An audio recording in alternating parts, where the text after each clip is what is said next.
Tantor Audio, a division of Recorded Books, presents Death and the Librarian, a Blue Ridge Library mystery by Victoria Gilbert.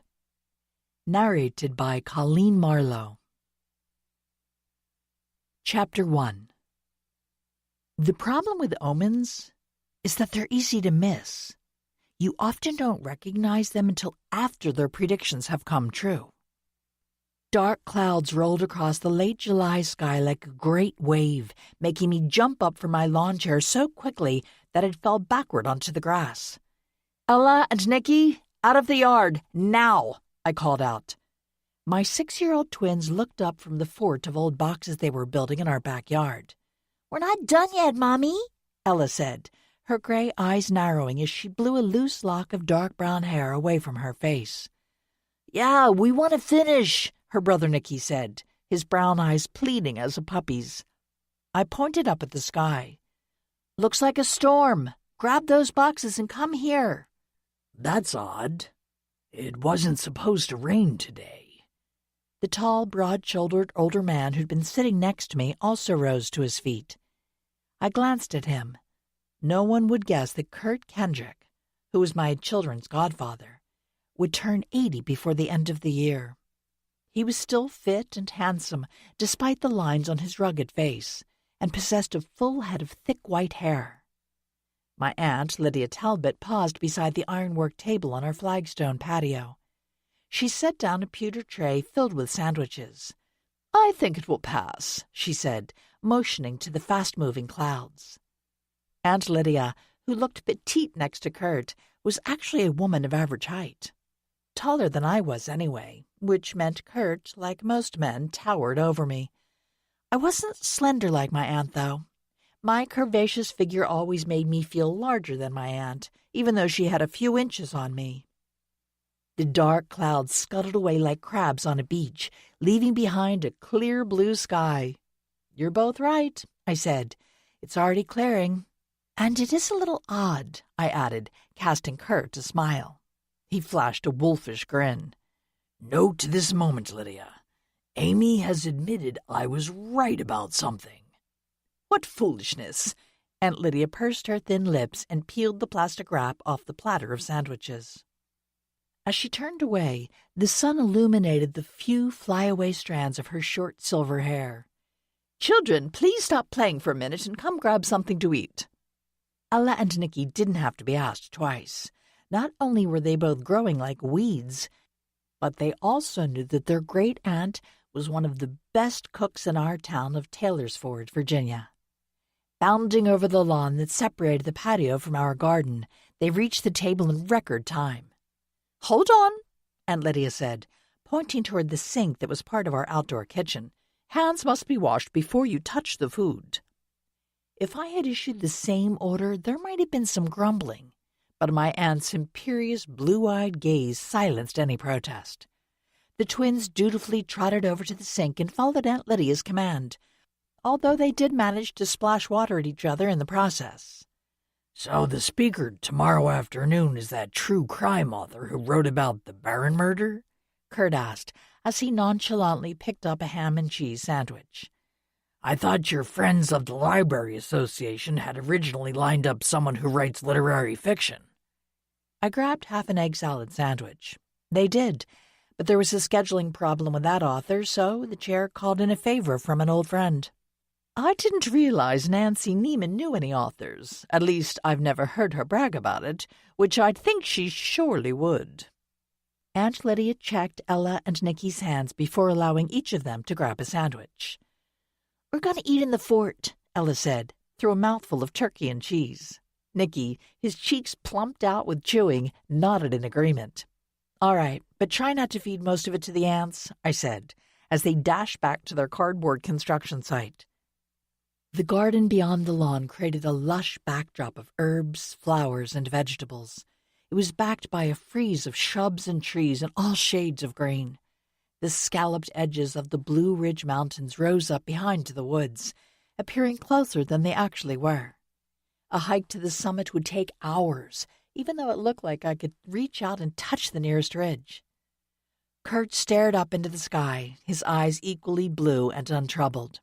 It appears that the dark clouds were a passing warning, but perhaps it presages a storm to come, he said, sitting down. I hope not, I said. The arts festival starts tomorrow, and our Friends of the Library book sale is supposed to be held outside on the library lawn. The weather report said it would be a clear weekend, which is good for all the festival events. Aunt Lydia plucked an egg salad sandwich off the plate, then stretched the plastic back over the platter. I righted my chair and sat back down, nibbling on my sandwich. Anyway, to get back to Nancy and the speaker, apparently she went to college with Maureen Dryden, who was pretty famous, I guess. Aunt Lydia shrugged her slender shoulders and sat in the chair on the other side of Kurt. Her true crime book was a New York Times bestseller in nonfiction, from what I hear, and there was even a documentary series on one of the streamers a while back. That was the Beverly Barron murder case. Kurt appeared lost in thought. It's still officially unsolved, although Miss Dryden laid out a strong case against the main suspect. Yeah, Alan Cardullo. He was supposed to be one of Barron's most ardent fans. I frowned. Didn't he commit suicide without ever admitting any guilt? Which just made him look guiltier, Aunt Lydia said, dabbing at her lips with a napkin. Kurt, who'd finished off his sandwich, wiped his broad hands on his own napkin and reached for a plastic cup sitting on the small table between us. In the court of public opinion, at any rate. He paused to take a sip of water. The most vicious court that exists. Aunt Lydia cut him a sideways glance. She had an ambivalent relationship with Kurt because she felt he'd been a bad influence in her late husband's life. But their animosity had cooled over the last several years, especially after Kurt had aided our family in various ways, including rescuing a few of us from danger. I'm still impressed that Nancy could get anyone of that caliber to speak at a small town's art festival, college friends or not, she said. I think Dryden may have fallen out of the public eye because that book was published over 6 years ago. That probably helped Nancy recruit her, I said. But on the other hand, I suspect the Barron book was popular enough to keep her in cash for quite some time, especially when you consider the television rights and all that. I rubbed my fingers with my napkin. I did some research on her. Of course you did. Kurt cast me a sly smile. I balled up my napkin and tossed it on the table. I am one of the library directors, after all. It's important for me to know about the background of any speaker sponsored by our Friends of the Library. Also, Ms. Dryden's assistant contacted us about Maureen doing some research in the town archives on Monday. Apparently, the book she's writing now is an anthology covering several cold cases. The focus is on missing persons and murders in small towns like Taylorsford. Aunt Lydia arched her pale eyebrows. She's interested in the town archives? Does that mean she's covering a cold case that occurred around here? Yes, although it's nothing I've ever heard about, which is strange, because when you work in a community gathering place like a public library, you typically hear every scrap of gossip or rumor that's ever plagued the town. I smiled as I watched Ella and Nikki rearrange their collection of boxes to create a taller structure. Those two have the wildest imaginations. Now I wonder where they got that from, asked a familiar voice from the door to our screened back porch. I dropped my head back. They inherited your creative genius, I guess, I said, as light footsteps came up behind me. Richard leaned over to kiss my forehead. And your tenacious curiosity, he said, circling around my chair to greet Aunt Lydia and Kurt. Help yourself. Aunt Lydia smiled as Richard headed straight for the table after a brief hello. I'm sure you're hungry after rehearsal. Always, he replied, flipping up one corner of the plastic wrap to grab a sandwich. As he stood behind the table, I couldn't help but admire the grace inherent in his pose, which made sense considering he was a celebrated contemporary dancer. Although at 44, he was more focused on teaching and choreography. He still practiced in the studio every day and occasionally danced in productions or galas devoted to charitable causes. Daddy! Ella and Nikki rushed Richard like he was the quarterback on an opposing team. It was a testament to his core strength and balance that he wasn't knocked off his feet when they both threw their arms around his legs. You see, it isn't even having a daddy's girl in our case, I told Kurt dryly. It's daddy's girl and boy. Kurt crossed his arms over his broad chest. Ah, but what do you expect? Doesn't everyone adore Richard? True, true. I couldn't help but feel a sensation of warmth in my chest as Richard set down his half-eaten sandwich and lifted up each twin in turn to give them a big hug. I don't mind when it's the kids. It's just those young dancers who make me nervous. And Lydia audibly sniffed. You'd better be joking, young lady. Your husband is as loyal as they come. Absolutely, Richard said, setting Nicky back on his feet. I mean, who would dare do otherwise and face the wrath of Amy Weber-Muir? Ha ha, very funny. I made a face at him, but then smiled. Honestly, I knew I had nothing to worry about where Richard was concerned. Despite many temptations, I'd never seen him show the tiniest bit of interest in any female other than me, unless it was just as a friend. Ella tugged on his arm. Come see our fort, Daddy. Nicky and me have been building it all afternoon. Nicky and I, Aunt Lydia corrected, causing Kurt to give me a wink. Back in a minute, Richard said, his gray eyes sparkling as the twins pulled him toward their pile of boxes. Aunt Lydia turned to me. You never finished telling us about the lecture, Amy. It's late tomorrow afternoon, right? Zelda and Walt said something about joining me. We thought we'd visit the book sale as well as any of the town merchants' sidewalk sales, and then head over to the town hall. The author talk is at 5 o'clock, I said. There's that community music performance at the Lutheran church right before, so I think most of the crowd will show up at the town hall around 5. If you want good seats, skip the music. There's another performance on Sunday anyway. Kurt stared across the lawn, his focus obviously on Richard and the twins. I think it was a good idea that Richard and Carla decided to hold the premiere performance of their new company the following weekend. It now falls outside the bounds of the actual arts festival, but there's so much going on, people might have felt too tired to attend dance performances this weekend on top of everything else.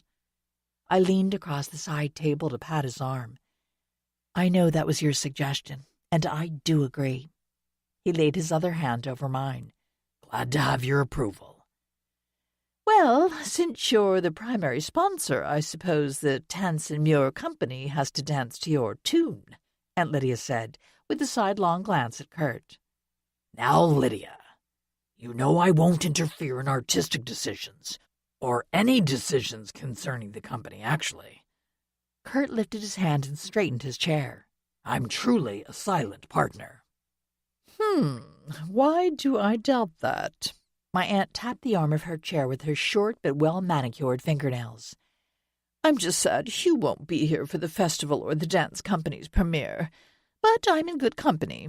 Fred's with him, so Sunny will be on her own as well. My aunt's significant other for the past several years, Hugh Chen, was an art expert called in by collectors and museums, and even the authorities, to aid in tracking down missing art and antiques and evaluating possible forgeries. Former police detective turned private eye, Fred Nash, who just happened to be my best friend Sunny's longtime boyfriend, often accompanied Hugh to help identify and locate the criminals associated with forgeries or thefts. Off doing the work of the angels? Kurt's lips quirked into a smile. As an art collector and dealer, he was well known to both Hugh and Fred, especially since some of his colleagues and acquaintances had already come under their scrutiny. Unlike your more devilish dealings. Aunt Lydia said this under her breath, but it was obvious she meant it to be heard. Kurt's smile broadened. Indeed. Richard crossed the lawn and retrieved his half-eaten sandwich before grabbing a lawn chair. How was rehearsal? I asked after he sat down beside me. Acceptable.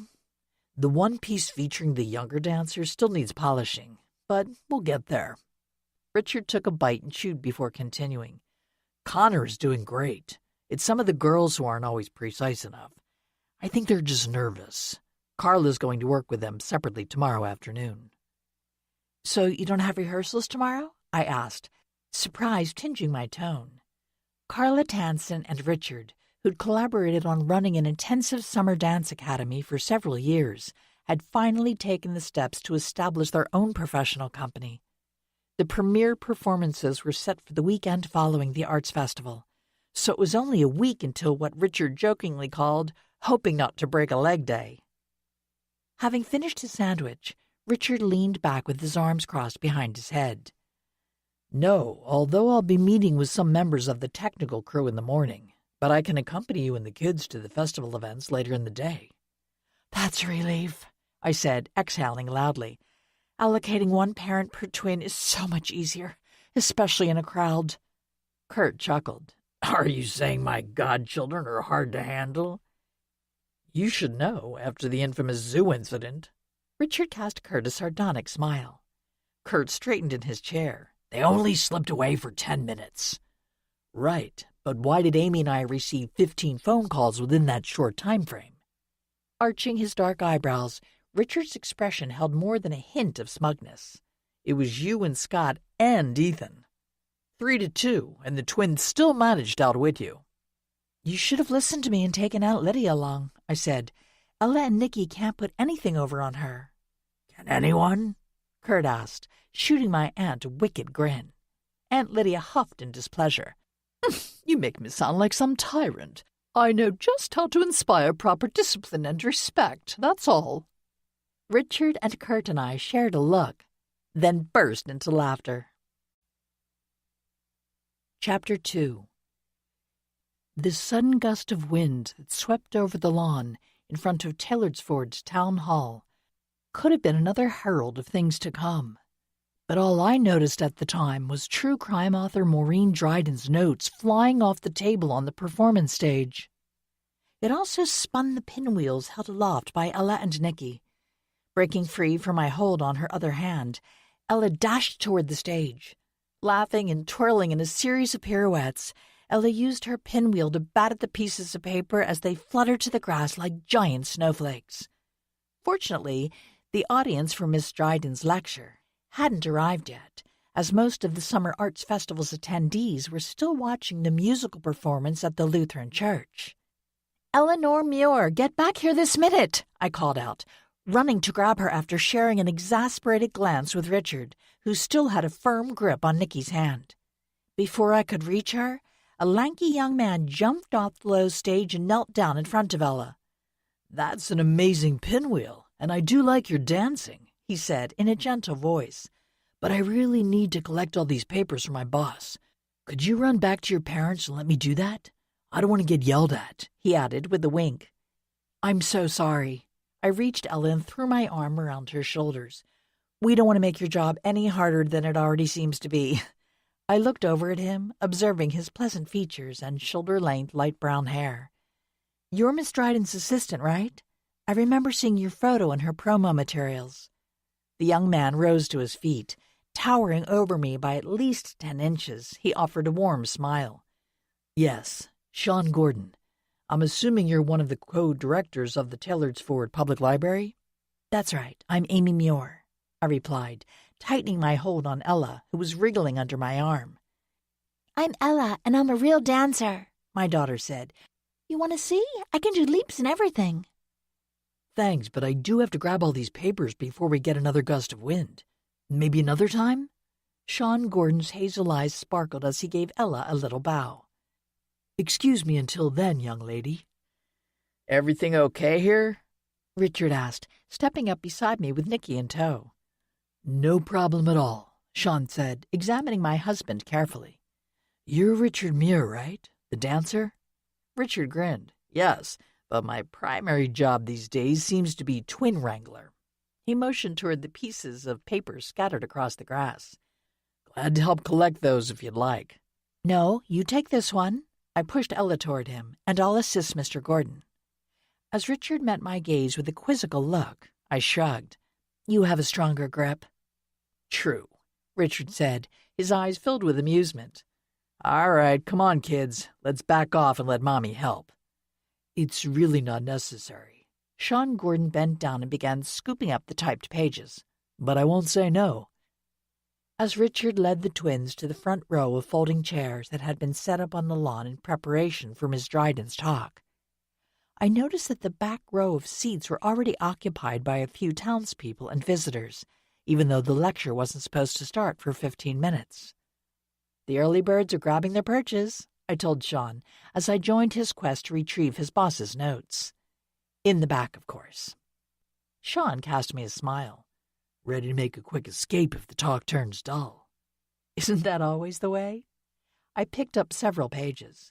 Good thing it's late July and it's been hot and dry. I held up one page. Don't see any damage. "Which is a blessing for me. Maureen would be furious if all our notes were waterlogged." Sean grabbed the last two pieces of the escaped papers. "I'll have to put these back in order, of course."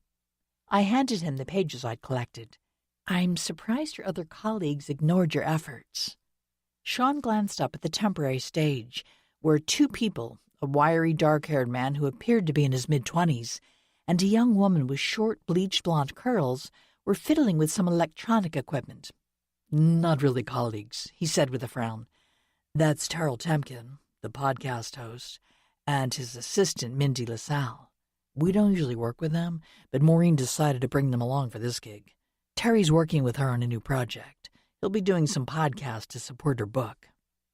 That's right. I read about their collaboration in an article. I guess this book will work better for a podcast since it's going to be a collection of true crime stories rather than focusing on one case, as she did with the Beverly Barron murder.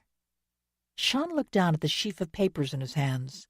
"Yeah, Maureen claims she wanted to try something different, but just between you and me, I think she just felt it'd be difficult to top Deadly Desire." I didn't doubt his assertion. Maureen Dryden's last book had been such a bestseller that she'd spent the intervening years discussing it on talk shows and in numerous print and online interviews. She's still doing research for this book, I guess, since she sent the library an email asking to use our town archives on Monday. Will you be accompanying her? "Maybe." Sean shuffled the pages. "She hasn't told me her schedule for the next week yet, but that's par for the course." He flashed a faint smile. "She may send me out to interview some of the locals. The older ones, I mean. She thinks they may remember more details about the Jaffe case." I don't know. I did a little research when I heard that's what she was interested in, and there really isn't much I could find. Of course, I haven't dug too deep yet. I met Sean's inquisitive gaze with a shrug. "It's not a murder case, you know. Edward Jaffe is still considered a missing person." Sean clutched the papers to his chest. "I know, but Maureen's convinced he's dead and that it was foul play. She says she has her sources and just needs to verify a few things. But I'm not sure if that's true or just wishful thinking. She hasn't shared much about it with me. She's had me researching other cold cases." "Speaking of your work, I suppose I'd better let you get back to it," I said, motioning toward the papers. "Maybe I'll see you later, or on Monday?" "Sure thing." Sean bobbed his head and headed back to the stage. A steady stream of people now filled the rows of chairs where Richard and the twins were already seated. I caught sight of my Aunt Lydia and Zelda and Walt Adams and waved them over. Hello, dears. The vibrant crimson print on Zelda's tunic top rippled like a field of poppies as she trotted toward us. Walt and my aunt followed more slowly. Zelda glanced at the stage, where Sean was already seated at the table, rearranging the loose sheets of paper into a coherent order. This is that true crime writer, isn't it? She switched her sparkling tea-brown gaze to me. Are you going to let Ella and Nicky stay for that? No, I'm taking them inside for the storytelling session. Richard calmly confiscated Ella's pinwheel before she could hit Nicky with it. I was just waiting for Sonny's announcement. As if his words had conjured her, a tall woman with long hair that fell over her slender shoulders like a golden veil appeared on the stage. "Hello, everyone," she said after grabbing one of the handheld microphones from the table. "Most of you know me, but for those who don't, I'm Sunshine Fields, the coordinator of the Taylorsford Library.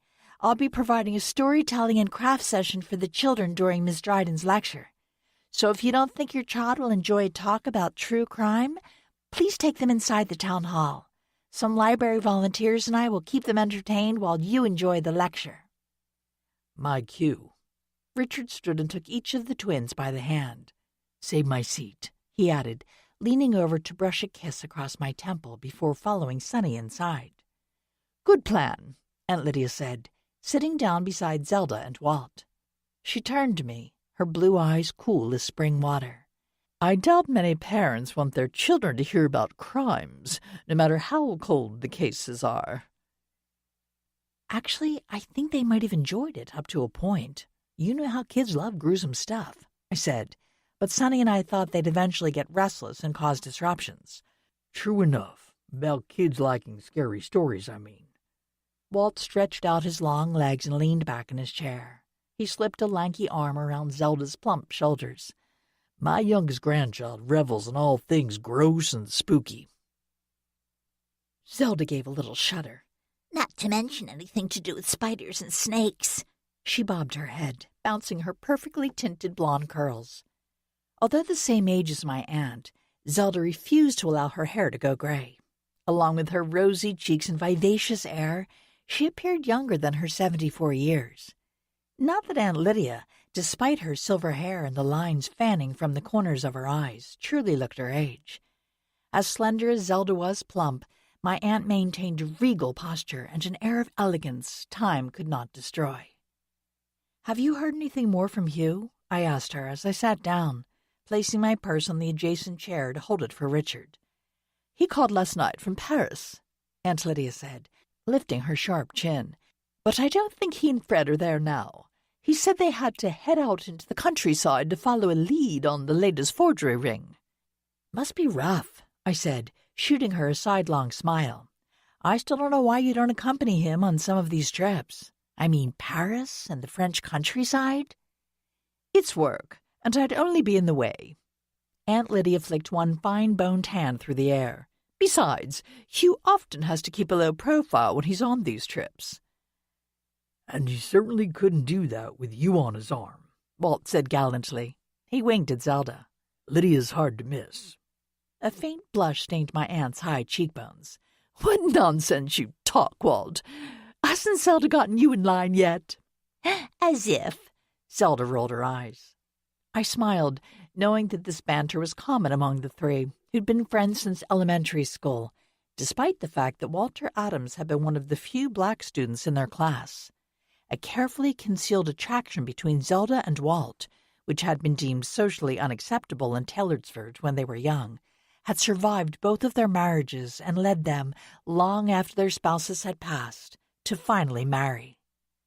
"Sonny is certainly brave," Richard said as he strolled over to join us. I grabbed my purse so he could sit beside me. "You just figured that out?" Richard grinned. "I know she's shown her mettle in the many scrapes you've dragged her into, but handling that sugar-fueled batch of little monsters is the real proof." I wrinkled my nose at him. "She has helped. And anyway, what do you mean me dragging Sonny into anything? She always jumps in on her own." Before Richard could reply, Aunt Lydia cleared her throat and tapped my arm. "It looks like they're about ready to start." I turned my attention to the stage. The podcaster, Terry Temkin, had taken his place behind a stationary microphone, while Mindy LaSalle was seated next to a compact setup of audio equipment. Sean Gordon picked up one of the handheld microphones and rose to his feet. "Hello, everyone," he said, immediately pulling the microphone away from his lips as reverb rattled on one of the speakers. "Sorry about that, and welcome. We're delighted so many people could join us today." I looked around. There was a crowd. All the chairs were filled. Glancing down the front row, I noticed Kurt, and in the row behind him, two other familiar faces, Sheriff Brad Tucker and his wife, Allison. She also worked in law enforcement as a deputy in a different county than her husband. I assumed they dropped off their two children inside the town hall for Sonny's storytelling event. Since I'd already researched Maureen Dryden and her team, I zoned out on Sean's lengthy introduction of the author. It was only after he finished speaking that a short, stocky woman climbed the steps behind the stage and made her grand entrance. I knew Dryden was only 41, a year younger than me, but she looked older. Or at least, I told myself, I hope so. The lines on her face, rather deep for her age, I attributed to a heavy smoking habit. She'd said in an interview she'd recently quit, but the damage to her skin remained. She certainly sported a more dramatic style than I did. On one side, her auburn hair was shaved close to her scalp, while the rest fell in a smooth swoop that framed her square jawline. Her dangling gold earrings were reminiscent of intricately patterned Moroccan lanterns. "Hello, and thank you for the wonderful welcome." Maureen's voice, slightly husky, was a perfect match for her eclectic style. As she took her seat, she tossed an Indian print scarf over one shoulder of her vivid chartreuse blouse.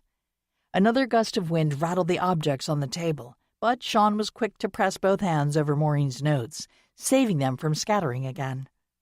As soon as the wind died down, he slid the stack of papers over to Maureen, who only took a quick glance before launching into her lecture, which seemed to be mostly about her own accolades. Richard leaned in close to me and whispered in my ear, not shy of tooting her own horn. I elbowed him. "Shh, she is a best-selling author. For one book." Richard sat back in his chair. "Written 6 years ago." "She's working on a new one," I said, although I had to agree with him to a certain extent. From what I'd been able to discover, Maureen Dryden had definitely exploited every shred of fame generated by her book examining the infamous Beverly Barron murder. Barron was a gorgeous young actress who'd won an Academy Award for her 3rd film role. Her death was technically still labeled unsolved, but Maureen's book, and the subsequent true crime documentary, had pointed the finger at a fellow actor, Alan Cardullo. Since Cardullo had committed suicide not long after Barron's death, most people were convinced he was the killer. "That's enough about my past endeavors," Maureen said. "What I really want to discuss today is my latest project. It's an anthology of various cold cases where the crimes occurred in small towns like Taylorsford. In fact," she rose to her feet, gripping the microphone, "one of the cases I'm writing about actually happened right here." I already knew this information, but the gasps from the crowd told me that I was one of the few who did. "It's the mysterious disappearance of someone many of you in the older generation may have known, Edward Jaffe, more commonly known as Eddie." Maureen's gaze swept over the audience, as if searching for some reaction to this name. Beside me, Aunt Lydia shifted in her chair. Glancing at her, I noticed that Kurt was leaning forward, gripping his knees with his hands. "Anyway, I'm going to be doing some research in your town archives, and also hope to speak to anyone who wants to share any information." Maureen toyed with one of her earrings. "Anything at all. Just let me or one of the people here on the stage know. And if Jaffe's name doesn't ring a bell, if you're old enough to remember 1966, I'd love to talk to you." Zelda leaned closer to Aunt Lydia and said under her breath, What's this? Are we supposed to divulge all our teenage secrets now? My aunt, her lips pressed into a straight line, waved her off. "In fact, my research has turned up the names of a couple of individuals I'd love to find," Maureen said, searching the crowd once more before sitting down. "They are people who I think might have some important information on the Jaffe case. Not that I suspect them of being involved, of course." She flashed a broad smile. "But it appears they might have been in the general area where Jaffe disappeared on that fateful day." She glanced down at her notes. "Yes, here it is. Anyone know a Gilbert Fry or Carl Klaas?" Chapter 3. A wave of murmurs rolled through the audience. I assume this reaction was due to the mention of Gilbert Fry. Even though he was a recluse who lived in a cabin in the mountains, he was also Alison Tucker's great-uncle, as well as a locally renowned dulcimer maker and performer. Fewer people would recognize the name Carl Klaas. Even if they did, they wouldn't connect it to Kurt Kendrick. Only a few of us knew he'd lived in Taylorsford as a child and young man before disappearing from the home of his foster father, Paul Dasson, who just happened to have built the house Richard and I lived in now. Carl had not returned to Taylorsford until he was in his early 70s, and then with an entirely new name and profession. I swiveled in my seat to observe his reaction, only to discover he disappeared. He slipped out as soon as she mentioned the Eddie Jaffe case, Richard said. Turning to him, I raised my eyebrows, which means he probably knows something. Most likely, but apparently Allison had no clue Gilbert could have been involved. Richard gestured discreetly toward the Tuckers. Allison was on her feet, gesticulating wildly. Brad reached out to grab her arm, but she swatted his hand and stormed away, leaving Brad slumped in his chair. "Hush," Aunt Lydia said, cutting us off with an icy glare. "The author is still speaking." I stared at her, noticing her already pale skin had turned bone white. "Sorry," I muttered, switching my gaze to the stage. Aunt Lydia knew all about the Carl-Class connection, of course, since Kurt, in his youth, had been her late husband, Andrew Talbot's best friend. She was well aware of his murky past. I refocused on Maureen Dryden, who was describing the Jaffe case in more detail. "Eddie was only 18 when he disappeared without a trace," she said, her tone appropriately somber. "He'd been known to dabble in drugs, so at first the authorities thought he might have experienced an accident after a bad trip. But there was also speculation that he could have been murdered during a drug deal gone wrong. According to my research, Eddie dropped out of high school and fled his home in North Carolina when he was 16. He was something of a vagrant, but had been living in this area for about a year, working odd jobs when he vanished. I've uncovered information about Eddie participating in drug parties with small gatherings of young people up in the mountains. I believe he may have attended one of those events the evening he disappeared." She looked out across the audience, her gaze landing on me. "But I haven't found enough facts to corroborate my suspicions yet, which is why I'm grateful the Taylorsford Library is opening their town archives to me on Monday." I shifted in my seat, wondering how she knew I was one of the library directors. Silly, I thought, stilling my tapping foot. She probably saw your photo on the library website. Like me, she would have done some preliminary research before this event. Maureen continued speaking, but shifted her focus to discussing the other cold cases she was including in her new book. When she'd concluded her talk, she once again asked anyone in the crowd who had information on the Jaffe case to speak to her or her assistant, Sean, then turned the program over to Terry Temkin.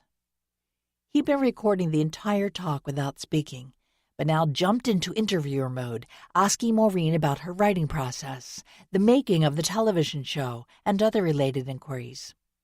When he opened up the floor to audience questions, Aunt Lydia rose to her feet. "I'm going to sneak out before the crowd disperses," she said. "I'll see you later." We'll go with you," Zelda said, tugging on Walt's shirt sleeve. I wanted to leave with them, but knew it wasn't a good look for one of the co-directors of the library to preemptively abandon an event arranged by the Friends of the Library. Sinking down into my chair, I crossed my arms over my chest. "I know you can't go," Richard said, patting my arm. "Don't worry, I'll stick it out with you." I leaned into him, resting my head against his shoulder. "We have to collect the kids anyway. It's probably better to wait until most of the audience leaves instead of jostling through a crowd." Richard slipped his arm around my shoulders. "This isn't so bad." I snuggled closer. "How about this?" "Better," he said. Several minutes passed. I blocked out the questions and answers and allowed myself a moment of relaxation. "Sorry to interrupt, but Miss Dryden wondered if you had a minute to talk to her." I blinked and looked up into Sean Gordon's pleasant face. "Is the talk over?" I asked, heat rising in my face. "Pretty much. Maureen is still answering some individual questions, but that's it." Looking around, I noticed the audience filing out of the rows of chairs. A few people were clustered on the stage, forming a ragged line leading to Maureen Dryden's chair.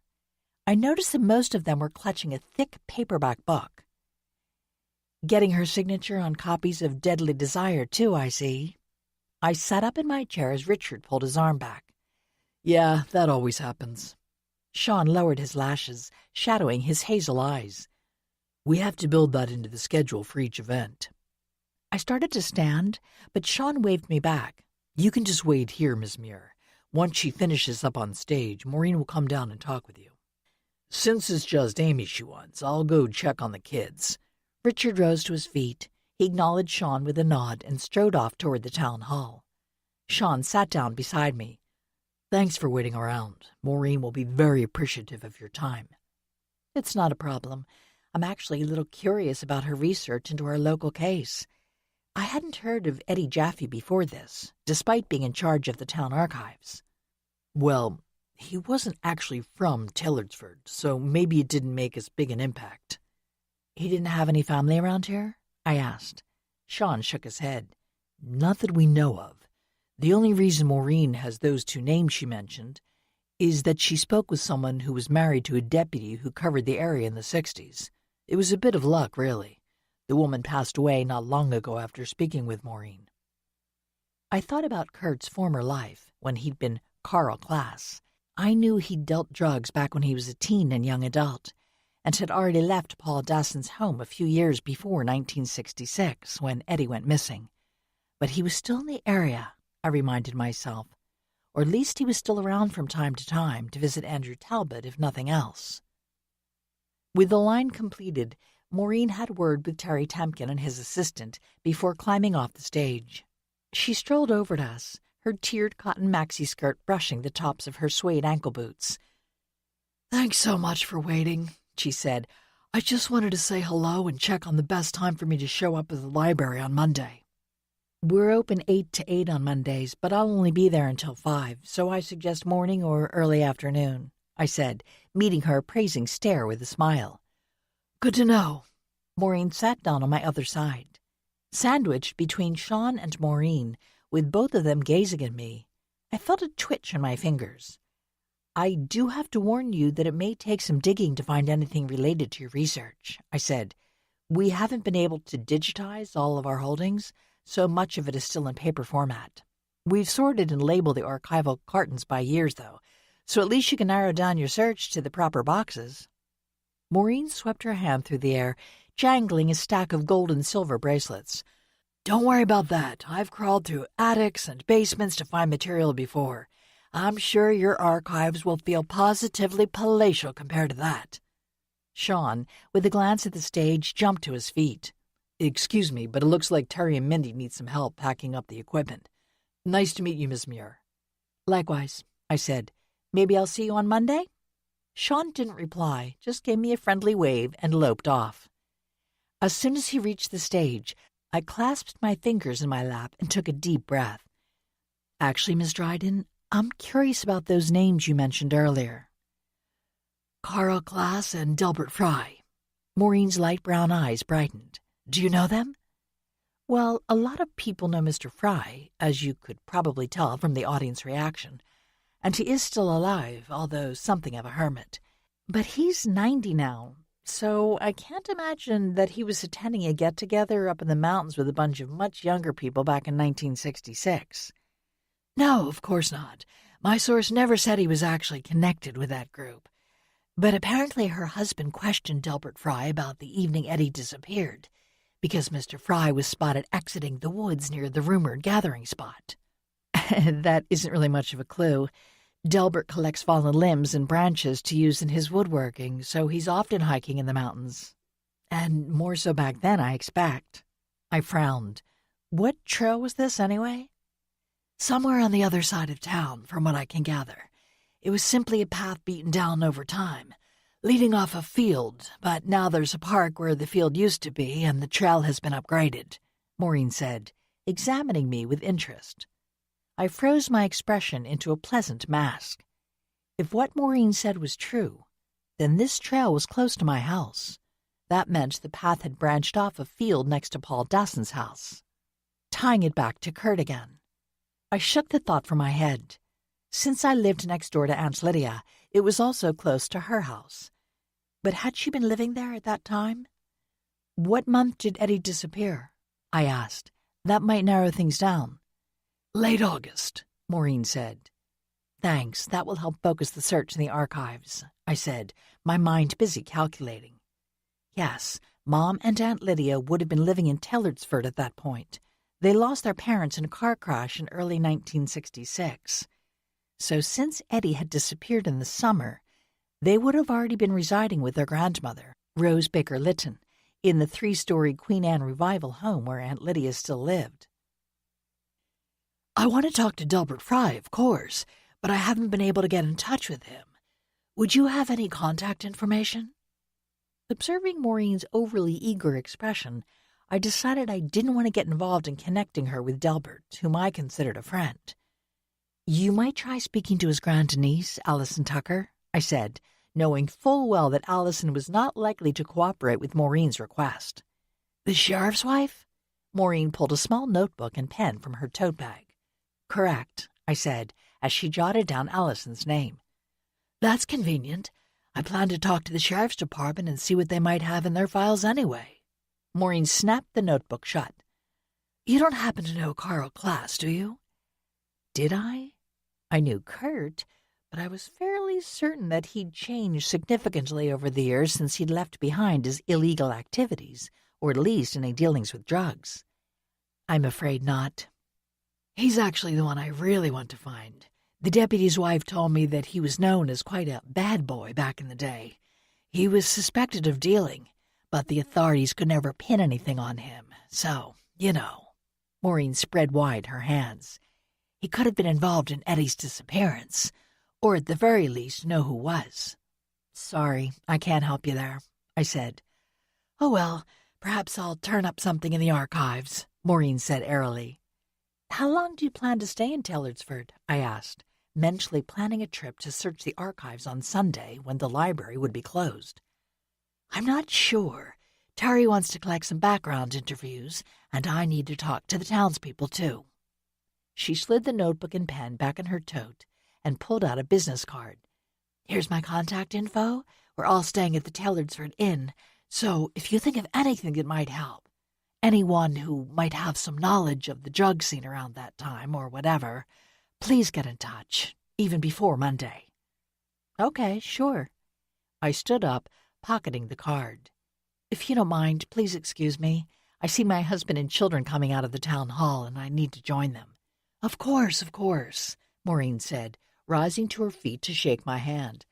"Nice to meet you, Miss Muir. I look forward to working with you soon." I made a non-committal noise and swiftly pulled my fingers free of her hearty grip. "See you Monday," I called over my shoulder as I hurried across the lawn to catch up with Richard and the twins. A thud stopped me in my tracks.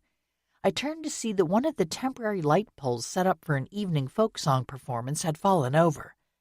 That was probably an omen, too. Chapter 4.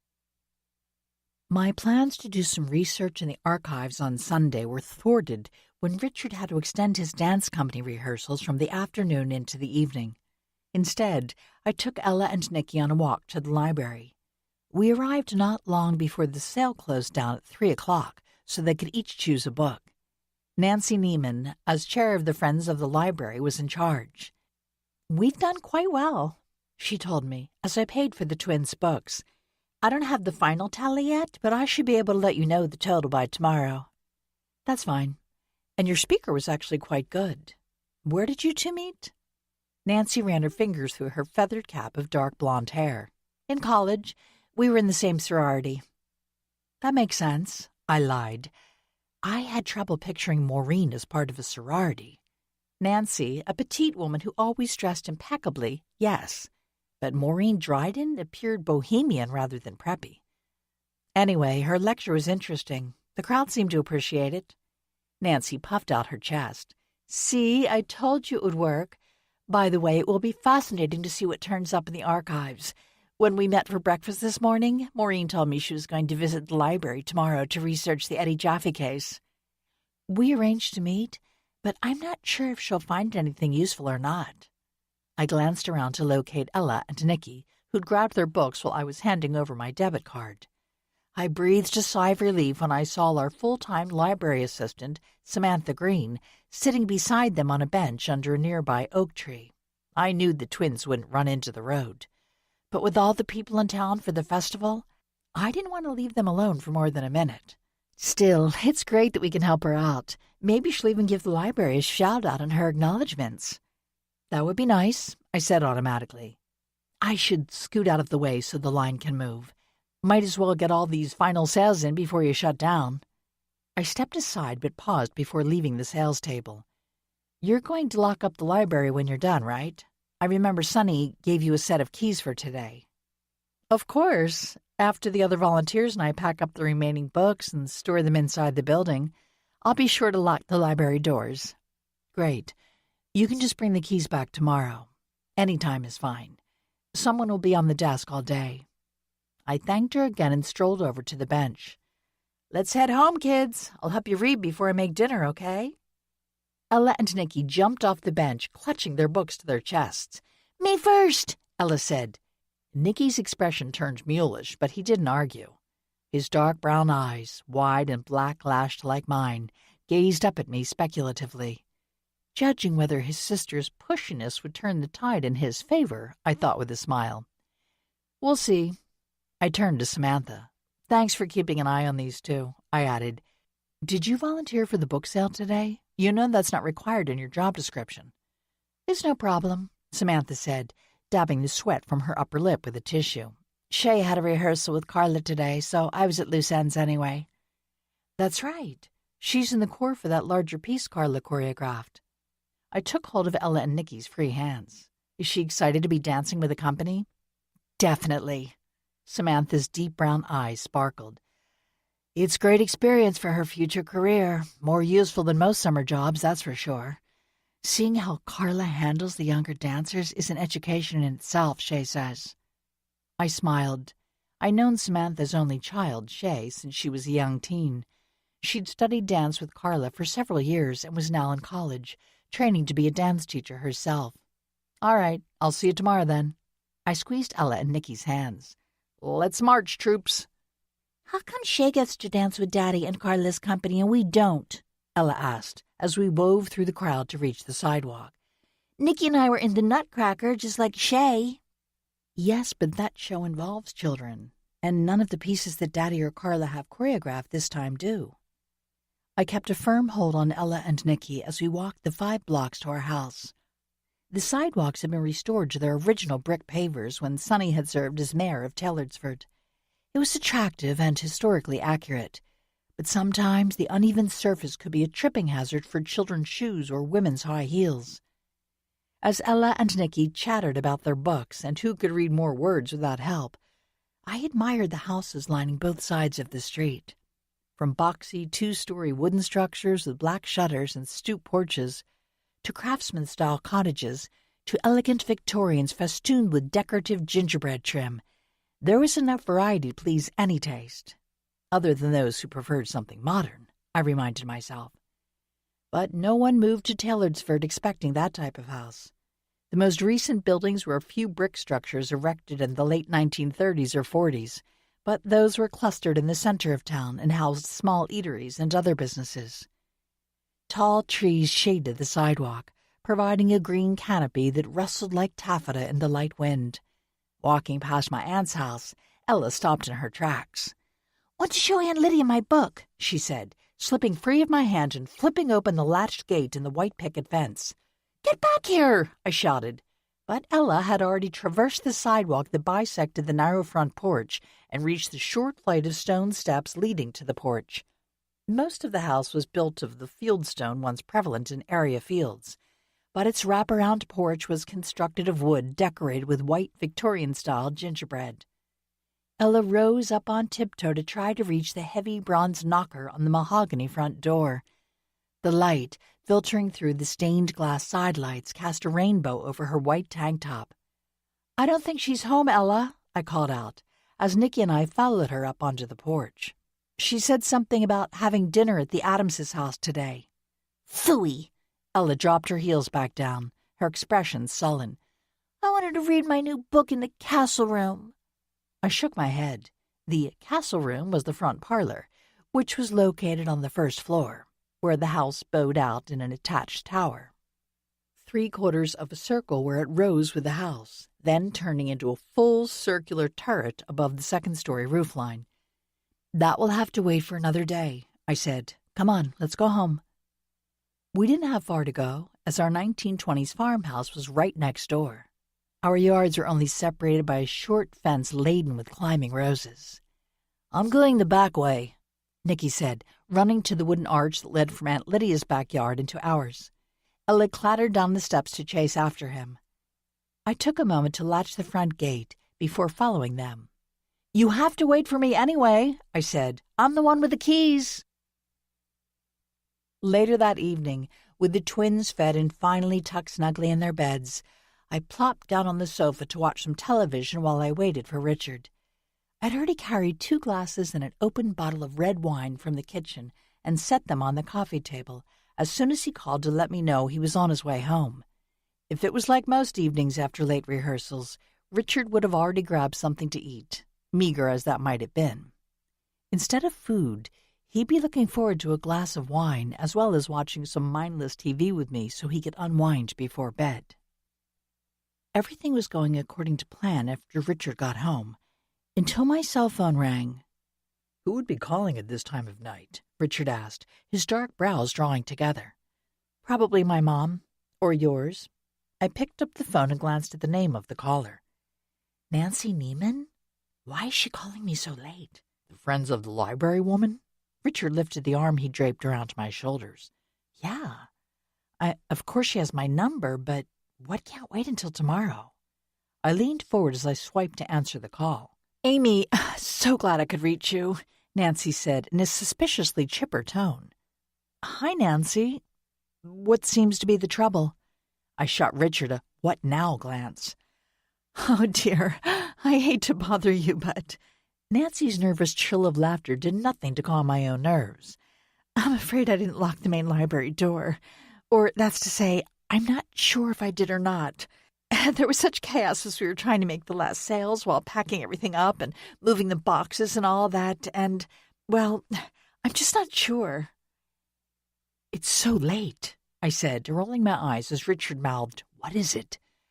I know. I just didn't even think about it until now. And then I realized I really couldn't be certain if I'd locked the doors." Nancy's voice trailed off. After a pause, she added, "The thing is, I have Sonny's keys, so of course she can't help, and I can't reach Samantha, and, well, you know I live closer to Harburg than Tellertsford, so it's a bit of a drive for me." Grinding my teeth, I had to admit she was right. Nancy lived between Tellertsford and Harburg, the larger town that housed Clarion University, where Richard taught a few dance courses. "So you want me to go?" I didn't phrase this as a question. "Go where?" Richard asked. I waved him off. "All right, I have my keys, and I guess I do live much closer. I'll drive over there and check." "Bless you," Nancy said. "I really couldn't sleep a wink worrying about this." "Meanwhile, my sleep will be disrupted." I sighed. "It's all right. Now that I know, I have to make sure one way or the other." I wished her a terse good night and turned to Richard. "I have to drive over to the library," I said, holding out my hand, palm out, as he tried to protest. "Nancy isn't sure she locked everything up properly, and I can't in good conscience ignore the possibility that the library doors could be left open for anyone to wander in." Richard raked his fingers through his dark brown hair, still only slightly peppered with gray. "I'll go with you then." "No, you have to stay here with the kids." "Oh, right."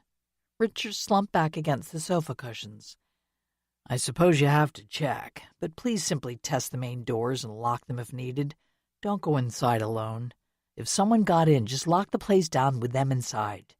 You can always alert Brad and have the place searched before any of the staff or patrons enter tomorrow." "Good thinking," I said, flashing him a smile. "Okay, I'm going to run over there. Fortunately, I had only had half a glass of wine, so I should be good to drive." I leaned in and kissed him. "Save me a glass?" "No promises," Richard grumbled. "Then kiss me back." "We do have more wine in the house, of course." I patted his shoulder and rose to my feet. "It's still warm out, I guess?" "Yeah, no jacket needed." Richard examined me for a moment.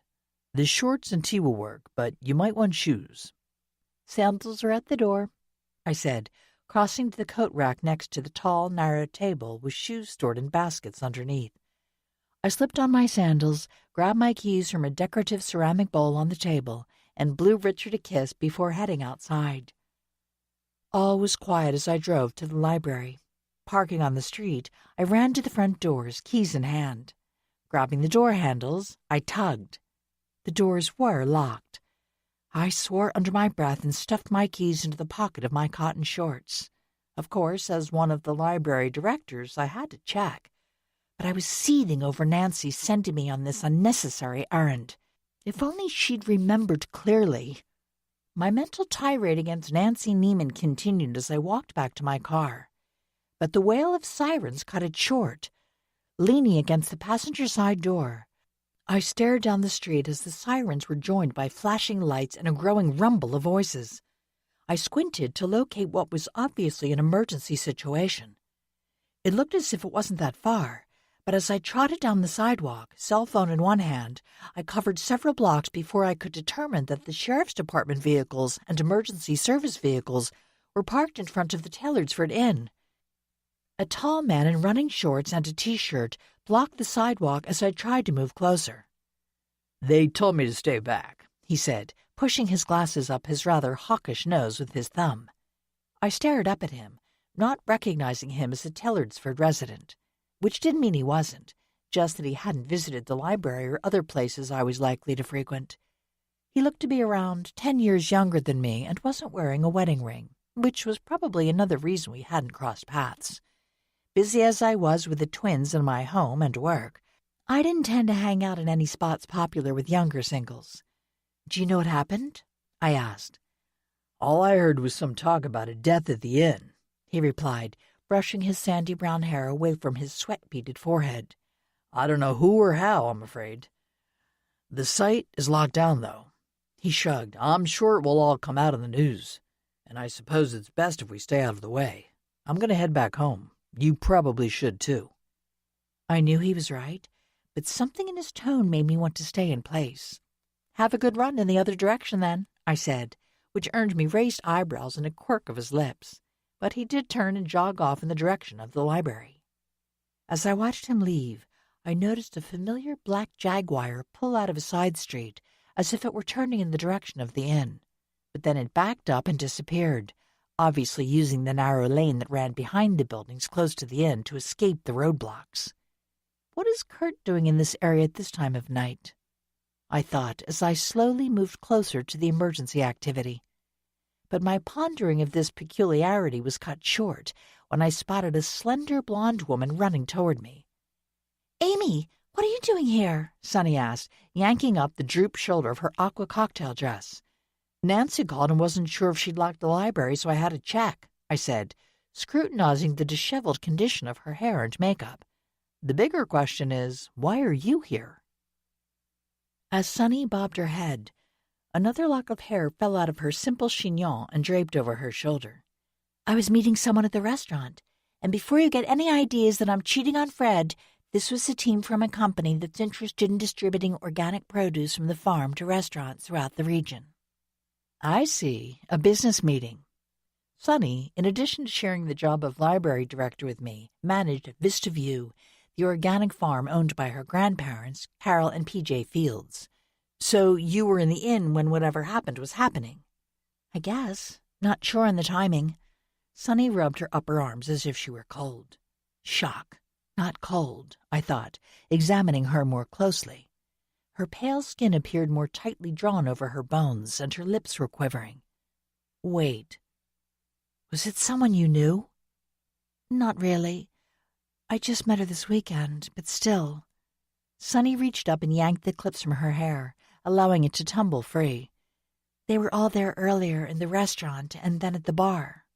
"Who was?" I asked, reaching out to clasp her hand. "Maureen Dryden and her team. That Terry guy and his assistant or girlfriend or whatever, and Maureen's research fellow, Sean, hanging around the bar with Maureen off and on." She looked up at me, her blue eyes wide but unfocused. "I saw a couple of other people I didn't expect, too. Allison was there without Brad, and she got into an argument with Miss Dryden. I think she stormed off after that, but I'm not sure because I was still trying to have a business meeting and I just didn't notice who was coming and going. But even weirder," Sunny squinched up her face, "was seeing Kurt there. I mean, I don't know why he'd be hanging around the bar at the Taylorsford Inn. Doesn't seem like his scene. No, it doesn't, I said, thinking of him driving away. I had to go to the bathroom, and when I came out, everything was chaos. Sunny cast a glance over her shoulder. One of the maids was screaming about finding someone dead in their bed. Dead? Someone died? I tightened my grip on Sunny's hand. Yeah, that's what I heard. Then everyone was scattering. I followed my group into the lobby, and then they said they'd better get going or they'd never get home because we could already hear the sirens. I released Sunny's hand so I could move to stand beside her, facing the opposite direction from the beleaguered inn. But you didn't go with them? No, I stayed in the lobby. I thought maybe the deputies would want to talk to everyone who was there, you know? Sunny squared her shoulders. A lot of those people disappeared, including Kurt and Allison and all of Miss Dryden's team. But the thing is, I don't exactly know when they left. I couldn't tell the deputies whether any of them exited the restaurant and bar area before or after the maids started screaming. I couldn't even name everyone who was present. The restaurant was busy, so it isn't going to be easy for the authorities to contact all the witnesses.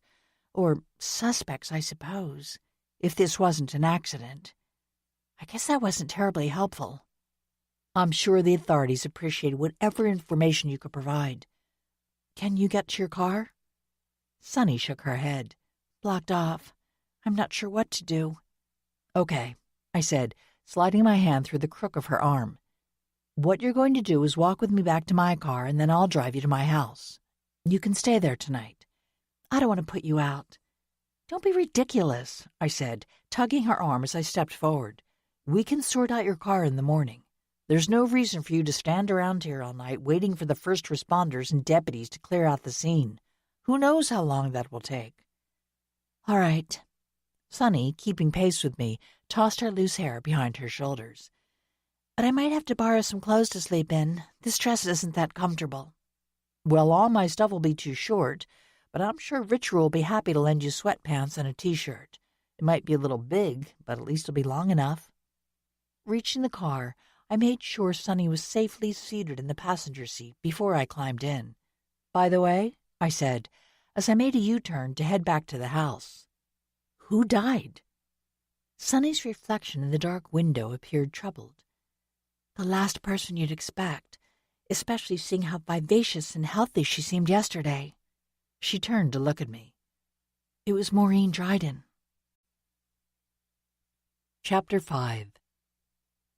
Sunny left early the next morning, determined to walk to her car despite my protests. No, you should stay and have breakfast with Richard and the kids. Sunny tugged up the lightweight sweatpants Richard had loaned her. Although Richard was not heavy, he was muscular, and even with tying the drawstring as tight as possible, the pants kept sliding down. Fortunately, the T-shirt he'd also provided was long enough to cover her hips and upper thighs. I want to get a shower and take care of some things at home this morning. I'll wash these things and return them when I come in for the late shift today. No rush, I said, as she headed out the front door, her cocktail dress slung over her arm and high heels dangling from one hand. I'd lent her some open-backed sandals that fit well enough to get her to her car. I'll see you around 1 then? As co-directors, Sunny and I took turns covering the library, which was beneficial for us both. It gave me more time with the twins and her the opportunity to do work related to Vista View. Sometimes we switched off days, and sometimes, when the library was open later, we split the time into 2 shifts. I had the morning shift today, which meant I needed to arrive at the library before 8 to make sure everything was set up and then unlock the doors. Hey guys, I said, as I walked into the kitchen, where Richard was making breakfast. I need to head out soon. Remember, Daddy will be with you this morning, and then he's going to drop you off at Aunt Lydia's house when he goes to his rehearsal. Ella waved her fork, scattering bits of scrambled eggs across the table. Daddy said he was going to give us a dance lesson. I shot Richard a raised eyebrow look. Are you sure you're up for that? You got back late last night, and tonight will probably be the same. It's fine, he said with a shrug. I need to exercise and warm up anyway. Grabbing a muffin from the basket Aunt Lydia had brought over the day before, I ate standing at the counter. You don't want any eggs? Richard asked, as he handed me a white mug emblazoned with "Best Mom Ever" in shaky red letters, a Mother's Day gift from Nikki and Ella. "No, this will do." I finished off the muffin before swigging my coffee. Noticing Richard checking his phone, I moved closer to him. "Anything about last night's events?" He cast a quick glance at the kitchen table. "Just an announcement that someone passed away at the inn and the sheriff's office is investigating," he said under his breath. "I'll probably hear more at the library." I set down my empty mug. "I'm sure." Richard laid one hand over mine. "Don't worry. I'll try to keep the news from the kids as long as I can. That's one reason I thought it would be best to offer dance practice instead of turning on the television." "Good idea," I said. "You know how ghoulish they can be. They'd pester you for details." "Which I don't have." Richard's smile faded. "I hope it was just an accident or something brought on by the victim's actions, like an overdose. The last thing we need is another murder in this town." "Yeah, I'm sure Brad is thinking the same." I frowned, remembering Allison Tucker's reaction to Maureen's mention of her great-uncle Delbert. And Kurt being at the inn last night, I thought, then fleeing the area via the back streets? Well, I should go brush my teeth and head out. I want to walk to work today, so it'll take a little longer. "All right." Richard leaned in and kissed my forehead before lifting his hand. "You'll pick up the kids at Lydia's around 1? A little after, with the walk back. I flashed him a grin. She'll have already given them lunch. "Smart thinking," Richard said, turning to face the kitchen table. "Have you guys finished? If so, help me clean up, please." As soon as Ella and Nikki had deposited their plates and forks in the sink, I leaned over and gave each a hug and a kiss.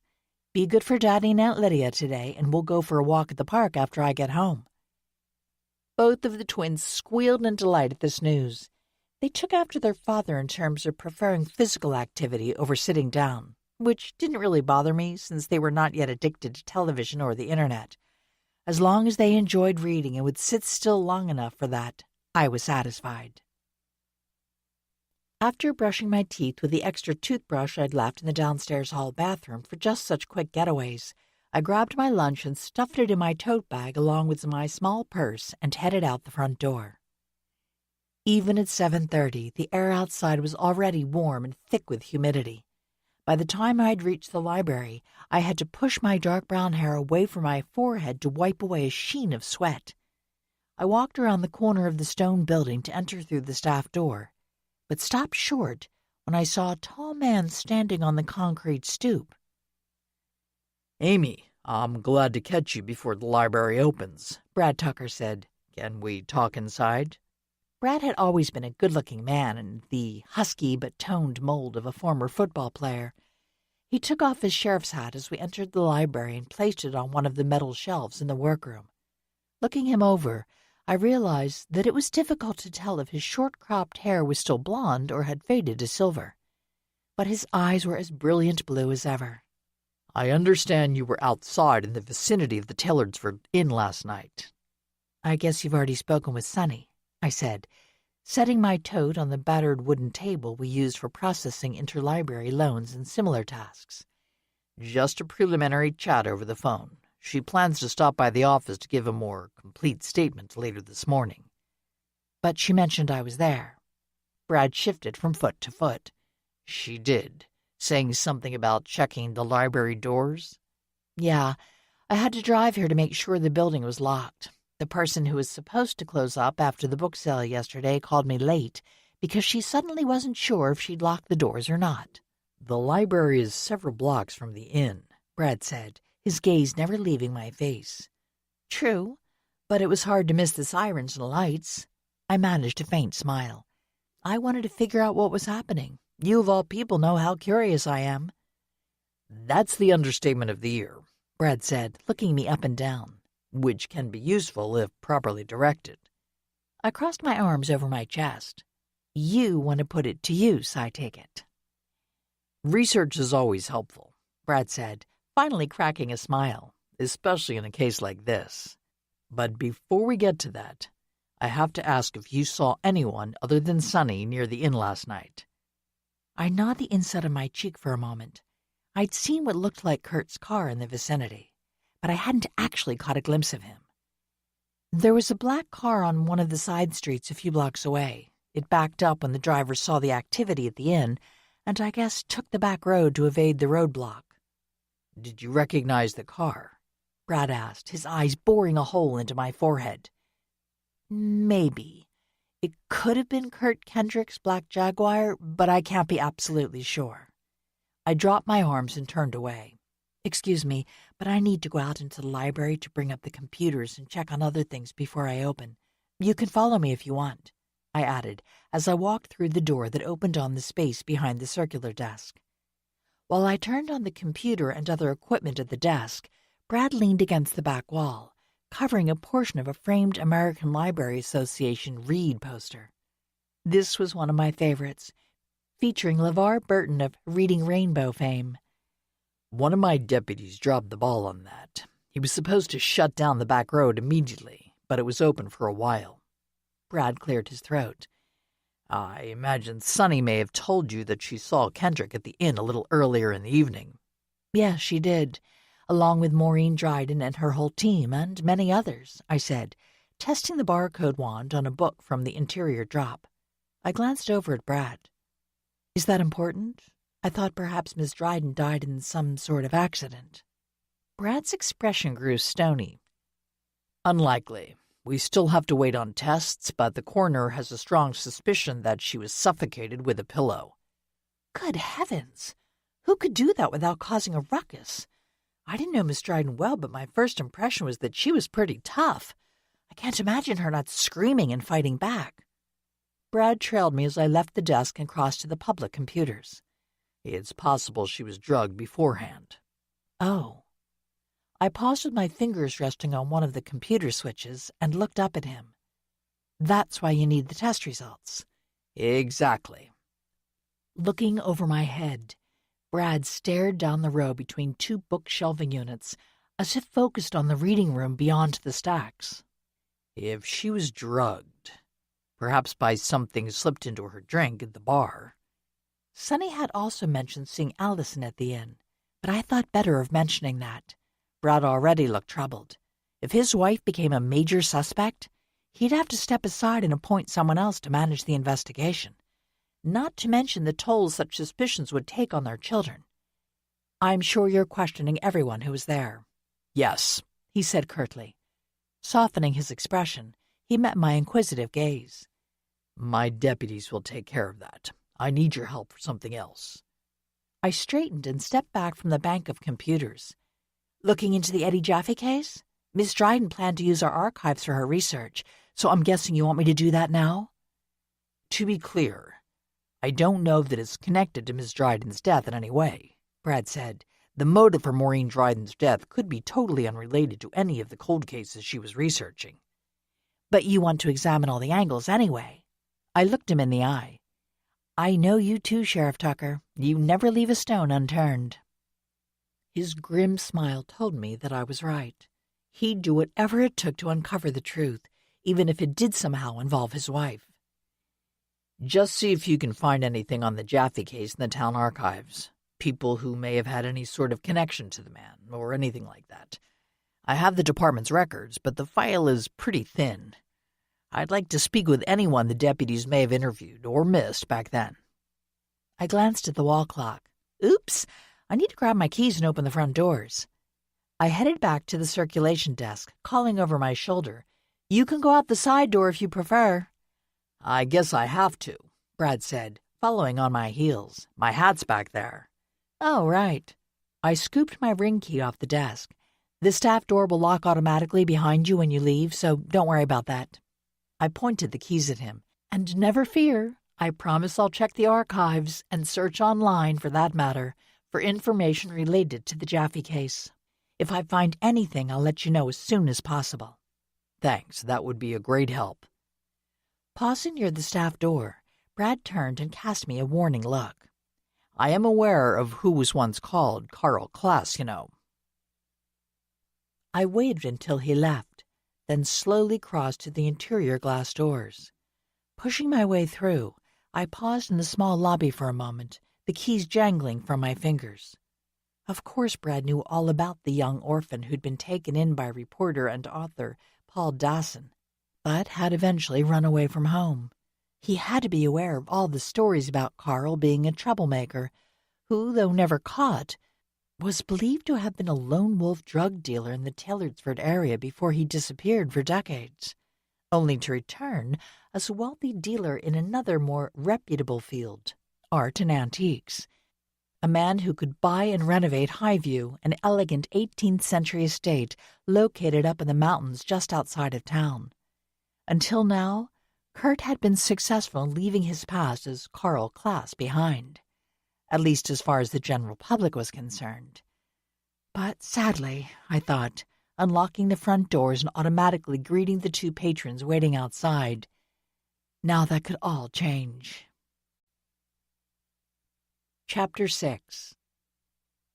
I was alone on the circulation desk until 10, when Samantha was scheduled to arrive. But since the library was fairly quiet, with only a few people checking out materials and no reference questions, I decided to do a little online sleuthing. There was really nothing about the Jaffe case online, other than brief mentions that it would be included in Maureen Dryden's new book. I switched to searching for more information on Maureen, as well as those who'd accompanied her to Taylorsford: Terry Temkin, Mindy LaSalle, and Sean Gordon. Despite trying several different search strategies, I found almost nothing on Mindy or Sean.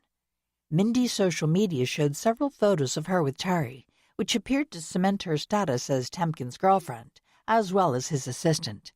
A few older pictures showed her with brown hair, confirming my guess that she was not a natural blonde. Sean's limited social media presence was focused on his studies in American history, his current research, and his favorite books, all of which fit my first impression of him. Terry Temkin, on the other hand, turned up all sorts of information, not all of it flattering. He'd started young, working as a radio DJ while a college freshman, before switching to podcasting with Mindy. Their podcast, On Ice, had garnered negative attention as well as devoted followers. One man they'd profiled as the most likely suspect in a cold case kidnapping and murder had actually sued the podcast. The matter was settled out of court, but I bookmarked the information to share with Brad. It revealed Terry and Mindy's willingness to push boundaries and take chances, if nothing else. Of course, there was a plethora of information on Maureen, some of which I'd already read. But I dug a little deeper into the furor that had erupted when Deadly Desire had been published.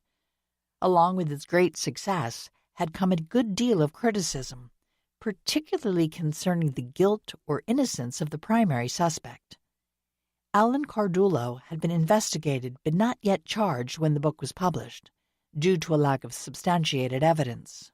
But Maureen's conviction that Cardullo was Beverly Barron's killer had resulted in a hate campaign against him that only ended when he committed suicide. Although Alan Cardullo's family had filed a lawsuit and won an unspecified amount in a settlement, most people were still convinced he'd murdered Beverly. The number increased exponentially when the television series based on Maureen's book became an international hit. It was interesting background material, and I would share it with Brad, but nothing seemed to point to a connection between the people present when Maureen died and her murder. When Samantha arrived at 10, I asked her to cover the desk while I headed out to the archives, with the proviso that she could give me a call if someone needed help with a difficult reference question. I deactivated the alarm on the back door. We'd installed this security measure fairly recently, wanting to keep the door unlocked when the library was open so it could be a fire exit in an emergency, but not wanting materials taken off site without being checked out. I didn't worry too much about leaving it deactivated when I was in the archives, as it was clearly marked, and the few instances when someone had tried to sneak items out the back door had resulted in a piercing shriek that had trained our patrons on the consequences. I crossed the library's gravel parking lot to reach the small stone building that housed the town archives. It was original to the site, having been built as a cottage for the first library directors, but in the 50s, when the archives had outgrown their alcove in the main building, the town took over the space. Unlocking the door, I flicked on the light switch. The archives were a single room with a large pitted wood table situated under a dangling fluorescent light. Old filing cabinets and metal shelving stuffed with archival banker's boxes lined the four walls. I stepped inside, closing the door behind me. The whir of the window air conditioning units filled the silence as I walked over to the section of shelving that held the boxes of materials from the 1960s. I pulled all the boxes covering 1967 as well as 1966, figuring there might have been articles mentioning the Eddie Jaffe case in the year following his disappearance. Setting all but the box marked July to December 1966 on the floor, I placed that box on the table and popped open the lid. Then I slipped on a pair of white cotton gloves and began a careful perusal of the files. After an hour, I concluded that there'd been little interest in whether Eddie was dead or alive, and if still living, where he might have gone. There were 2 short articles written in the weeks after Eddie vanished, and nothing more. The town saw him as a transient, I realized, and without family or friends badgering the authorities for a resolution to the mystery, the case had quickly gone cold. I moved on to the boxes containing the 1967 files. It was probably a futile task, but I wanted to tell Brad that I'd completed a comprehensive search. Finally, a newspaper clipping turned up that offered a new angle on the case. On the first anniversary of Eddie's disappearance, some intrepid reporter had located a young woman who claimed to have been his girlfriend at the time he disappeared. I smoothed the clipping flat and studied the photograph of a girl named Cheryl Abernathy. The article stated that she was 20, but the hollows under her cheekbones made her look older. Her frizzy dark hair was pulled back in a messy ponytail, and her collarbone jutted out above the scooped neck of her tank top. She looked like she hadn't eaten a decent meal in months, but I had a suspicion that her gauntness was the result of abusing drugs. She all but confirmed this in the short interview included in the article. Cheryl said she and Eddie used to party in a clearing in the woods with a variety of people she claimed she didn't really know. "You didn't ask names," she told the reporter, "not real names anyway. 'Cause there was drugs involved, along with the drinking. Eddie always had drugs on him, though he was more interested in selling them than taking them." I slid back in my hard wooden chair. If Eddie was dealing drugs in the Tillardsford area at that time, he undoubtedly would have run across a 21-year-old Carl Klass. Or at least Kurt would have known him.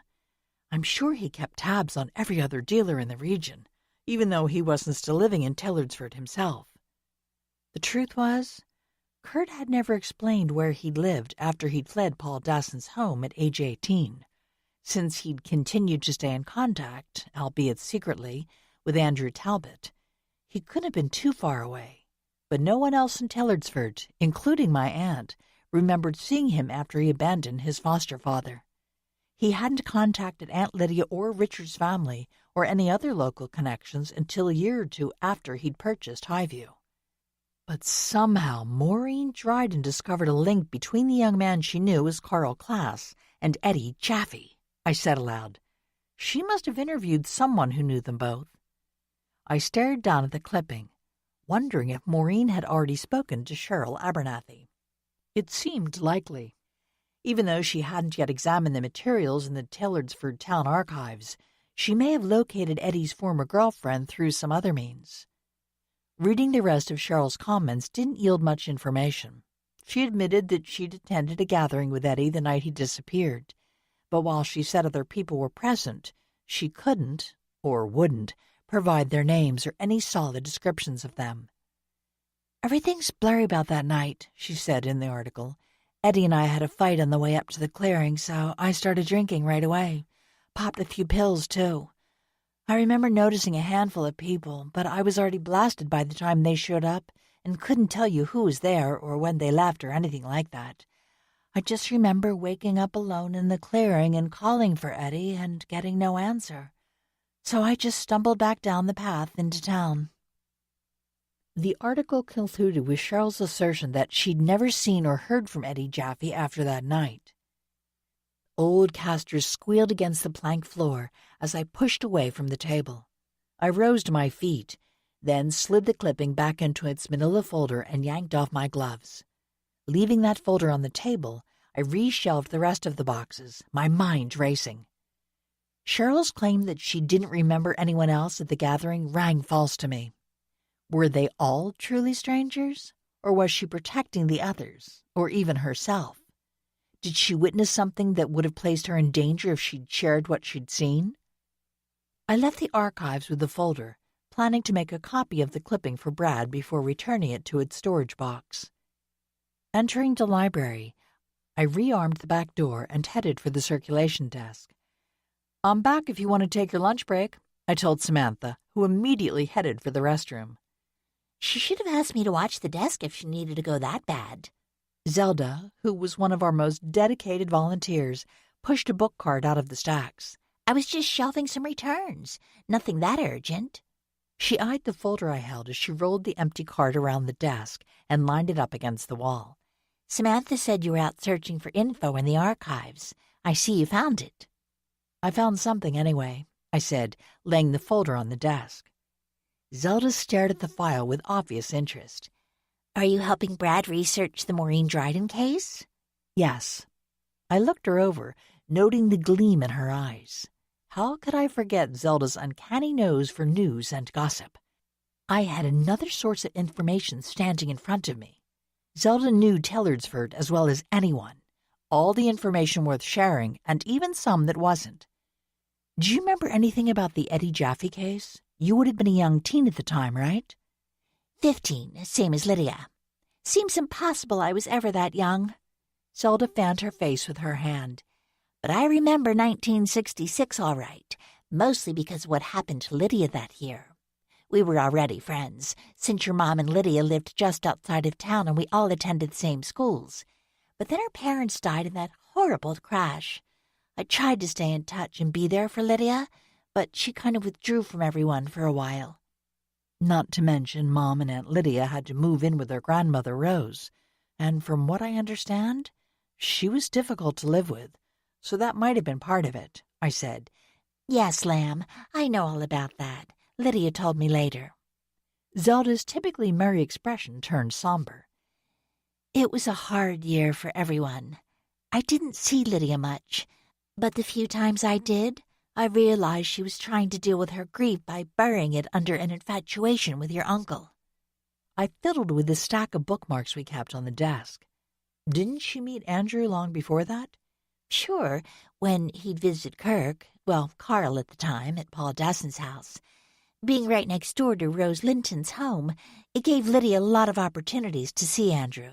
She and your mom and grandparents visited Rose every Sunday, you know. Zelda narrowed her eyes. Of course, once Kurt took off, Andrew didn't come around as much, but he still visited Paul Dasson occasionally, and there was another opportunity for her to meet him that summer. He would have been around 19, so he must have been headed off to college soon, I said. That's true, and he'd gotten a scholarship so he didn't have to work full-time in the summer, but he needed some pocket money, I guess.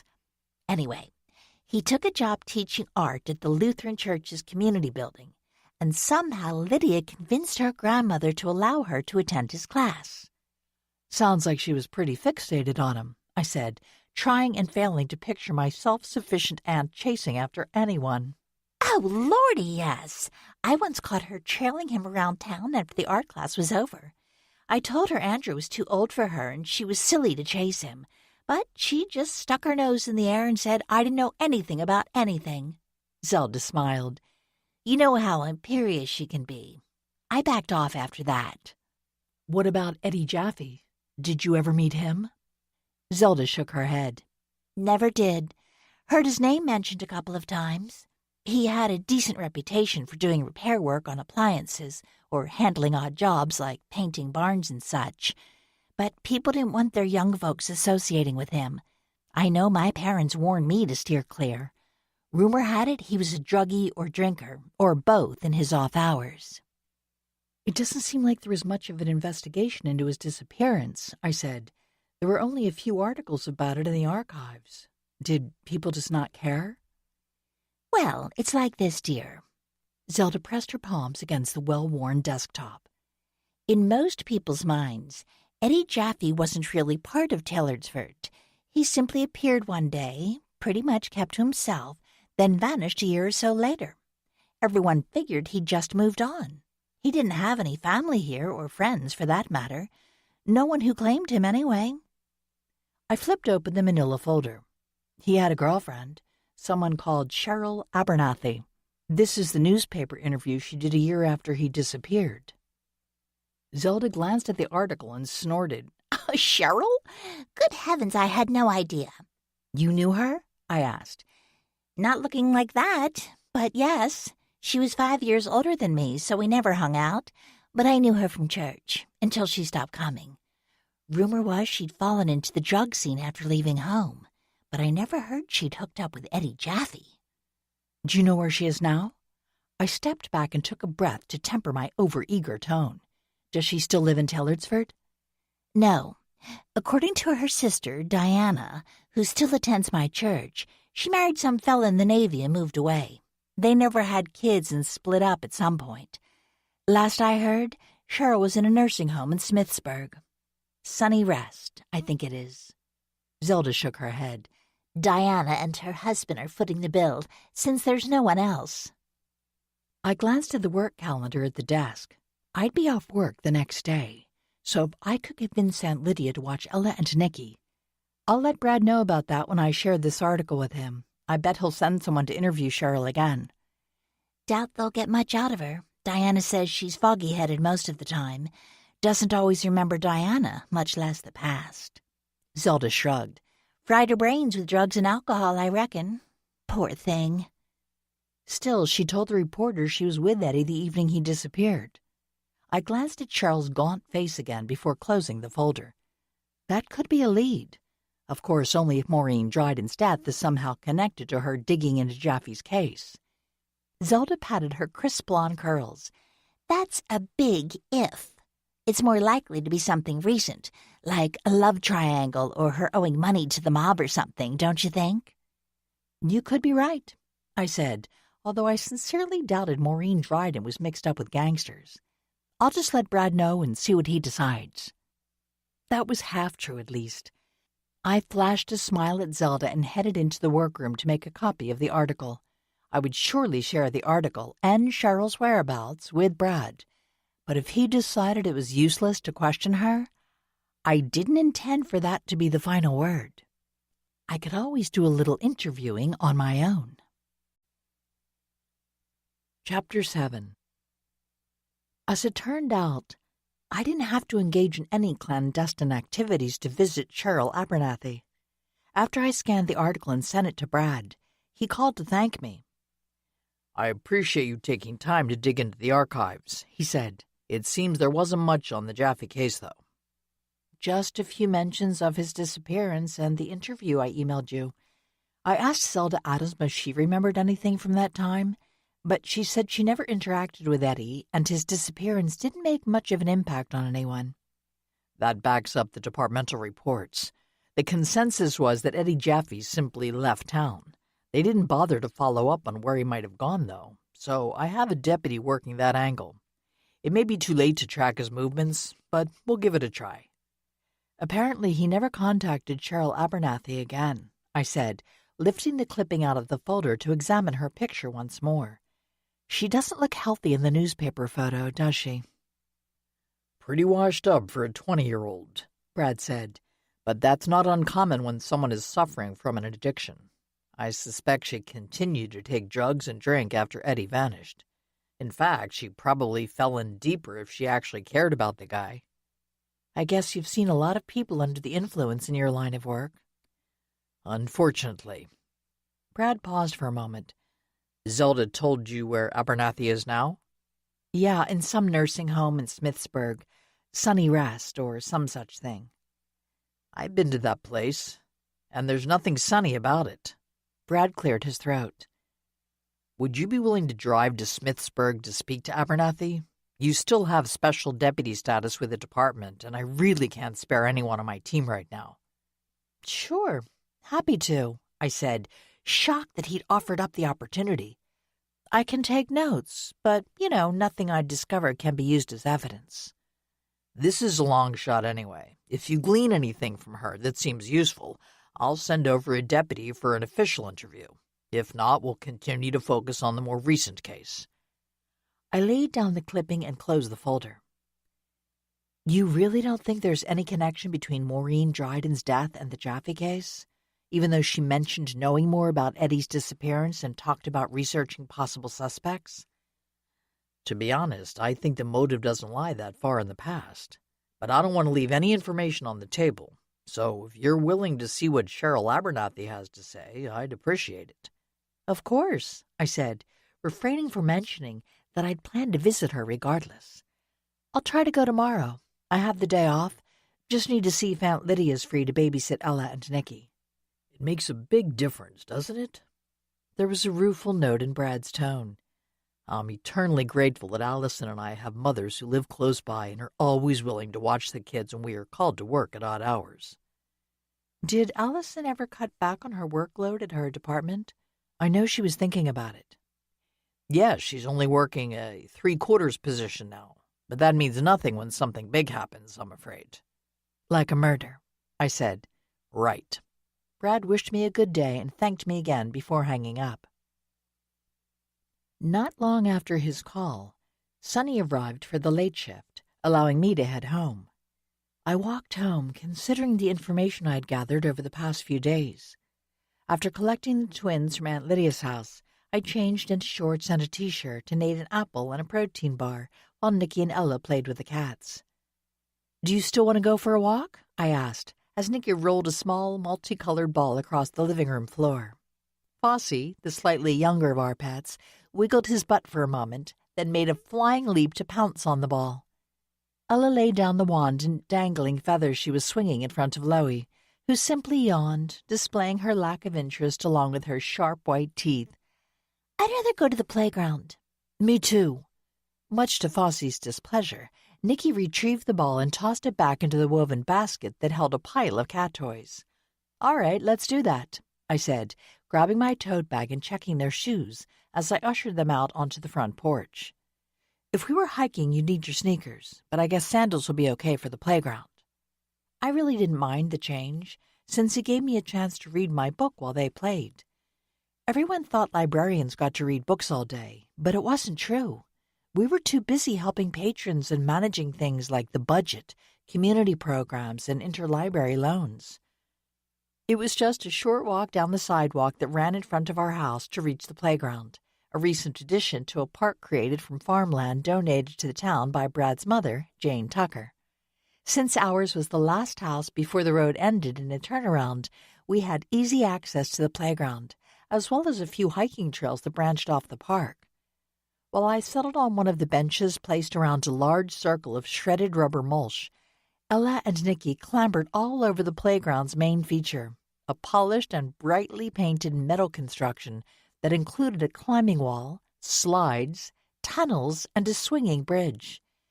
I didn't worry too much about the equipment on this playground because EMT Hannah Fowler, a colleague of my firefighter brother-in-law, Ethan Payne, had supervised the build to making sure everything was safe. I just pulled my book from my tote bag when a voice called my name. Looking up, I saw Kurt stepping out from the entrance to one of the trails. Ella and Nicky immediately used one of the slides to reach the ground. They rushed to Kurt, who lifted each of them in turn, giving them a hug and a peck on the cheek. "How are my grandchildren today?" he asked, squatting down to be closer to eye level. "Having fun?" "Yep. Want to watch me climb?" Ella said. "I'm the fastest." Nicky scuffed one of his rubber-soled sandals through the soft mulch. "No, you're not." "I am, aren't I, Mommy?" Ella's eyes flashed fire like her father's when he was passionate over something. "Well, why don't we see?" Kurt strolled over to the bench and sat next to me. "You two line up and make a run for the gym set, and I'll judge who gets to the top first." The twins readily agreed, standing side by side with their backs to us. "Hold on. I'll start the countdown," Kurt said. "All right. Get ready. And 1, 2, 3, go!" Nicky reached the base of the climbing wall first, but Ella, choosing to run up the steps that led to the swinging bridge, met him right as he stood up on the top platform. Looks like a tie, Kurt said, earning protest from the twins. He shook his head of shaggy white hair. If I say it's a tie, it's a tie. You're both excellent, so don't fuss. He cast me an amused smile before calling out to them again. Now I want to talk to your mother. Go and play while we chat. This last pronouncement, given in a tone that matched Aunt Lydia's air of command, quieted Nicky and Ella. They resumed playing without any more argument. "Were you hiking today?" I asked, turning to survey Kurt's rugged profile. "A bit far from your property, isn't it?" I looked over my shoulder. "I don't see your car. Where did you come from, anyway?" I parked behind the library and walked over," he replied, continuing to watch the twins. "Just wanted some extra exercise today." "Really? There are numerous trails near Highview." "Amy." Kurt turned the full intensity of his icy blue gaze on me. "Are you really digging into the Eddie Jaffe case?" I slid a few inches away from him. "I'm helping Brad Tucker. He wanted me to do some research in the archives, that's all." "And did you find anything?" "Not much," I replied. "The only item of any real interest was a newspaper clipping. It featured an interview with Eddie's girlfriend given a year after he vanished." "Girlfriend?" Kurt furrowed his brow. "Who is that exactly?" I studied his stony expression for a moment. "Cheryl Abernathy. Did you know her?" Kurt looked away. "The name sounds familiar, but I can't really place her." "She told the reporter that she was at some outdoor get-together with Eddie the evening he disappeared. Not too far from here, apparently. Right up that path you were on, as a matter of fact." "Is that so?" Kurt side-eyed me. "There's a clearing at the end of that trail. I saw some beer cans scattered around today, so I suppose it's used by local teens or others who want to drink in secret. Which also could have happened in the 60s, I suppose." He focused on the twins, now using the set of swings. "Did she say who else was there?" "She couldn't remember, or so she claims. She'd been drinking and popping pills or whatever, and says everything was a blur. That's likely to be true, according to Zelda Adams, who knows her sister." I pursed my lips, observing the rigid set of Kurt's broad shoulders. "Did you know Eddie, by any chance?" "I knew of him." Kurt rolled his shoulders and leaned back, staring up into the mosaic of maple leaves shading the bench. "He was small time, so I wasn't too concerned about his little side deals. Not exactly competition," he added, flashing me a wolfish grin. "How magnanimous of you," I said dryly. "So why do you think Maureen Dryden mentioned your name? Or, to be more exact, your former name, in her lecture the other day?" Kurt stretched out his long legs, digging his heels into the mulch. "I have no idea, unless she'd connected Jaffe's minor drug operation to other dealers in the area. I suppose there are a few people who still remember my Carl Class persona, if only the name." "But Delbert Fry wasn't into drugs back then, was he?" I waved to Ella, who was on the ground, showing off her dance abilities by lifting one foot and holding it up in an unwavering pose. "He never was, as far as I knew. He was older anyway, already in his early 30s by then, I think." Kurt appeared lost in thought. "Dryden probably found references to him wandering the mountains around the Taylorsford area, collecting limbs and branches for his woodworking projects. I did run into him a few times when I was meeting people in some rather secluded spots." I examined his face, looking for any signs of embarrassment or shame. Finding none, I coughed, hoping to draw his attention. "Brad told me that the original investigation concluded that Eddie had simply left town, but no one ever followed up, which is why the case is still open." Kurt swiveled his upper body so he could face me directly. "I'm sure that's what happened. You should remember that Miss Dryden made her living spinning conspiracy theories around murder cases. She may have made numerous enemies in the course of her career, one of whom decided to silence her. There's the team she brought with her, too, the relationship dynamics in that group." "Did they display jealousy or anger or tension?" When Kurt raised his eyebrows, I added, I wonder if you noticed any of that at the inn the night she was killed." "Who says I was there?" Kurt's tone was sharp as a thorn. Sunny, for one. She was meeting some business acquaintances at the restaurant and saw you. I'm sure others did, too. I stopped short of mentioning that I'd observed what looked like his car leaving the area. He didn't need to know I'd seen that. Kurt leaned in and took my chin in his hand. Leave it alone, Amy. Nothing good will come of you involving yourself in this matter. Meeting his cold stare with the glare of my own, I yanked my chin away and slid to the end of the bench. Are you threatening me? He crossed his arms over his chest. Of course not. But you're rummaging through some old garbage that rotted away long ago. There's no point to it. Then there's no harm in digging it up either, is there? I straightened and squared my shoulders. If it all is, as you claim, basically an archaeological excavation, it can't possibly hurt anyone in the present. Kurt's nostrils flared. I've cut you a lot of slack in the past, Amy. But I'm warning you, the Jaffe disappearance has nothing to do with Miss Dryden's death. You're going to be poking a hornet's nest if you insist on trying to link the two cases. I stared at him, struck dumb by his expression. Knowing something of his past, I'd always assumed Kurt could be dangerous, but I'd never truly feared him. Not until now. Chapter 8. Kurt stood up first. I think I'll go. Tell the children I had to run to a meeting. I opened my mouth but snapped it shut again when I realized I really didn't know what I wanted to say. Kurt turned and stalked away, his long stride taking him out of sight within a few minutes. Sitting on the bench with my book open in my lap, I pretended to read while not turning any pages. Kurt's aggressive demands that I cease and desist any investigation into Eddie Jaffe's disappearance made me question not only his possible involvement in that case, but also whether he'd had anything to do with Maureen Dryden's death. This is nuts, I said, chiding myself for such thoughts. But I couldn't ignore the red flags fluttering like butterflies in my brain. Kids, I finally called out, let's go. For once, they didn't whine, probably because they were more tired than they wanted to admit. Dutifully following me back to the house, they questioned why Grandpop Kurt had left without saying goodbye. He had a meeting, I said, as I unlocked the front door. You know how Daddy is often busy with classes and rehearsals? Well, Kurt has a lot of meetings with people who want to buy or sell things. Art and antiques, Ella piped up, like all the stuff in his house. That's right. I glanced down. You know the rule. Outside shoes off in the house.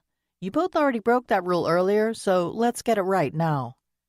We all slipped off our shoes and dropped them into one of the baskets under the table. Although Richard and I complied in order to act as role models, the no outside shoe rule was primarily directed at the children, mainly to prevent them from damaging the dance floor that covered one half of the large front room of our house. When Richard had renovated his great-uncle's house, he'd removed the wall between the original living room and dining room and turned part of the resulting space into a home dance studio, complete with mirrors and a bar on one long wall. What do you guys want for dinner? I asked, sliding my feet into a pair of open-toed slippers. Macaroni and cheese, they shouted in unison. All right, but why don't you wash your hands and help me make it? I pointed a finger at them. And we are having vegetables as well, so don't turn your noses up. Spying their grimaces, I added, dancers need good nutrition, remember? After dinner, I supervised baths, aided by Fosse, who had a strange fascination with water for a cat. He liked to perch on the edge of the tub and take a swipe at any bath toys floating by. We snuggled on the sofa after that, accompanied by both cats, and watched a baby animal documentary from one of our streaming services. It wasn't long before the twins were nodding off, so halfway through the second episode, I turned off the television and herded them upstairs to their bedrooms. Once they were asleep, with Loie at the foot of Nicky's bed and Fosse cuddled up against Ella, I grabbed my cell phone and sat back on the sofa to search for the exact location of the Sunny Rest nursing home. I also texted Aunt Lydia to ask if she could watch the twins for a few hours on Tuesday. Richard came home about an hour later, after I'd confirmed my plans for the next day. Kids already asleep? He asked, sitting on the sofa next to me. They were when I last checked. I set my phone on the cocktail table. How did it go today? Good, good. Richard slumped back against the sofa cushions. But I'm exhausted. I can't keep up the pace like I once could. I tell you, sweetheart, it's terrible getting old. Better than the alternative, I said, rubbing his arm. How does a good back massage sound? He turned to me, his eyes brightening. Fantastic. But let me grab a shower first. I'm way too sweaty right now. I leaned in and sniffed. You don't stink. Or maybe I'm just used to your smell, I added, sitting back. Are you now? Richard pulled me into a close embrace. I think I'll still get that shower, he whispered in my ear. Then I'll let you work your magic. Magic, huh? I patted his back. Is that what you call it? Every time, he replied. On Tuesday, I used the morning to take care of laundry and clean the kitchen. Not my favorite tasks, but necessary. Piles of dirty clothes seemed to manifest in the hamper overnight, and while I encouraged Ella and Nikki to help prepare meals, their efforts resulted in a lot of spills and crumbs. After lunch, with the twins safely left in the care of Aunt Lydia, I drove over to Smithsburg to talk to Cheryl Abernathy. Smithsburg, a 30-minute drive from Taylorsford, was much less quaint, but it offered more services. There was the renovated Art Deco cinema that had been turned into a performance space for local and touring theater companies, as well as other performing groups, and an urgent care facility along with several doctor and dentist offices. It was no surprise that Sunnyrest Nursing Home was located close to these medical facilities. Parking in a visitor space, I collected the sunflower bouquet I'd picked up at the grocery store just outside of Taylorsford and entered the sprawling 2-level brick building. The older woman at the reception desk asked me to sign in. As she took my temperature to ensure I wasn't bringing in anything contagious, she glanced at the resident's name I'd scrawled on the roster. Ms. Abernathy. That's nice. She gets so few visitors. Her sister and brother-in-law are the only ones who ever stop by. I smiled and asked for Cheryl's room number. It's my first time visiting, I explained, when the receptionist gave me a questioning look. It's 204. Take the elevator to the second floor and turn right. I thanked her and crossed the lobby, which included a gleaming black baby grand piano and several standing urns filled with silk flowers. The perfume of air fresheners couldn't quite cover the acrid tang of antiseptic blended with the sharp scent of commercial cleaning products. Walking down the second-floor hallway, I nodded greetings to the patients sitting in wheelchairs outside their rooms. A few smiled and said hello, but several of them appeared to be lost in their own worlds. It was a sobering sight. Everyone gets old, I thought, and we all hope we won't end up in a place like this, no matter how nice it might be. But sadly, sometimes that's out of our control. The door to room 204 sat slightly ajar. I peeked in. It was a single room, which meant Cheryl's sister was generous enough to pay to avoid Cheryl having a roommate. I knocked on the door before entering. "Who is it?" Cheryl Abernathy's voice was soft and featured a definite quaver. Entering the room, I brandished my bouquet, hoping the bright flowers would buy me some goodwill. "Hello, Miss Abernathy. I'm Amy Muir, one of the library directors at the Taylorsford Public Library." The head of Cheryl's bed had been raised, and pillows had been used to prop her up in a sitting position. She stared with narrowed eyes, the lines bracketing her thin lips deepening as she surveyed me. Her once voluminous curly dark hair had turned white and was cropped so close to her head that I could see patches of pink scalp. "I don't know you," she said, her gaunt fingers plucking at the bedspread. "You're right. We've never met before." I crossed to the bank of metal-clad windows. Grabbing an empty vase off the sill, I turned to face Cheryl. "But I know your sister." That was a lie, but a useful one. Cheryl's taut lips relaxed slightly. "You're friends with Diana?" "Not exactly friends, but I've met her. She attends the same church as my friend Zelda Adams." I walked into the small attached bathroom, calling over my shoulder, "Excuse me, I need to put these in water." As I stepped out of the bathroom, I could see Cheryl puzzling over this name. She used to be Zelda's shoemaker before she married, I said, setting the vase of flowers on the windowsill. Oh, Zelda. Yeah, I remember. Her family used to sit in the pew behind us. She was always too loud, and my mother had to turn around and shush her. Cheryl scrunched up her face as I pulled one of the guest chairs up near the bed and sat down. Zelda said you don't get many visitors, so I thought I'd stop by. I crossed my hands one over the other in my lap. She was younger than me, just a kid. Cheryl grimaced. She had a friend who tagged along with her, a skinny blonde kid who always acted like she was better than anyone else. Stuck-up little thing. She lived in that fancy house with her crazy grandmother. Aunt Lydia, I thought, forcing a smile. You must have known a lot of people in Taylorsford. Can't remember most of 'em. Cheryl turned her watery blue gaze on me. Long time ago. Of course. I considered my next words carefully. The thing is, I was doing some research in the town archives. Cheryl rubbed her wrinkled neck. Why'd you want to do that? Well, like I said, I'm a librarian. People ask me to find information for them, and recently someone was interested in an event that happened in the past.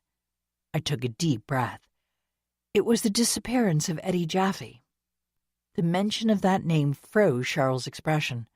Her eyes appeared to glaze over, and the hand lying on the bedspread twitched like a dying fish.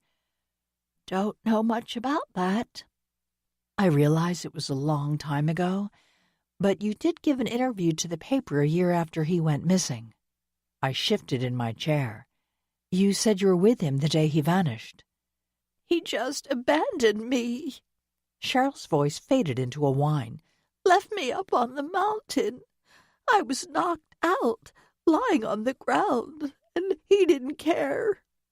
I gazed at her, realizing I had to tread carefully if I wanted any answers. You mean you woke up and no one was there with you? That's right. I was alone. All of 'em gone. Had to stumble down the trail by myself in the morning. All of them?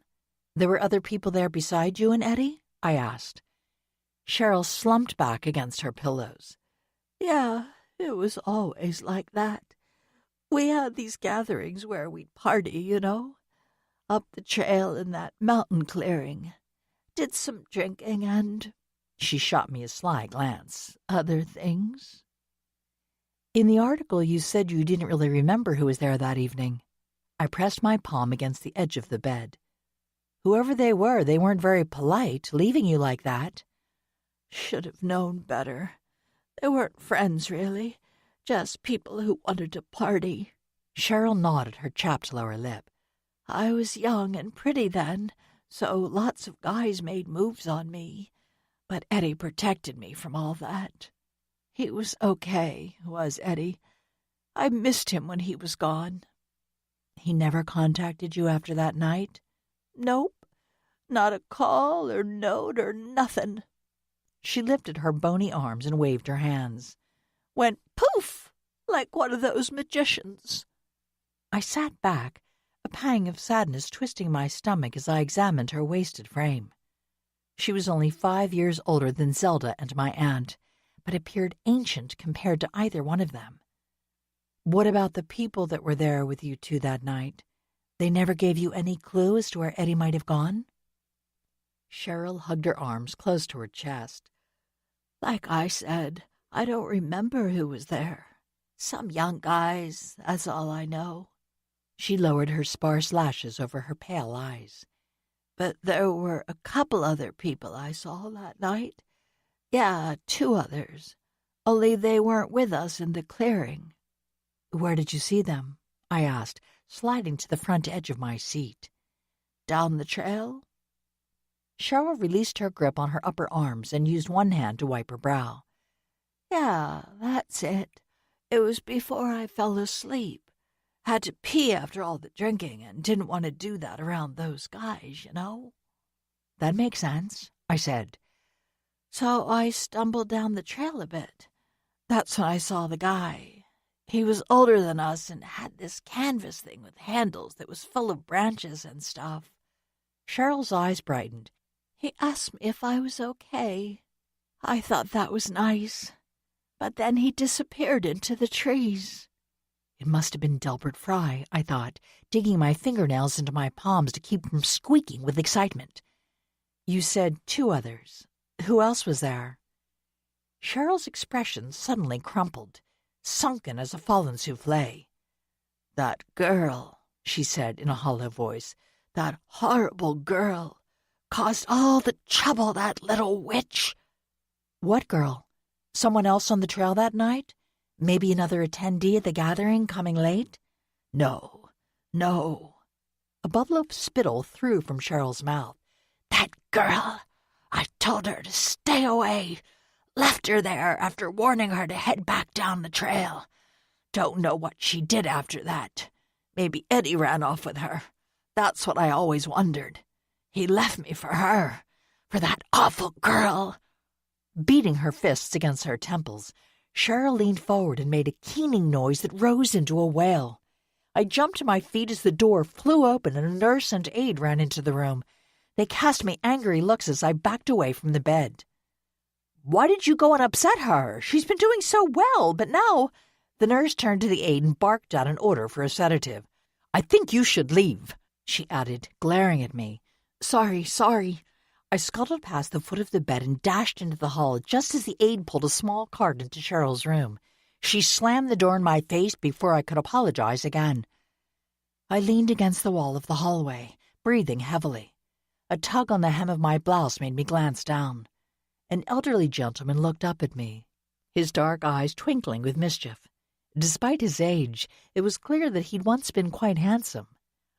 I should have warned you, miss. That there old lady is a real hellcat. He tapped his forehead with one gnarled finger. Too many drugs when she was young. You know, fried her brain.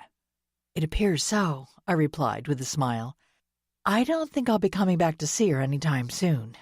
You can always come and see me, the man said, with a trace of flirtation in his tone. I don't know, I said, my smile broadening. I'm afraid I might not be able to resist your charms, and being a happily married woman. His guffaw filled the hallway. You must come back, little lady. I'm Randy, by the way. I bet you are, I called over my shoulder as I turned away, earning another loud burst of laughter that followed me down the hall. Chapter 9. On Thursday, Aunt Lydia called me early in the morning. I assumed you'd be up even though you're off work today, she said.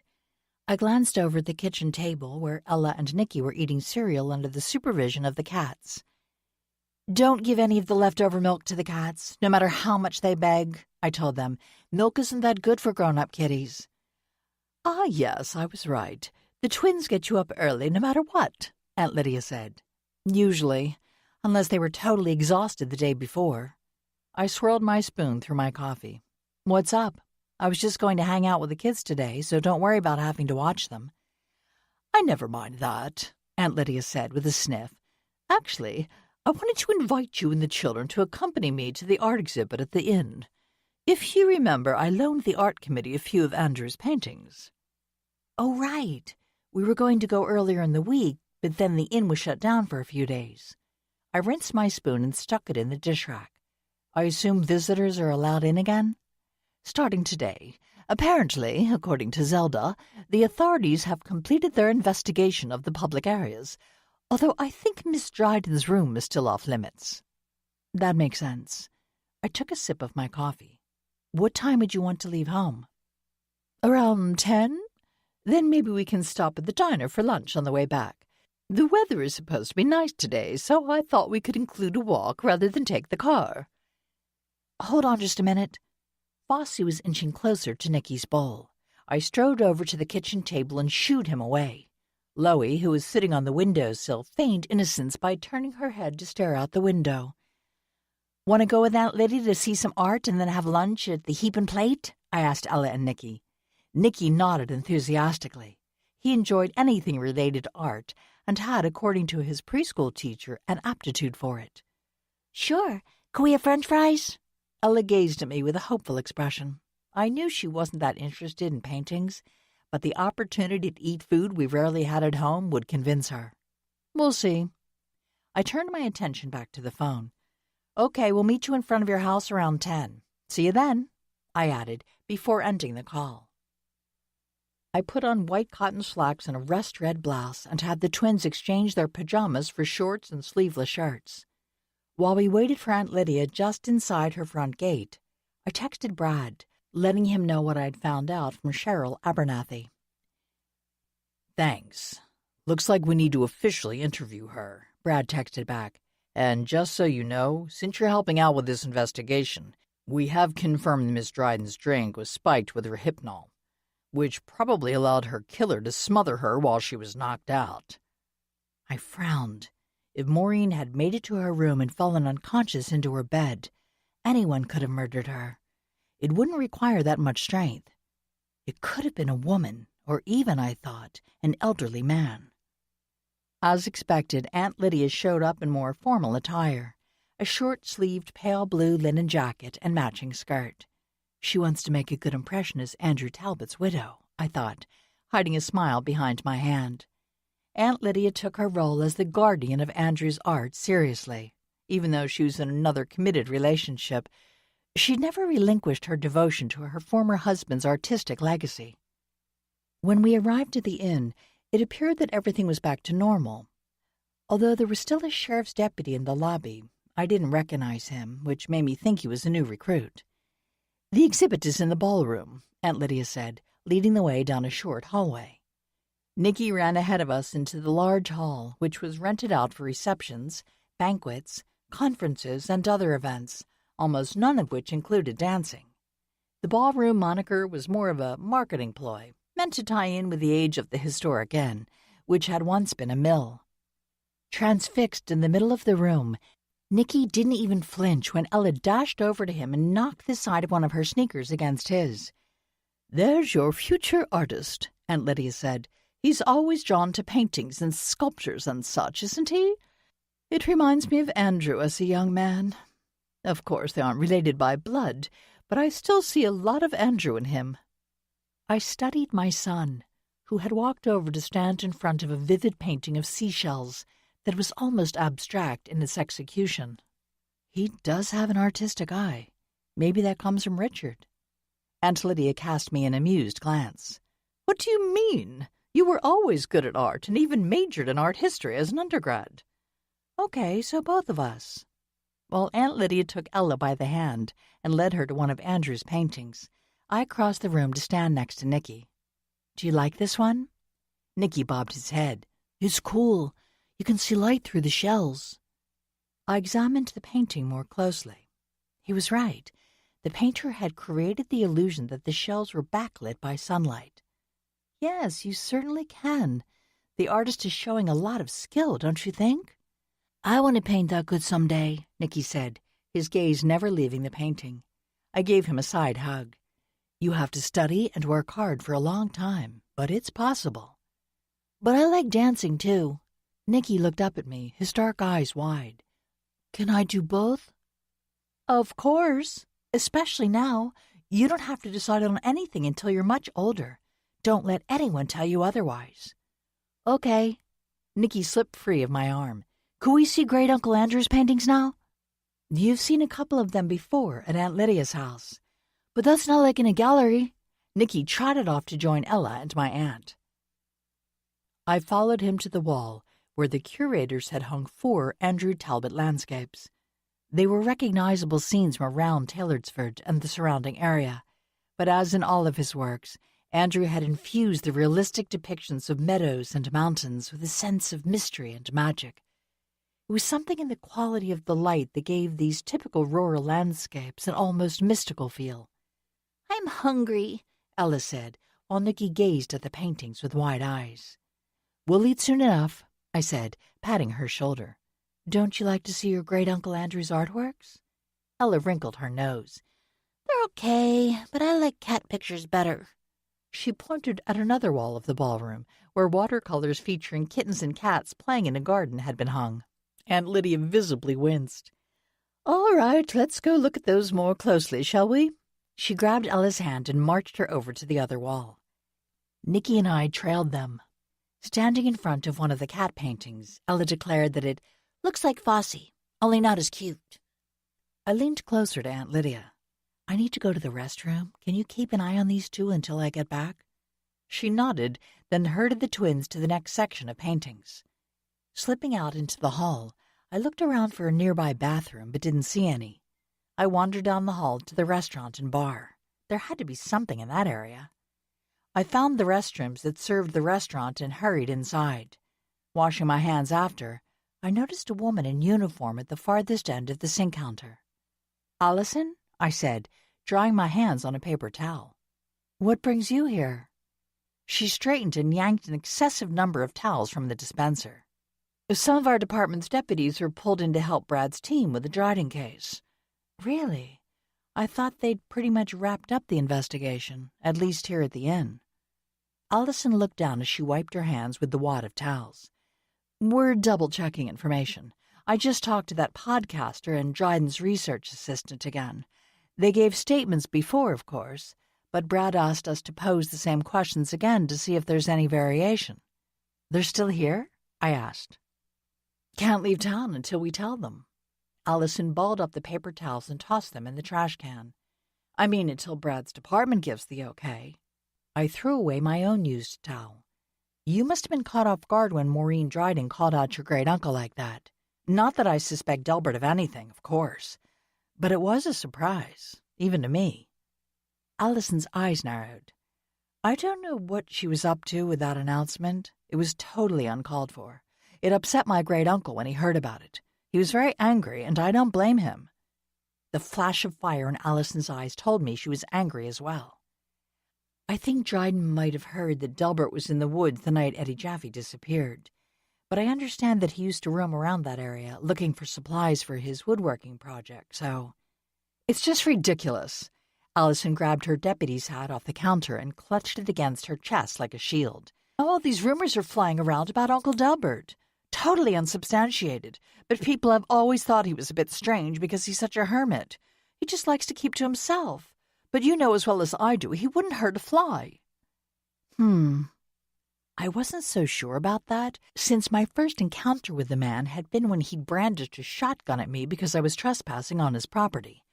While I couldn't see him committing a crime at his age, I also couldn't rule him out as a suspect in the Jaffe case. Gilbert would have only been in his 30s then, and he'd always been protective of the mountain environment. If Eddie and his pals were trashing the clearing Cheryl had mentioned— "Sonny said something about seeing you here on Sunday evening. Did you notice anything odd?" Color rose in Allison's cheeks. She slammed her hat down onto her head, so low in front that the brim shadowed her face. "No, and for your information, I was just here to pick up some takeout from the restaurant. It was pretty crazy that night, as I'm sure you're aware. Now, if you'll excuse me, I need to get back to work. Have to talk to the bartender again and a few other staff." She strode out of the bathroom without a goodbye. I waited a moment before I exited, puzzling over her defensive attitude. Almost like she's hiding something, I thought. Walking back through the restaurant, I caught a glimpse of Terry Temkin and Sean Gordon at one of the high-backed booths lining an exposed stone wall. They appeared to be in the midst of an argument, which naturally piqued my curiosity. I moved closer, standing behind the tall back of their booth. Sometimes being short was an advantage. "I heard you told the deputies that Maureen left the bar after you did, but I don't remember it that way," Sean said. "I'm surprised you could remember anything the way you were throwing them back." Terry's voice was laced with sarcasm. "While your memory might be fuzzy, I assure you that Mindy and I fled to the outdoor patio not long after that dark-haired woman confronted Maureen. Did you know she was the sheriff's wife?" "You don't mean the one who was accusing Maureen of slandering her great-uncle?" Sean asked. "Yeah, that's the one. Allison Tucker, also in law enforcement, apparently, although she wasn't acting like a law-abiding citizen that night." Terry's bark of laughter held no trace of humor. "But that isn't the point of this chat. What I want to know is why you told the authorities that Maureen and I argued that evening." "Didn't you? I'm fairly certain I overheard the two of you fighting over some research you claimed she was stealing from you," Sean said. A waitress, noticing me standing in the passageway between the booth and the kitchen, shot me a questioning look. I slid my phone from my purse and fiddled with it as if reading texts.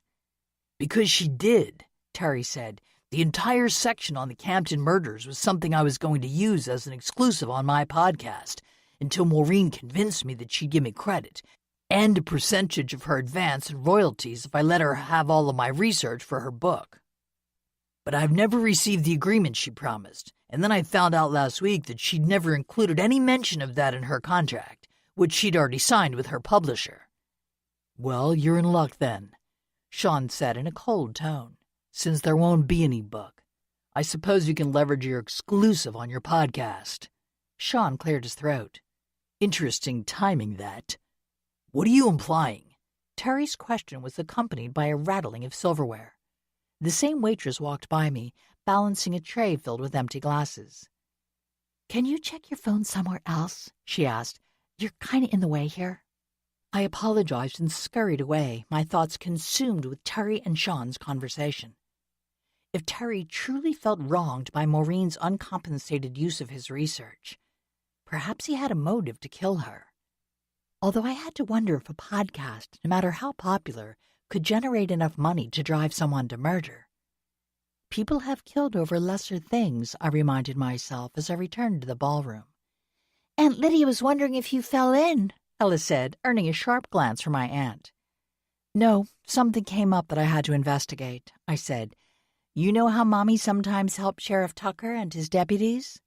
Ella and Nicky nodded, while Aunt Lydia frowned. "That's all very well, but the twins and I have already seen all the paintings, and now they're famished, or so they claim. I'm afraid you won't get to see the entire exhibit today, Amy." "It's okay. I can come again once I'm back at work. It'll be easy enough to pop in during my lunch hour." My aunt gave me a sidelong look. "That won't be until next week, right?"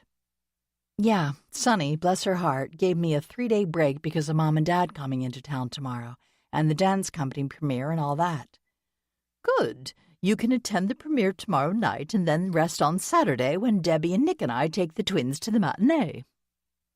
"That will be nice," I said.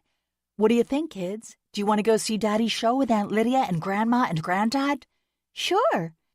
Ella looked up at me. Her gray eyes were so like her father's that it always warmed my heart. And of course she knew it. "But right now, I want French fries." "Let's head to the heapin' plate then," Aunt Lydia said. "To be honest, I'm a bit hungry myself." As we strolled into the lobby with Ella and Nicky arguing over who would get to order first at the diner, I noticed Terry Temkin's assistant, Mindy LaSalle, huddled in one corner with her cell phone plastered to one ear. "How could you do that?" she said in an agitated tone. "You'd better watch what you say from now on, or we'll all be in trouble." I paused in mid-stride, interested in hearing more, but had to move forward when Nicky tugged on one of my hands and Ella on the other. "Come on, Mommy, we want lunch," Ella said. Aunt Lydia glanced back over her shoulder, her fingers curled around the handle of one of the glass front doors. "Put down the sleuthing hat, Amy, and let's just enjoy the day." I almost retorted that I enjoyed what she called sleuthing, but thought better of it. "All right, march forward," I told the twins, who complied with the exaggerated steps they'd learned while dancing in the Nutcracker. "I didn't ask for a parade," Aunt Lydia said, as Ella and Nicky marched ahead of us. I shifted my purse strap to my other shoulder. "Don't knock it. It just means they might wear themselves out and actually take a nap when we get home." My aunt's trill of laughter instantly punctured that dream. "Who are you kidding?" I know, I said glumly. "That's the impossible dream." "And no Don Quixote for miles around," she replied with a wicked smile. I sighed. "That's the sad part about reality. Those fictional characters are never around when you need them." Chapter 10. I thought I was well prepared for the premiere of the Tansen Muir Company, but I'd underestimated the strain it would place on Richard. "It's going to be wonderful. You're going to do great. Everyone in the company will exceed your expectations," I said, perched on the edge of our bed as Richard paced the bedroom. "I feel like my head is going to explode," he said, raking his fingers through his short hair until it stood up in spikes. Last night's dress rehearsal was such a mess. Everything that could go wrong did go wrong. Yeah, but you always say a bad dress rehearsal means a great opening night. I patted the bed. Come sit. He crossed the room and sat down next to me, putting his head in his hands. I'm just worried I'll let down Carla and the company. How could you think that? I asked, rubbing his back. You polished the choreography to a fine shine. I'm sure of that, since you've spent hours in the dance studio here and at the theater, and you worked with the dancers from the first steps to the finale. I mean, you've overseen so many rehearsals that the children have almost forgotten what you look like. Richard lifted his head and cast me a rueful glance. That bad, huh? It's fine. You spend plenty of time with them, and I know getting the company off to a great start is essential. But really, honey, you have to trust your own dedication and talent, not to mention the abilities of your co-director and hand-picked dancers. This company has been a long time coming, so of course you're feeling the pressure. But I believe it's going to be a fantastic premiere, and soon you guys will be so inundated with opportunities to perform that we'll have to buy a camper so the kids and I can follow you around the country. Turning to pull me into a hug, Richard declared, All around the world, so we might need a jet or boat, too. Fine. I laid my head on his shoulder. We'll travel the globe, although we have to figure out what to do about the cats. They'll have to come along, Richard said. In response, Loie, who was curled up at the foot of the bed, opened one of her emerald eyes and stared suspiciously at us. I wrapped my arms more tightly around him. Feeling better now? Not quite yet, he replied, adjusting his position so he could kiss me. What would I do without you? He said when he finally sat back and released his hold on me. That's definitely not something to worry about. I laid my palm against his jaw. I'm here for good and forever. Richard took hold of my other hand. My favorite words, other than... I love you, I said, finishing his thought. And yes, I do. You'd better. Richard grabbed my arms and pushed me down on the bed. Speaking of reducing stress... The kids will be up soon. Richard brushed a kiss against my temple. That's why we train them to never enter this room without permission if the door is closed. Remember? And they always follow our instructions? I asked, arching my brows. Point taken. Richard released me and sat up. I stayed flat on my back, staring up at the white beadboard ceiling. Don't fret. This isn't the end. This is just to be continued. Ah, a cliffhanger. Richard pulled me up to a sitting position. Well, that does build the anticipation. Gives me something to look forward to despite all the anxiety over the show. I smiled. See, I knew I could make you feel better. You're great at that, Richard said, tapping my lips with one finger. Among other things. My parents arrived by mid-morning, stopping by Aunt Lydia's house first to say hello and drop off their luggage. Since our 3-bedroom home didn't have a dedicated guest room, Mom and Dad always stayed with my aunt when they visited. There were plenty of extra rooms in the large family home that Aunt Lydia had inherited from her grandmother, Rose Baker Lytton. Fortunately, after some years of avoiding the house due to unpleasant memories, my mom had finally gotten comfortable with staying there. When Mom and Dad showed up at our house, Ella and Nikki ran to them to receive a shower of kisses and hugs. Aunt Lydia, who'd accompanied my parents, pulled me into the kitchen. Debbie and Nick had some questions about this latest murder, particularly whether you were going to be involved in helping the sheriff's department again, she said, keeping her voice low. Perhaps you should reassure them that you're just doing a little research and nothing more. Debbie's already anxious over your brother, who's out in the field, heaven only knows where. I frowned.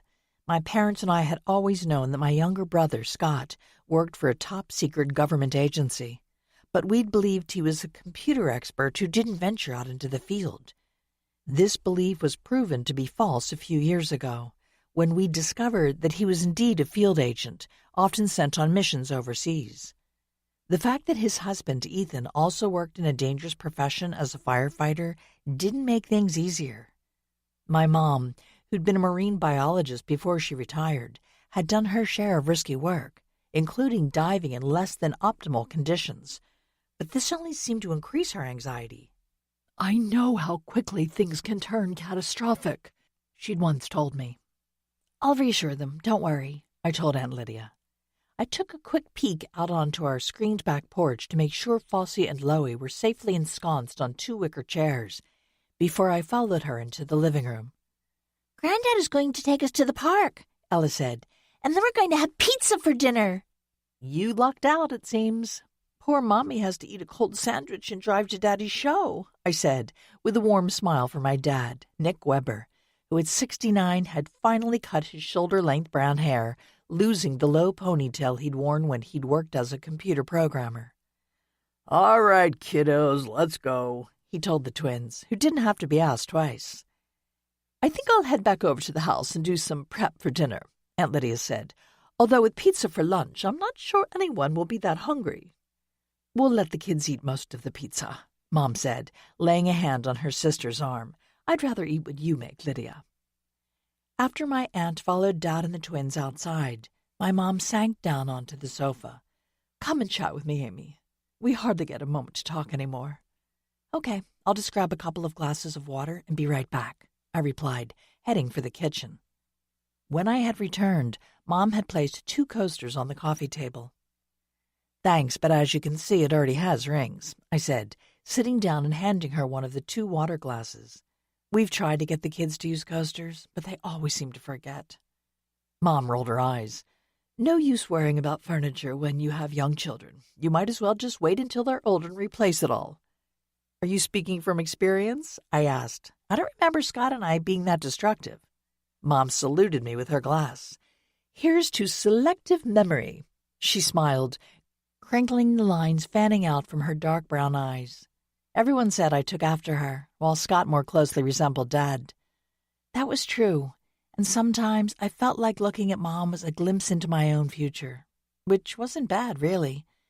While only a few dark brown strands were threaded through her now white hair, she didn't have many wrinkles for a 70-year-old. If I grew old gracefully like her or my aunt, I'd be thankful. "Aunt Lydia said you were a little worried about Scott.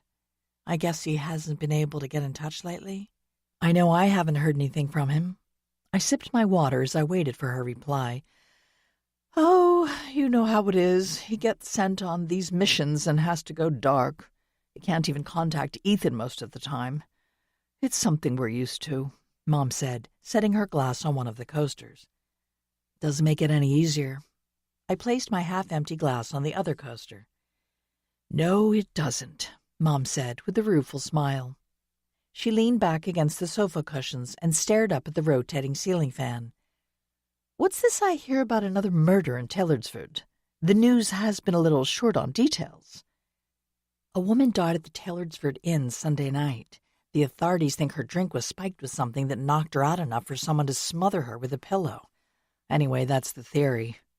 Mom lowered her gaze and turned to me. "Do you know the victim? I heard it was a true crime author." "I only met her once, after the lecture she gave Saturday afternoon as part of the arts festival." I slid to the edge of the sofa and gripped my knees with my hands. "Her name was Maureen Dryden, and she was famous for writing about the Beverly Barron murder." "Oh, that's where I heard her name before. Your dad and I watched the miniseries about that case." Mom shook her head. "Such a young, beautiful, and talented actress. It was a terrible shame." "I never saw that, but I know it was wildly popular when it came out," I said.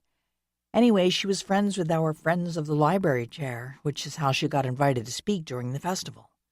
I grabbed my glass and took a long swallow of water. Miss Dryden talked about the new book she was writing, sort of an anthology of stories about cold cases in small towns. She was actually researching a missing persons case that took place in Taylorsford in the summer of 1966. I know that's not long after you and Aunt Lydia moved in with great-grandmother Rose. Before I could finish my sentence, Mom snapped her fingers. "The Eddie Jaffe case." "That's right. Do you remember much about it?" I asked, giving her a searching look. "You were pretty young then." "I was 10, not 2. Of course I remember it." Setting my water glass back down, I swiveled on the sofa cushions, pulling my legs up and crossing them in a pretzel pose. Exactly what do you recall? Are you back helping the sheriff's department, Amy? My mom's disapproving tone told me I needed to tread carefully. Yes, but just with research. The library houses the town archives, you know, so Brad Tucker asked me to check the archival materials for any background information. That's all, really. I tightened my lips, realizing that wasn't exactly the whole truth. I'd also interviewed Cheryl Abernathy. This is how you get in trouble, Mom said. It starts out with research and then escalates. Cross my heart, I'll be careful, I said, making the gesture. But I don't think I have to worry about anything you might say. So, if you remember Eddie Jaffe? Mom cut me off with a wave of her hand. I never met him, although I saw him around town a few times. He was a decent-looking young man, in a lean and hungry sort of way. Very thin, with long, dark blonde hair that always looked like it needed a wash. She picked up her water glass and took a sip. His eyes were very arresting. Even though he was fair, he had eyes so dark they looked black. It was an unusual contrast and made him hard to forget. What did you hear people say when he went missing? I asked. I'm sure you probably picked up on some of the gossip, even if you were a kid. Well, sure. Adults always think children are oblivious, don't they? But Liddy and I heard almost everything grandmother's friends said when they came to visit. Mom circled her forefinger around the rim of her glass. Most people in Taylorsford believed Eddie had skipped town. According to the older folks, he disappeared just like he appeared, out of the blue and with no fanfare. It was listed as a missing persons case, though, I said. Only because he didn't take his clothes or other belongings with him. Mom stared out over the living room. He had a set of tools he used for odd jobs he picked up here and there.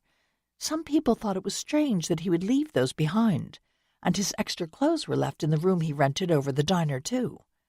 On the other hand, his truck vanished on the day he disappeared, so there was talk that he was fleeing in a hurry.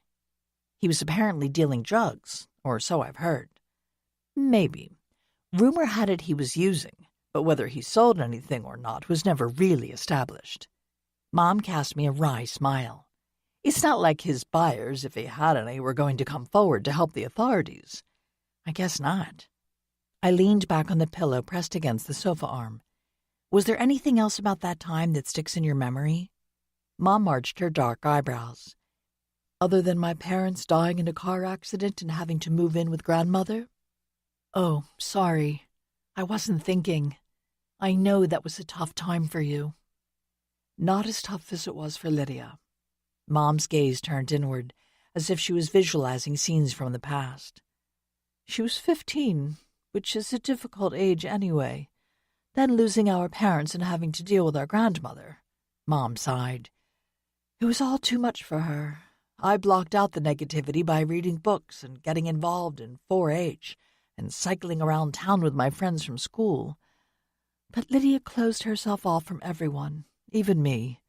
She did get involved in some art classes, but that was only because she had a crush on Andrew. Yeah, I heard that much from Zelda. It was honestly more than an obsession. Mom shook her head. It wasn't healthy, but grandmother didn't seem to notice what was going on, and Lydia wouldn't listen to me, or Zelda, or anyone else.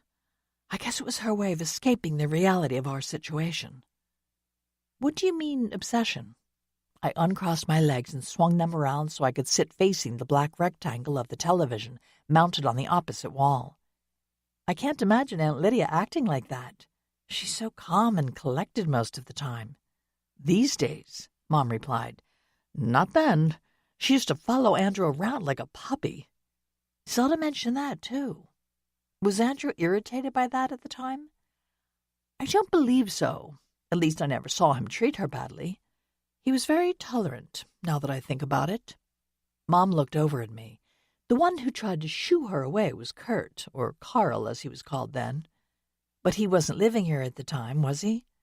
No, he'd left home before Liddy and I moved in next door. But we knew him from when we used to visit grandmother with our parents. I didn't pay him or his friend Andrew much attention. To me, boys still had cooties. Her smile faded as she continued speaking. But Lydia was always trying to hang out with them while we were visiting grandmother. And then when we moved in, well, she watched like a hawk to catch sight of Andrew every time he visited Paul Dasson. Then she found out about the art class Andrew was teaching and convinced grandmother to allow her to attend. Mom crossed her arms over her chest. I have no idea how Lydia did that, except that she may have appealed to grandmother's conviction that young ladies should have some genteel hobbies. How'd she run into Kurt, though? He was living somewhere else, like Smithsburg, and trying to keep a low profile in Taylorsford, from what I understand. Honestly, I don't know. I guess he and Andrew met up from time to time, and since Lydia was keeping such close tabs on Andrew, she occasionally encountered Kurt as well. All I'm sure of is that there were a few times when I caught Lydia crying and she'd say Kurt, that is Carl, had been mean to her and she hated him and stuff like that. Mom held her hand up. We should change the subject. I agree. The clatter of shoes on our wooden porch floor had alerted me as well. As the front door opened and the twins burst into the room, trailed by my dad, Mom leaned in closer to me. Don't mention any of this to Lydia. I'm not sure how she'd react. I won't, I told her, because I am sure. Chapter 11.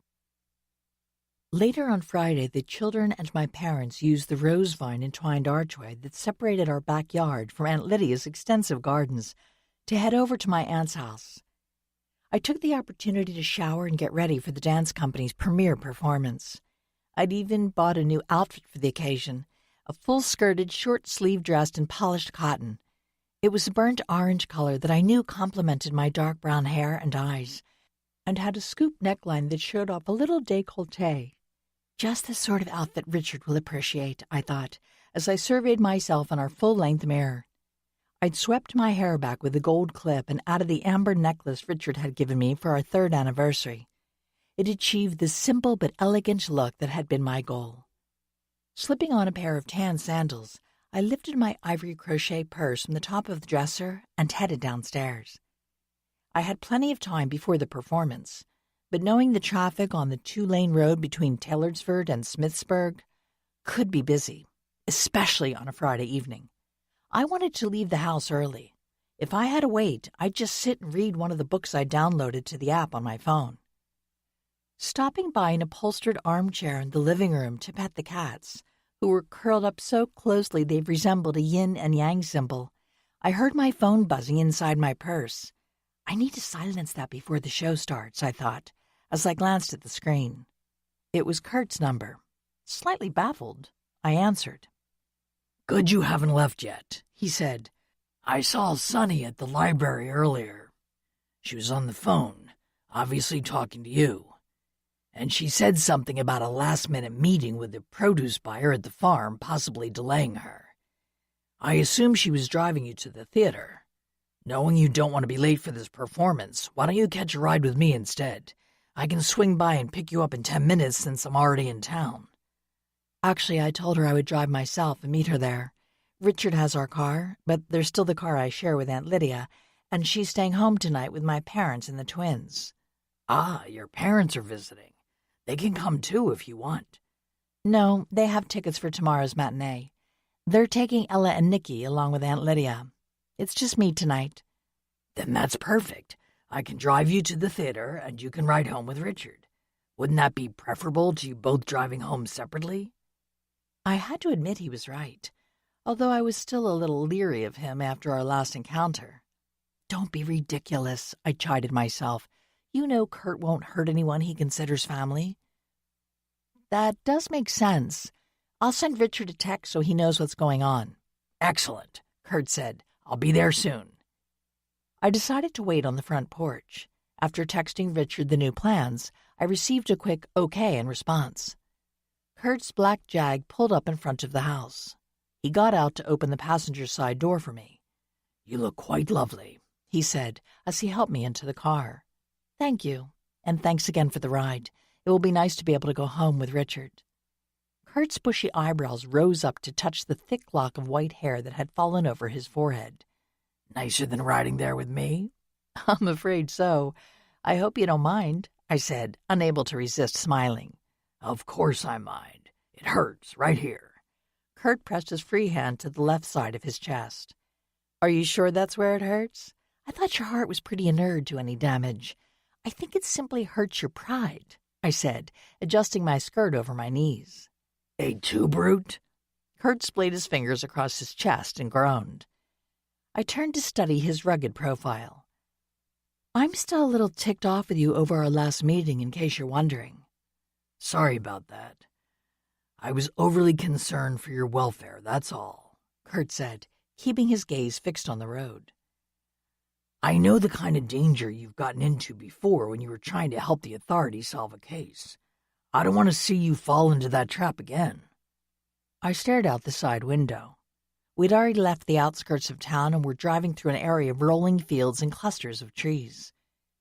"It seems you were more concerned about what I might discover in your past than anything about the Dryden case." I shot him a sharp glance. "Or are the two cases connected?" "Why would they be?" Although Kurt's voice was perfectly calm, he was gripping the steering wheel so tightly his knuckles had turned white. "I don't know. Maureen Dryden digging up dirt on people who were around when Jaffe disappeared, maybe?" "Which is all nonsense." Kurt met my inquisitive gaze and held it for a moment before turning his attention back on the road. "Edward Jaffe was a transient who moved from place to place, from what I understand. A rolling stone, if you will. When he supposedly went missing, his truck vanished too. That tells me he simply fled the area for some reason." "He left behind other possessions, though, like some clothes and his tools. Why would he do that?" "As I said, rumor had it that Eddie was a two-bit dealer. Perhaps he angered the wrong people, received threats, and decided to fly the coop. It's quite possible that another dealer might not have taken kindly to him encroaching upon their territory." "Like you?" I thought, fiddling with the strap of my purse. "Maureen Dryden knew your former name." "Apparently. But she didn't know me. Not the person I am now, and I doubt she would have figured it out. A lot of people from the time Jaffe disappeared would have heard of Carl Klaas." Kurt shot me an icy glance. "But I left all that behind decades ago. Even people in Taylorsford haven't made the connection, except for those I've told, or a few, like your aunt, who still recognize me." I wrapped the soft purse strap around my hand. "Speaking of Aunt Lydia, my mom told me something interesting today about how my aunt used to follow Andrew around long before they ever dated, and how sometimes she ran into you at the same time. Mom said Aunt Lydia didn't like you much." "An understatement, I'm sure." The lines bracketing Kurt's lips deepened. "Mom said Aunt Lydia claimed you were mean to her." I leaned against the smooth leather seat. "I assume that means you tried to chase her away?" "For her own good." Kurt's taut tone matched his grip on the steering wheel. "Like you, my dear, she didn't always know what was in her best interest." "You didn't like her back then, did you?" Kurt frowned. "I didn't care, one way or the other. But I knew a 15-year-old girl had no business hanging out with boys 4 or more years older. Andrew was too tolerant, which was actually crueler to Lydia than anything I ever did or said to her." "Because it encouraged her infatuation?" I adjusted my hair clip as Kurt pulled into the theater parking lot. "But they did end up together. Maybe he already had feelings for her, only she was too young. He could have liked her, too, only he had to wait until she was older to express his interest." Turning off the engine, Kurt sat back, his keys dangling from his fingers. "Lydia was beautiful. You know how attractive she is now. Just imagine her as a young girl. Exquisite. And Andrew always loved beautiful things." Kurt turned to me, his expression unreadable. "That's all I'll say on the matter." "Well, thank you for the ride," I said, unbuckling my seatbelt. "It's early, though. You'll have to wait a while before the opening curtain." "I'll just take a walk," he replied. "I haven't gotten all my steps in today, so it's a good opportunity. I suppose you're going to see Richard before the performance." "No, I never do that. He needs time to focus and prepare. I'll sit in the lobby and read until they open the auditorium doors." I held up my cell phone. One advantage of reading apps. Kurt grimaced. "I refuse to give in to that. It's print or nothing." I didn't know you were such a Luddite, I said as I opened the car door. There are a lot of things you don't know about me, Amy, Kurt said in a surprisingly serious tone. Never forget that. I stared at him for a moment before stepping out of the car. Trust me, I never have, I said, shutting the door behind me. Despite his assertion that he was planning to take a walk, Kurt remained in the Jag as I strode away. Stopping for a moment at the back corner of the theater building, I glanced toward his car. Kurt's head was down, resting on the arms he'd stretched over the steering wheel. That's odd, I thought, while I circled around the building to reach the front entrance doors. I don't think I've ever seen Kurt in distress before. I paused on the sidewalk in front of the theater. One of the older buildings in Smithsburg, it had been renovated a year or two before the twins were born. It could still be used to show movies, and a local film society had an annual festival there. But it was primarily used as a venue for live performances of various kinds, from Richard and Carla's dance productions to touring theater productions and plays put on by the area's community theater troupes. As I admired the large posters advertising the Tansen Muir Company that filled the glass-fronted frames flanking the front doors, I pondered Kurt's unusual behavior. He seemed intent on blocking any investigation into a possible connection between him and Eddie Jaffe. What if he did murder Maureen Dryden? A little voice in my head whispered. He's told me in the past that he never killed anyone, except in self-defense. But what if he felt her research into Carl Klass threatened his current life? Wouldn't all bets be off then? I crossed the vivid tile mosaic that mimicked the floor medallions of ancient Rome. Above me, a multi-tiered chandelier dripping with crystals cast rainbows of light across the marble columns that decorated the perimeter of the lobby. A seating area beneath one of the arches connecting the columns offered me a spot to wait for Sonny's arrival. Since Richard had gotten us seats together, I had her ticket.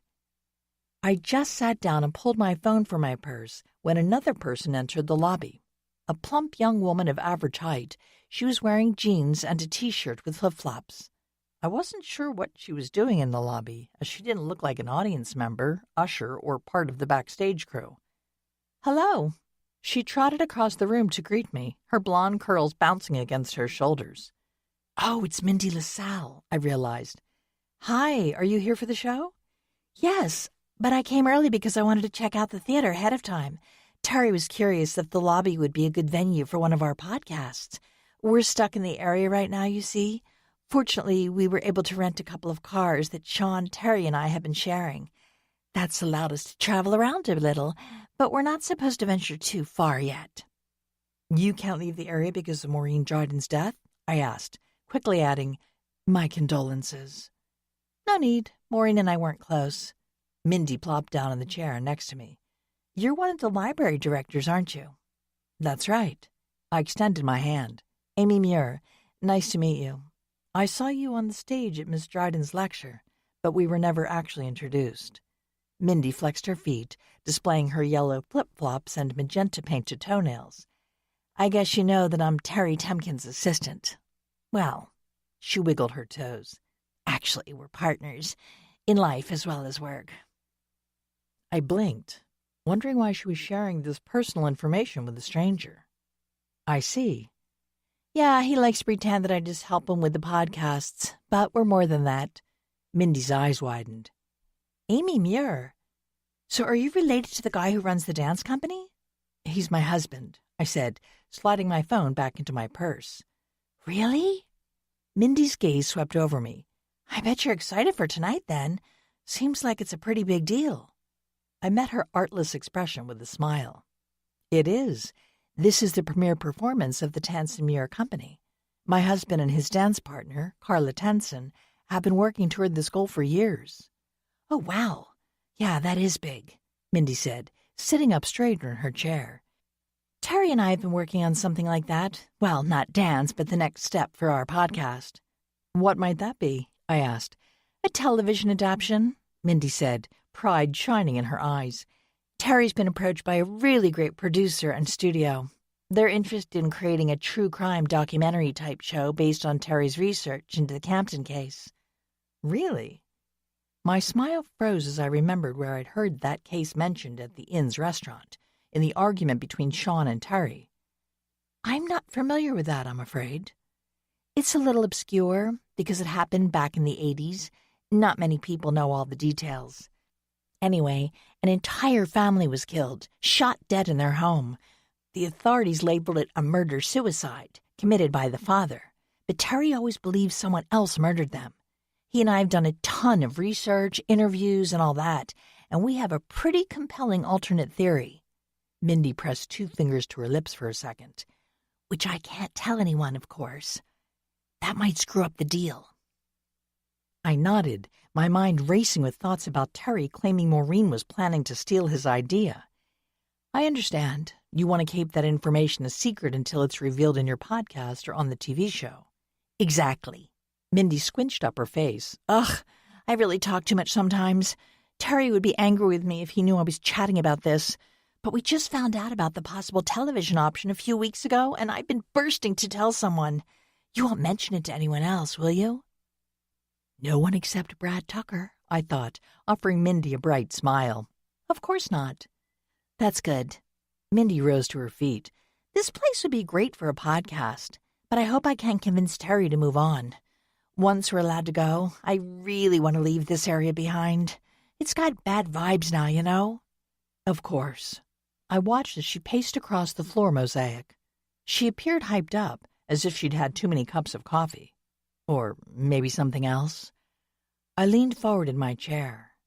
Had Mindy decided to speak to me because she wanted to share an exciting future prospect?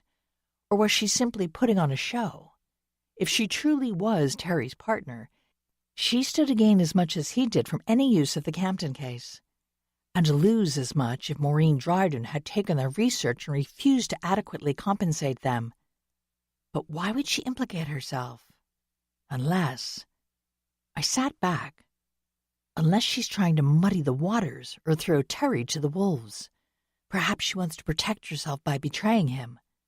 Mindy stopped short in front of me. Of course, we'll probably have to come back sooner or later, if only to give evidence against Maureen's killer. We have a hunch, you see. Really? Is this based on something you observed that night? I asked, forcing myself to remain calm. Yep. There was a woman at the restaurant who came up to Maureen and gave her grief about something she said in her lecture. It was related to one of the old guys Maureen thought could be connected with the Eddie Jaffe case. Mindy narrowed her eyes. Seemed like the woman was a relative or something. Did this woman actually threaten Maureen? Not in so many words, but she looked like she wanted to take a swing at Maureen, that's for sure. And then, Mindy fixed me with an intense gaze. Terry and I saw that woman again a little later when we were outside on the patio. She came sneaking out of what looked like an emergency exit. Seemed as if she really didn't want anyone to notice her. She hurried off toward the road behind the inn, like she wanted to escape the area without talking to any of the deputies. Allison, I thought, swallowing a swear word. If Mindy's telling the truth, it's testimony that could certainly move Allison Tucker's name up the suspect list. Nice talking to you, but I'm going to pop outside for some fresh air before the show. See you later, Mindy said as she headed for the front doors. One of the volunteer ushers, arriving for work, held the door open for her as she left the building. I slipped my phone back out of my purse and texted Brad, sharing the gist of the conversation I'd overheard between Terry and Sean, as well as Mindy's possible motives to remove Maureen from the picture. We'll look into all of them, Brad texted back. By the way, give Richard my good wishes for tonight. Allison is coming, but I'm afraid I have to miss out. Too much going on. I thanked him and turned off my phone. The rest of the ushers were arriving, which meant the auditorium would open soon. Standing, I smoothed wrinkles from my skirt and headed to the restroom. Fixing my hair and makeup in the mirror, I contemplated this new wrinkle in the Dryden case. There was a growing list of suspects, including Terry Temkin and Mindy LaSalle. But I knew I couldn't rule out Delbert Fry, or more likely, Allison working on Delbert's behalf. Of course, I hadn't mentioned Allison to Brad yet, but I was certain he wouldn't overlook that possibility, devastating as it might be. Then there was Kurt, who had a possible connection to Eddie Jaffe's disappearance, as well as more than enough reasons to want to keep such a connection quiet. I didn't want him or Allison to be involved, and I knew from past experience that pursuing the truth might take me down a path that would end in heartbreak. But whatever the end result, if there was one thing I couldn't ignore, it was the truth. Chapter 12.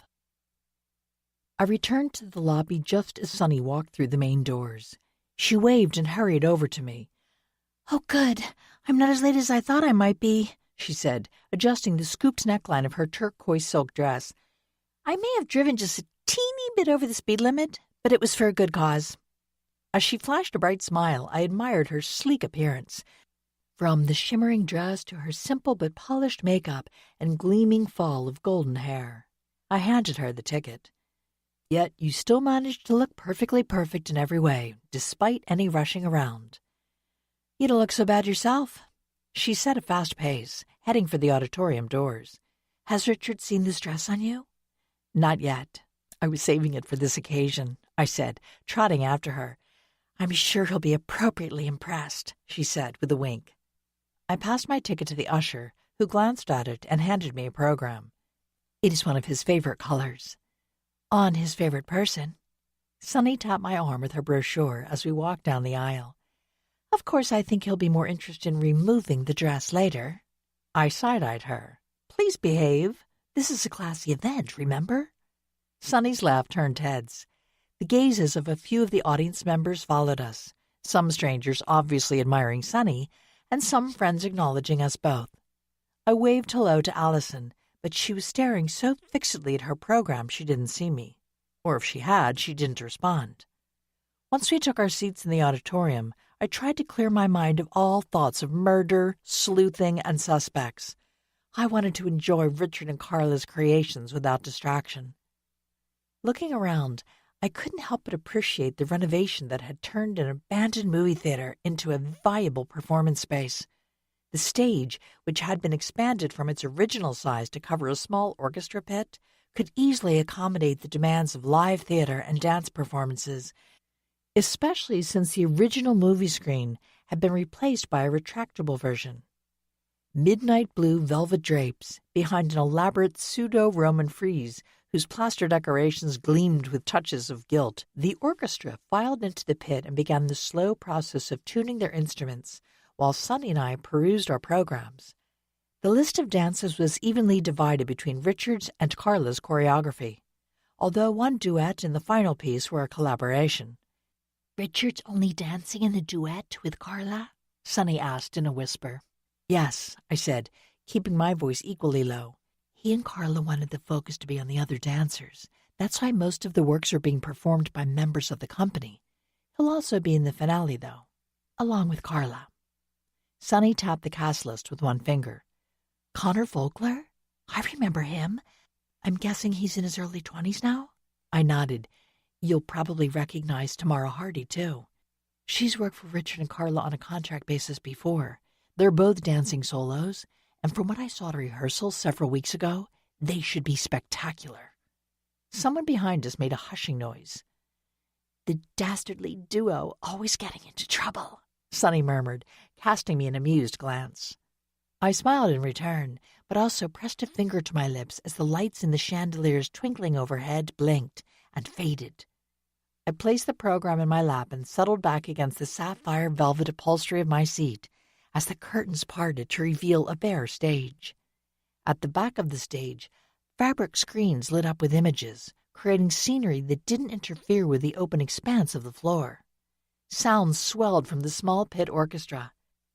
As soon as the first dancers appeared, I gave myself over to the beauty of the human body expressing stories, thoughts, and emotions through movement alone.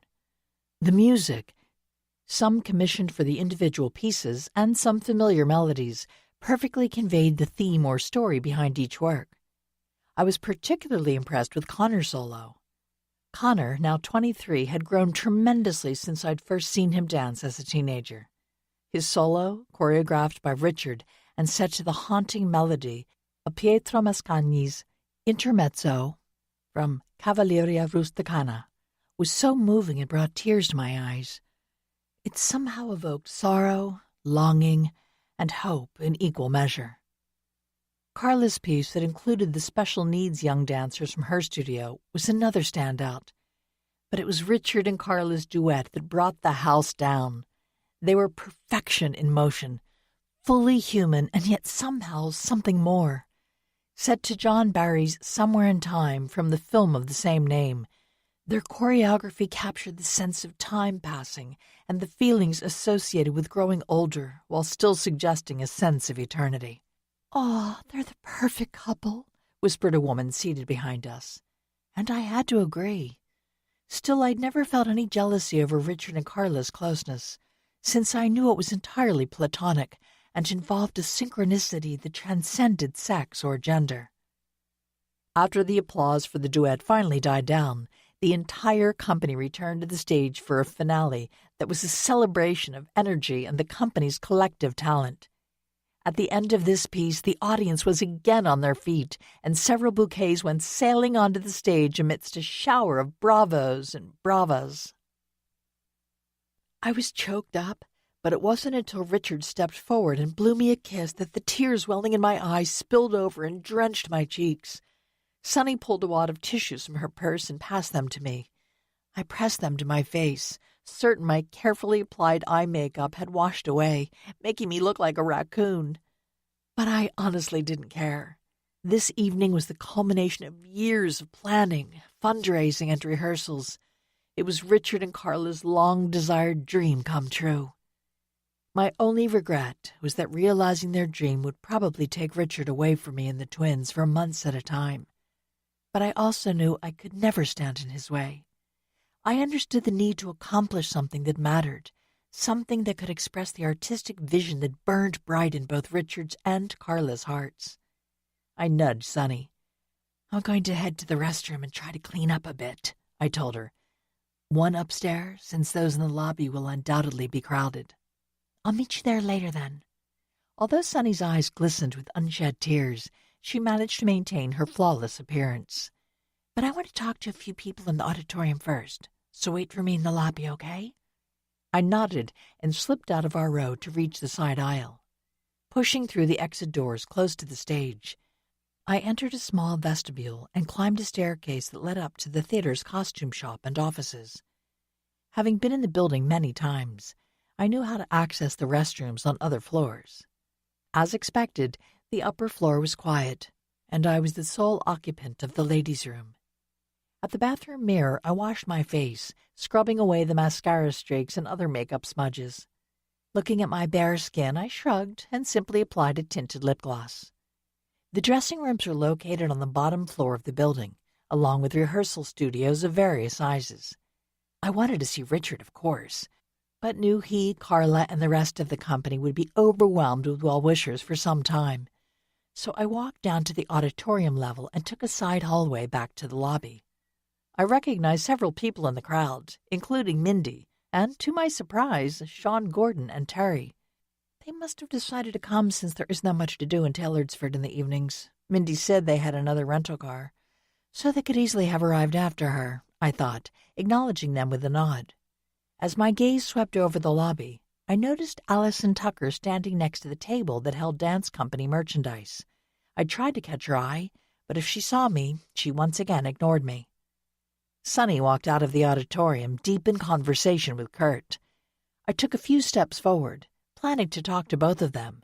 But at that moment, Martin Stover, who was the administrator in charge of all arts programs in our county high schools, approached me. "Amy, so glad to see you. Please tell Richard and Carla the performance was spectacular. I'm afraid I'm not about to fight the crowds near the dressing rooms, so I don't think I'll get a chance to talk to them in person."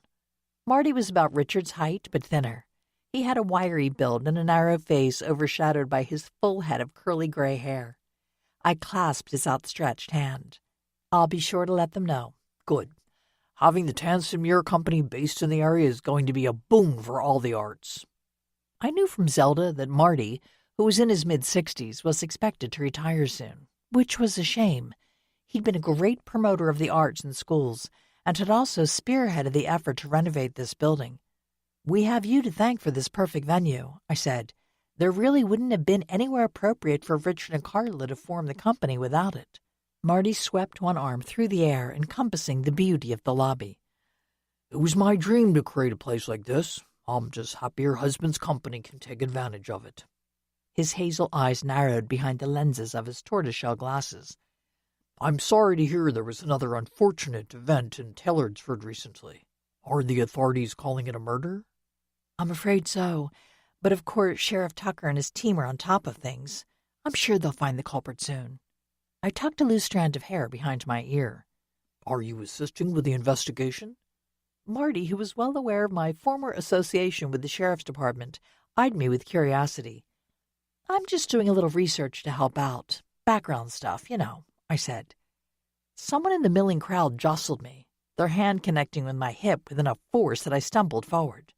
Marty reached out and gripped my shoulder to steady me. Oh, goodness. You'd think people would watch where they're going, or at least excuse themselves. He glanced around the crowd. I didn't see who it was, or I'd give them a piece of my mind. It's all right. I straightened, shaking off his hand. No harm done. Well, still. Marty looked me over with a critical eye. You're sure you're okay? Your face has gone quite white.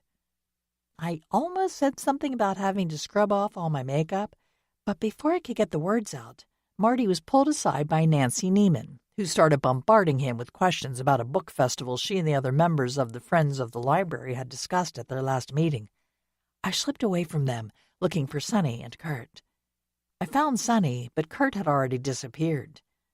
Thanks again for coming, I told Sonny after giving her a hug. I needed the moral support. I think I might have been as anxious as Richard and Carla and the other dancers. Sonny tossed her silky hair over her shoulders. Of course, and you should know I wouldn't miss this performance for the world. I just wish Fred could have been here, but he's still overseas with you. Somewhere in Switzerland now, I think. A tough job, but someone has to do it. I rolled my eyes. Yeah, he gets to gallivant all over the world while I stay here, Sonny said with a wry smile. But seriously, it is a tough job, she added, her expression sobering. I know. Neither he nor Hugh is on vacation.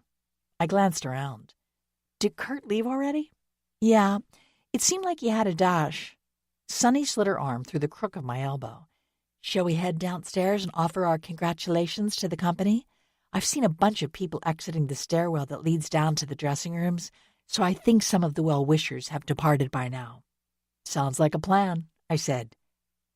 As we crossed the lobby, Sonny looked down at our linked arms and frowned. What's that? What do you mean? I paused in mid-stride. There's something sticking out of your pocket. Sonny replied, pulling her arm free and pointing toward the skirt of my dress. Probably a tissue or something, I said. No, it looks like a folded piece of copy paper. Sonny leaned over and tugged the paper from my pocket. Did you bring this with you?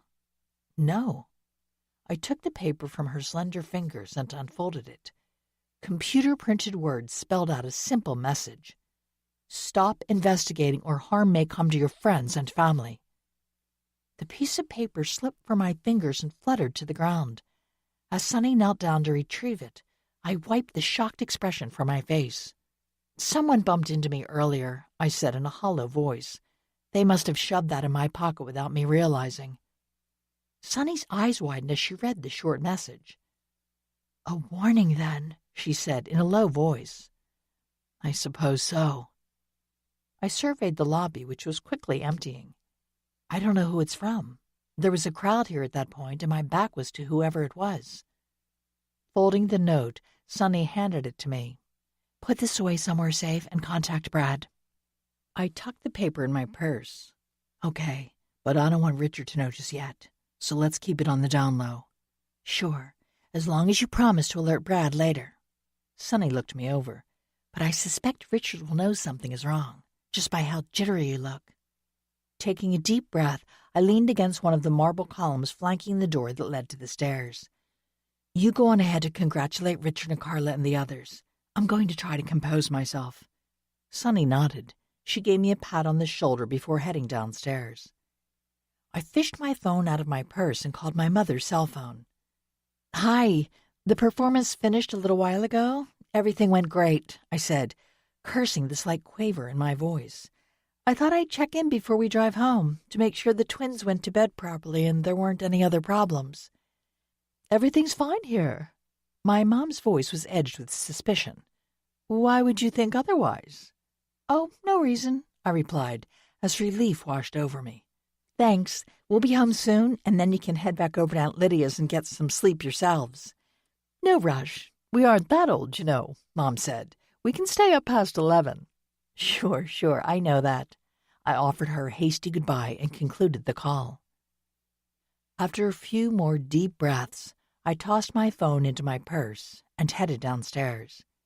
There were still several people loitering in the basement hallway, but most of them were dancers in the company. I congratulated each of them as I hurried past. At the end of the hallway, I found the dressing room marked with Richard's name and knocked on the door. "It's Amy," I called out before walking inside. Sonny, perched on the edge of the makeup table, eyed me with concern, while Richard, wearing gray sweatpants and a white t-shirt, draped the towel he was using to dry his hair around his shoulders and held out his arms. I ran into his embrace. "It was fabulous. You were fantastic. Everyone was amazing," I said before Richard leaned in and silenced me with a lingering kiss. "Couldn't have done it without your love and support," he said as he stepped back, sliding his palms down my arms to clasp my hands. "All the dancers did a superb job, but of course your duet with Carla was a standout," I said, entwining my fingers with his. Sonny pressed her palms together. "It really was." "Thanks," said a familiar voice. I released my grip on Richard's hands and turned around. "You're quite welcome." I crossed the small room to face Carla Tansen. "And of course your choreographed pieces were—" I touched my lips and then threw out my hand. "Chef's kiss." Carla, who was tall and toned and could serve as a model for a statue of a Greek goddess, engulfed me in a hug. "Thanks again," she said as she stepped back. "But I still think Richard's choreography has an edge over mine." "Nonsense." Richard tossed the towel over the makeup table mirror. Sonny jumped down off the table. "Everything was wonderful, although I did love your duet with Richard the most. Anyway, I'm going to head out and let the three of you chat. Call me," she said, casting me a significant look as she walked into the hall. Carla strolled over to Richard and thrust out her hand. "Good job, partner." "Oh, come on," Richard said, before pulling her in for a hug. "I hope you thanked Amy for her support properly, too," Carla said as she extracted herself from his embrace. "Before you got here," Richard said, "but that was just the first act, of course." "You have more planned?" I asked, arching my brows. Richard grinned. "Much more. But maybe we should discuss that in the car." "Yes, please, save that for when you two are alone," Carla said, her eyes crinkling with amusement. "Honestly, you've been married for how long now?" "I have to think about that for a second." I slid my arm around Richard's waist. He put his arm around my shoulders and pulled me closer. "Not long enough." Chapter 13. By the time we got home and shared a celebratory glass of champagne with my parents, I'd almost forgotten about the note. Almost. It began to fill my thoughts again as soon as my parents left for Aunt Lydia's house. Upstairs, I peeked in on Ella and Nicky, who were both sleeping peacefully, then headed into the master bedroom. Richard was already in the bathroom brushing his teeth as I slipped into our walk-in closet to change my clothes. I debated whether I should share the threatening note with Richard tonight or wait until morning. It seemed a shame to ruin his triumphant evening, but I knew he'd be equally upset by me withholding such information. Besides, I had a plan I wanted to discuss with him before I broached it to my parents. Richard was already in bed by the time I completed my nightly rituals. I padded over to the dresser, where I dropped my purse, and pulled out the note. "What's that?" he asked, adjusting his pillow so he could sit up comfortably. "It's a note someone slipped into my pocket this evening," I said, throwing back the coverlet and sheet so I could crawl into the bed next to him. "After the performance, I waited in the lobby to allow most of your fan club to clear out of the dressing room area. I was actually talking to Marty Stover when someone bumped into me. I felt their hand on my hip, but I didn't think much of it. But then Sonny noticed that a folded piece of paper had apparently been shoved into my pocket. Richard took the note from my hand and opened it. His face paled as he read the short message. "It's a threat," he said, his eyes turning glassy as he looked at me. "Yes, I suppose it is," I said, biting my lower lip. "Suppose? There's no suppose about it."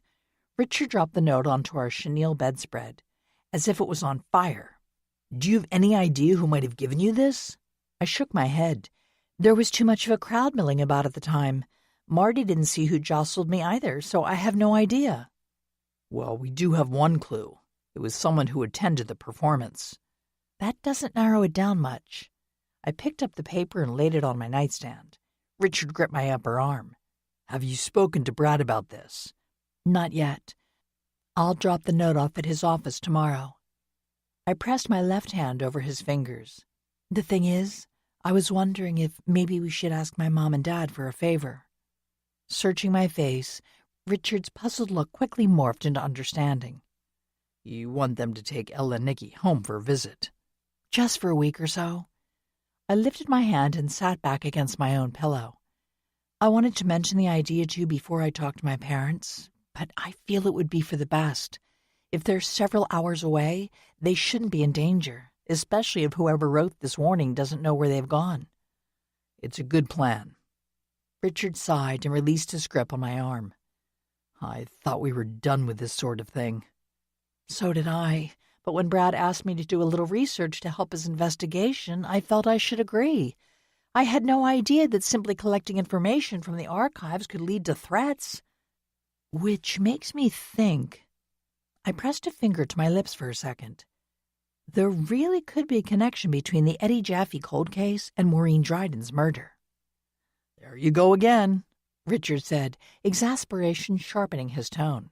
"Even with the warning, you refuse to give up your amateur sleuthing."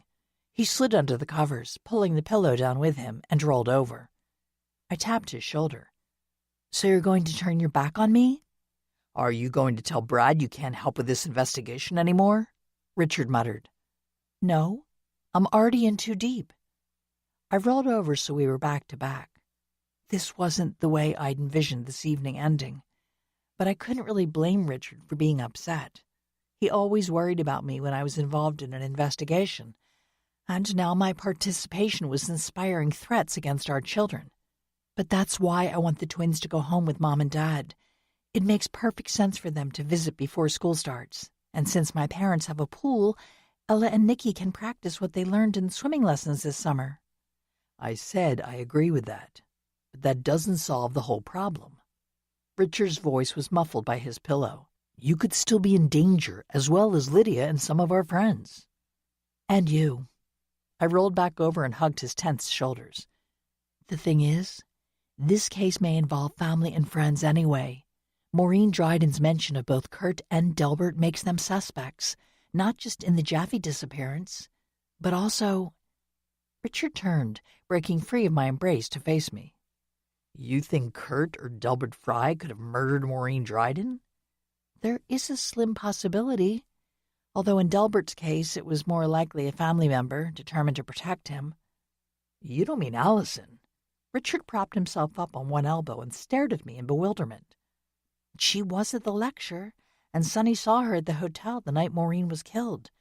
I also noticed her at the theater tonight." I flopped onto my back and stared up at the ceiling. "And 2 other people who were at the inn when Maureen died apparently saw Allison actively avoiding law enforcement and sneaking away by the back road. I know it seems impossible, but Allison isn't a civilian who's never dealt with danger or encountered murder cases. She's a trained law enforcement officer. She's also extremely protective of her family and has always been close to Delbert." "Sometimes I worry about that mind of yours, Amy," Richard said, tapping the top of my head with his fingers. "You'll be suspecting me next." "Of course not. You were in rehearsal Sunday evening," I said, turning off the light on my nightstand. "So you have an alibi." "Alibi my foot." Richard dropped down on his back and gazed at the ceiling as well. "I suppose if we didn't have one, you'd put me on your suspect list." I turned to snuggle up against him. "No, I wouldn't." When Richard expelled a gusty sigh, I added, "You also don't have a motive." "Now you're just teasing me," he said, but didn't pull away. "I'm trying to lighten the atmosphere." I turned my head to look at him, a little smile tugging at my lips. "Is it working?" "Maybe. We'll have to see," he said before taking me in his arms. I kissed him first. "How about this?" "That works," he said, "but I think there's room for improvement." "Only if you help." Even in the dim light, I could make out his grin. "Happy to oblige." Richard and I and the twins joined my parents and Aunt Lydia for breakfast Saturday morning. In between bites of Aunt Lydia's delicious pancakes, I floated the suggestion that Ella and Nicky leave with my parents Sunday afternoon. "What a great idea," Dad said. "We should have thought of that ourselves." Mom nodded. "No better time. We're already here, and it's just a few weeks until school starts. A longer visit would be wonderful. What do you think, kids?" Ella and Nicky enthusiastically agreed to this plan. "We can practice swimming," Ella said. "I can already swim across a pool." "I know. Your mom sent us the video," my dad said. "And as long as the weather is good, your grandma or I can help you improve every day." "The teachers said my back float was the best already," Nicky said. "We learned how to tread water, too." "Excellent." My mom, who'd always loved to do anything with the water, smiled brightly. "You'll be learning all the strokes before you know it." Richard nudged my foot under the table. "The idea just occurred to us last night. Amy thought a week-long visit would be fun for you as well as Ella and Nicky." "Of course." Mom cast an inquiring glance at Aunt Lydia. "You don't mind, do you, Lydia? I'm sure you'll miss these imps since you see them almost every day." Aunt Lydia dabbed her lips with her napkin. "Which is why I approve. I do get to spend a lot more time with them than you do, so why not take advantage of the opportunity? Anyway, I need to give my house a good deep clean and keep up with the garden, so I'll be busy." I looked around the dining room. My aunt's house always appeared spotless to me, but maybe that was simply in comparison to my own rather messy abode. Relieved that Nicky and Ella would be safely out of town for at least a week, I was able to relax the rest of the morning.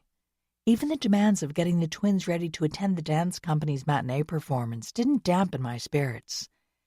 "I want to wear my ballerina dress," Ella insisted. The full-skirted white dress, with its built-in layers of petticoats, had been a gift from Richard's mother, Fiona Muir.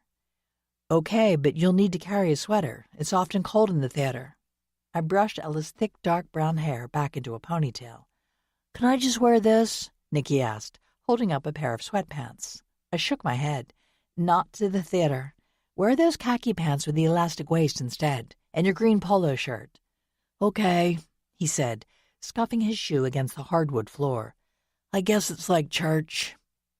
"Absolutely. You have to dress up a little for Daddy's show. It'll let him know it really matters to you." I tied up Ella's hair with a white scrunchie. "'Cause it's an important thing, right?" Ella piped up. "Definitely.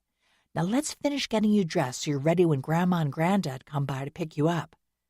"Then we have to pack later," Nicky said.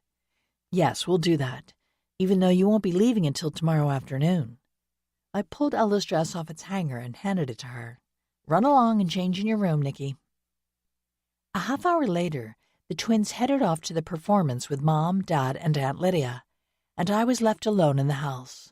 Due to the matinee and evening performances of the dance company, Richard would be gone most of the day. As I sat on the sofa with Loie in my lap and Fosse curled up beside me, I considered my next move. I should stay home and take advantage of this golden opportunity to rest. But despite Richard's disapproval and the warning I'd received, I was still thinking about the current investigation. After all, I need to drop off the note at the sheriff's department and talk to Brad, if he's available, I told myself. So why not take a little detour after that and visit someone who might have more information, at least on the Jaffe case? I gently removed Loie from my lap. She expressed her dissatisfaction with this turn of events, but soon settled down next to Fosse. Slipping on a pair of sandals, I grabbed my purse and my keys from the side table and headed outside.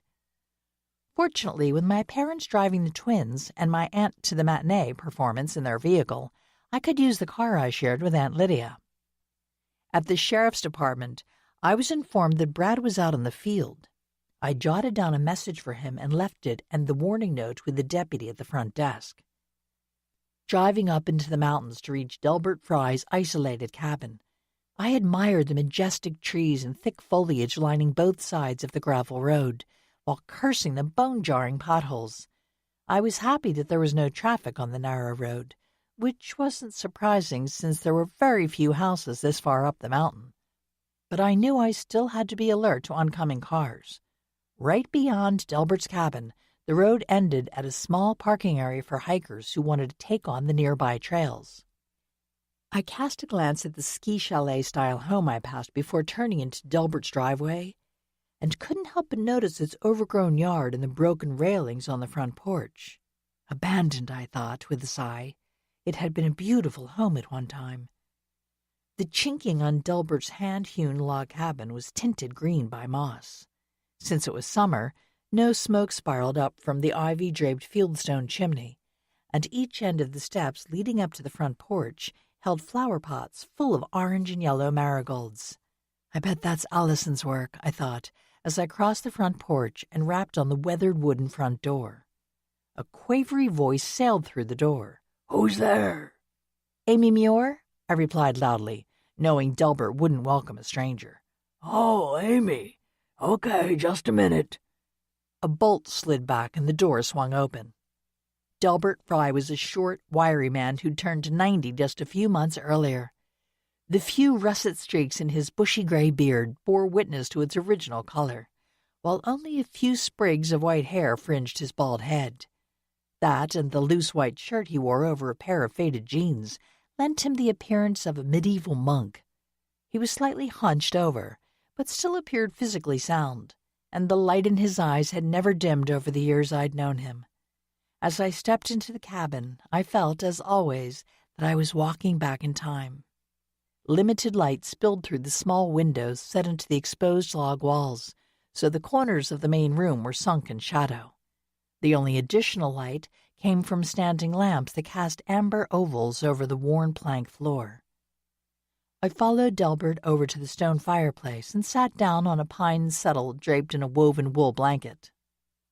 I knew most of the furniture that filled Delbert's home was handmade, either by him or by Walt Adams, who claimed woodworking was his hobby, but who created professional-looking pieces. I glanced up at the shelf that ran along the top of all four walls. It was set far enough below the timbered ceiling to accommodate stringed instruments of all shapes and sizes. There were fiddles and banjos, and of course a wide variety of dulcimers. Delbert sat down in an old armchair covered in a thin quilt. "What brings you here today?" he asked, adjusting the quilt to cover a bare patch on the chair arm. "Allison's been checking on me every other day, even though I've said there's no need." "I suppose she told you about your name being mentioned in the lecture Miss Dryden gave last Saturday," I said. Delbert clasped his calloused hands in his lap. "She did indeed, and she was hopping mad over it, too. I told her it was nothing to worry yourself over, but that didn't calm her down much." I filed away this information in my mind. If Allison was that angry around her great-uncle, how furious would she have been when she ran into Maureen Dryden? "Too bad that writer got herself killed," Delbert said, settling back in his chair. "If I'd had a chance to talk with her, I could have cleared up all the confusion." "You were in the woods the evening Eddie Jaffe disappeared, weren't you?" Delbert fixed me with an unwavering stare. "Who told you that?" "It was part of the sheriff's department report, and I also heard it from Cheryl Abernathy." "Who?" Delbert's bushy eyebrows came together over his nose. "She was one of the people at a gathering in a clearing in the woods that evening, up the mountain trail off the park near my house." "Well, now, I remember I ran into some skinny, curly-haired gal, wearing a tank top and tiny little shorts in the mountains. Just flip-flops, too. Foolishness," Delbert snorted. "She seemed like she wasn't feeling any pain, though. Under the influence of drugs or drink or something, I reckon. That was Cheryl. I talked to her recently at a nursing home in Smithsburg. She's gray now, but had dark hair at the time. You would have run into her. Yeah, I remember. We didn't exchange names. I guess I startled her when I walked out of the woods as she was stumbling down the trail. She hollered and ran past me. Gilbert shrugged. Not like I was going to follow her. I was just crossing to the other side of the trail, looking for fallen branches and such. So I needed to tromp through the woods. You didn't see anyone else? I asked, wrapping one edge of the blanket around my hand. Nope. Heard some noise, like folks was partying. That happened too much back then. I chased off a few of them, but that night I couldn't be bothered. Gilbert frowned. I went back a few days later, though, to check out the clearing where I'd heard drug activity often happened. Took a sack to collect up any trash, and I was sure glad I did, because those fools had left beer cans and liquor bottles and cigarette butts all over the clearing. Did you give that trash to the sheriff's department? I asked. Gilbert shot me a puzzled look. No, why ever would I do that? Well, it might have been evidence in the Eddie Jaffe case. The authorities could have gotten DNA off the cigarettes or bottles. I shook my head. Not back then, I guess. Nope. They didn't have all those tests yet. I suppose they could retest stuff now, but at the time I just figured I should throw out the trash. Gilbert said with a grimace.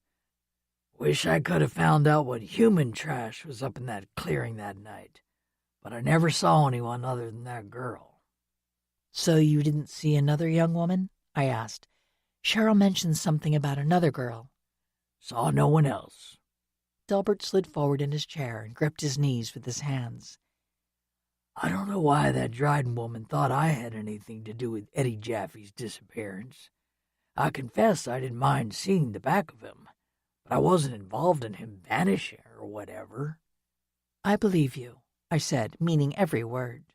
It was clear to me that Gilbert had nothing to do with Eddie's disappearance. I didn't think he could sit across from me and lie that convincingly. Besides, it seemed he had no motive to harm Eddie. Although you've been fooled before, murmured the devil on my shoulder. I rose to my feet. I won't bother you any further. I just wanted to see how you were doing and also get your side of the story. I lifted my hands. I'm helping the sheriff's department track down information, you see. Thank you for your concern, Amy, Gilbert said, standing up to face me. But there's really nothing to worry about. I'm fine, and as long as the truth is exposed, I'm not concerned about any investigations. That's good, I said, thinking, I only hope your grandniece feels the same way. Chapter 14. When I got home, I was surprised that my parents' sedan wasn't in the driveway, then remembered that there was an ice cream shop across the street from the theater. Sure enough, when I checked my texts, my mom had sent a message to let me know they'd be later than expected because they were going to visit a few shops in Smithsburg. I decided to take the opportunity to hike up to the clearing that figured so prominently in Eddie Jaffe's story. Texting my mom back, I let her know that I was out running errands and they should simply hang out at Aunt Lydia's house if they returned before I did. Not wanting to be attacked by ticks or brambles, I changed into long pants, socks, and sneakers, along with the loose, long-sleeved gauze blouse. I had to walk a block past the main section of the park, then cut across the playground to reach the head of the mountain trail. It's certainly close to Aunt Lydia's house, I thought. I wonder if she or my mom ever joined any parties at the clearing when they were older teens. A couple of cars were parked in the small lot just off the end of our road. Hikers, I thought, not seeing anyone on the playground as I strolled over to the trail. I stared at it with some trepidation, hoping my old sneakers were sturdy enough to make the climb. The trail was beaten down to the dirt and narrow. Tree branches arched overhead, filtering the sunlight, and shrubs and wild grasses encroached upon parts of the trail until there was only space for one person to walk.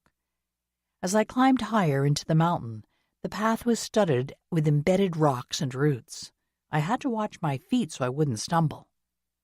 By the time I reached the clearing, my blouse was damp with sweat. I plucked it away from my skin and flapped the fabric to cool off. Looking around, I noticed that the ground of the clearing was beaten smooth like the trail. This was obviously a spot that had been well used over the years. I could see why it would be a good choice for a clandestine gathering. Trees and undergrowth screened the site from view from everywhere but the narrow end of the trail. Several large stones and fallen tree limbs ringed the center of the circle, creating natural seating. I walked the perimeter of the clearing, stopping when I reached a section that bordered a cliff. It hadn't been apparent from the trail, but there was a sudden drop along the far side of the clearing. I cautiously stepped closer and peered over the edge. "Oh, hello," said the young man climbing up the sharp-edged rocks below. I jumped back. "What are you doing?" "Examining the last place Eddie Jaffe was seen, just like you, I suspect," Sean Gordon said. "Hold on, I'll join you up there in a minute." I waited to speak until he clambered up and hoisted himself onto one of the stones rimming the clearing. "But why were you climbing around in that deep gully? It looks dangerous." "It is." Sean brushed back the hair that had fallen into his eyes. "But I'm an experienced rock climber, so I knew I could handle it." "What did you find down there?" I asked. "Nothing," he said ruefully. "Well, more rocks and stones, but nothing of importance." I examined his flushed face. "What did you hope to find? Bones or some other proof that Eddie Jaffe was killed here?" Sean's hazel eyes narrowed. "I see we had the same thought." He strolled over to a boulder and sat down on a ledge that had been naturally carved out of the granite. Crossing to join him, I took a seat on a nearby tree stump. I hadn't really thought of that until I saw the drop over there. Someone could easily be shoved off and fall to their death against that sharp jumble of rocks. Sean pulled his hair back and held it with one hand to allow the breeze to cool his neck. "Absolutely, but I didn't find anything that would confirm such a theory." "I would have thought you'd have left Taylorsford by now," I said. "I know you have to remain available for further questioning about Maureen Dryden's death, but the authorities surely wouldn't hold you here. They'd just want to know where you'd gone." "That's true." Sean dropped his hair back down against his shoulders and wiped his hands against his well-worn jeans. "They said we could go as long as we'd come back, or at least answer their calls if necessary. But Terry and Mindy are still here, along with me, although for different reasons." I pulled a tissue from my pocket and blotted my forehead and upper lip. "Let me guess. The other two are staying to collect sound bites and other information so they can do a podcast about Maureen's murder." "Exactly." As Sean stretched out his legs, his hiking boots plowed lines through the dirt. "They're turning the situation to their advantage." "So why are you here?" I cast him a questioning look. "Taking advantage in another way, I suppose." Sean rested his broad hands on his thighs. "I am, or rather was, Maureen's research assistant, so I know the details of almost everything she was working on. It occurred to me that perhaps I could complete the book. I would give her co-author credit, of course," he added after a brief pause. "I see. So you're checking out this spot as research for the Eddie Jaffe portion of the book." "Yeah. I wanted to be able to accurately describe the scene." Sean turned to look directly at me. "Do you think that's wrong? What with Maureen barely cold?" "Not really. I mean, some people might think that, but I can see why you'd want to continue your research, and also why you hope to eventually publish the book." I shoved the damp tissue into my pocket. "It will honor her memory, right?" Sean looked down at his hands. "Something like that." "You should speak with Cheryl Abernathy before you leave. She was with Eddie the evening he disappeared. She's in a nursing home in Smithsburg, so it wouldn't be difficult for you to see her. Although," I brushed some dust from my pants, "she isn't totally coherent and her memory seems to be failing, but maybe you can get more out of her than I did. I suspect she'd respond more positively to an attractive young man than to me." Flushing slightly, Sean straightened and stared out over the clearing. "What do you think happened?" I asked, studying his finely honed profile. "To Maureen, I mean, not Eddie Jaffe. Did she have enemies?" "Yes, quite a few." That's what happens when you accuse people of murder or other crimes. Sean's unreadable expression made me wonder if he was considering possible assailants in his head. Like who, for instance? I know some people have the idea that the people Maureen mentioned during her lecture could be involved, I said. Gilbert Fry and Carl Klass. Sean's expression turned thoughtful. I've located Mr. Fry, but so far he's refused all requests for an interview. The other man seems to have vanished as thoroughly as Eddie Jaffe. I shifted on the hard surface of the tree trunk. The thing is, if Maureen had other enemies, her killer wouldn't necessarily have had anything to do with Eddie Jaffe. I know. Sean expelled a deep sigh. They had to be clever as well as careful, though. It seems they spiked her drink, and then when she'd fallen unconscious in her room, smothered her. That would take a pretty cool customer. Recalling the conversation I'd overheard in the restaurant at the inn, I decided to take a gamble. What about Terry Temkin? Did he and Maureen get along? Sean fixed me with a steady stare. You seem to know they didn't. I sense something, that's all, I said, breaking the lock of his gaze. Then you're very perceptive. From what I've heard, they never had any problems until Terry accused Maureen of stealing his research on another case she planned to include in her book. Sean rolled his shoulders. Well, it wasn't exactly stealing. It's just that Maureen had promised Terry compensation and credit for contributing to the book, but it seemed she wasn't going to fulfill her promise. I can see why he'd be upset over that, I said. It really isn't clear to me how angry he was. Angry enough to kill? Sean shrugged. Who can tell? I didn't have a dog in that fight, so I didn't give it much thought. The thing is, I spoke with Mindy yesterday evening, before the Tansen Muir Dance Company show, I said.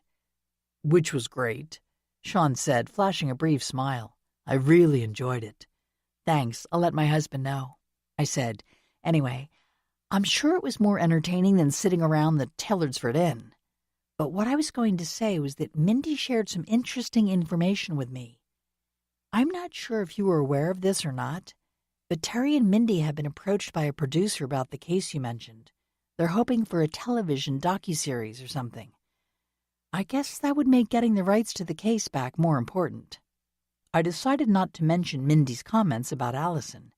There wasn't any point in throwing more suspicion her way, especially when I didn't know if Mindy was being truthful or not. Sean's eyes widened. The Campton case? It certainly would. He sat back against the smooth granite of the boulder. Makes one wonder, doesn't it? You mean whether Terry or Mindy could be involved in Maureen's death? Sean stood up and began pacing around the clearing. It could certainly be a motive. I know Maureen didn't want to budge on her decision, despite Terry's pleas. But with her out of the picture... Terry would be able to reclaim his story on the Campton murders, I said, finishing his thought. So Maureen's death could benefit both Terry and Mindy. Which means they could have been in on it together. Sean paused to turn and look at me, his hazel eyes sparkling. Maybe. I glanced at my watch and jumped to my feet.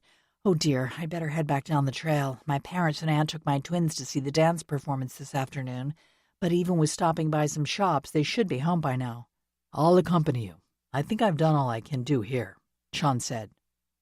We set off down the trail, Sean walking behind me since so many sections only accommodated single-file hiking. So where do you come from, Sean? Your accent is hard to place, but I think maybe the Midwest? I called back to him after a few minutes of silence. That's right, Indiana to be precise. My father was a professor at Indiana University in Bloomington. Ah, did you decide to become a researcher to follow in his footsteps? I asked, batting aside a curving limb of bramble. Not exactly. He was in the sciences. I preferred the humanities. I see. How did you hook up with Maureen? Were you a fan of her work? Actually, I wasn't. I'd just finished my master's in history, which, as they say, could be combined with a dime to get a cup of coffee. These days, coffee requires a decent amount beyond the dime, I said. Sean laughed. True enough. But it's still not enough to live on, so I decided to use my research skills in a different way. I was looking for someone like Maureen, a writer who needed an assistant. Fortunately, I found her. You two got along? I asked, keeping my tone light. We did, professionally. We weren't close, but then I didn't want a relationship with my boss. I had other things in mind. Sean cleared his throat. Once I'd proven myself working for Maureen, I hoped to get into a doctorate program, on a free ride since I couldn't afford it any other way. That's why I wanted the experience working with an author, you see. Makes sense. We had reached the end of the trail. I turned to Sean with a smile. My house is just over there. Did you walk? I can give you a ride to the inn if you want. Sean shook his head. I'll just walk back. It's not that far. I'm sure you want to meet up with your family as soon as possible. Squinting, I spied my parents' car in Aunt Lydia's driveway. Yeah, they're back, and it's my parents and Aunt who will want to see me after taking care of a pair of hyped-up twins this afternoon. Ah, twins. There was a wistful note in Sean's voice that made me cast him an inquiring glance. Twice the fun, I said with a smile. Right. Well, I'm going to walk on ahead if you don't mind.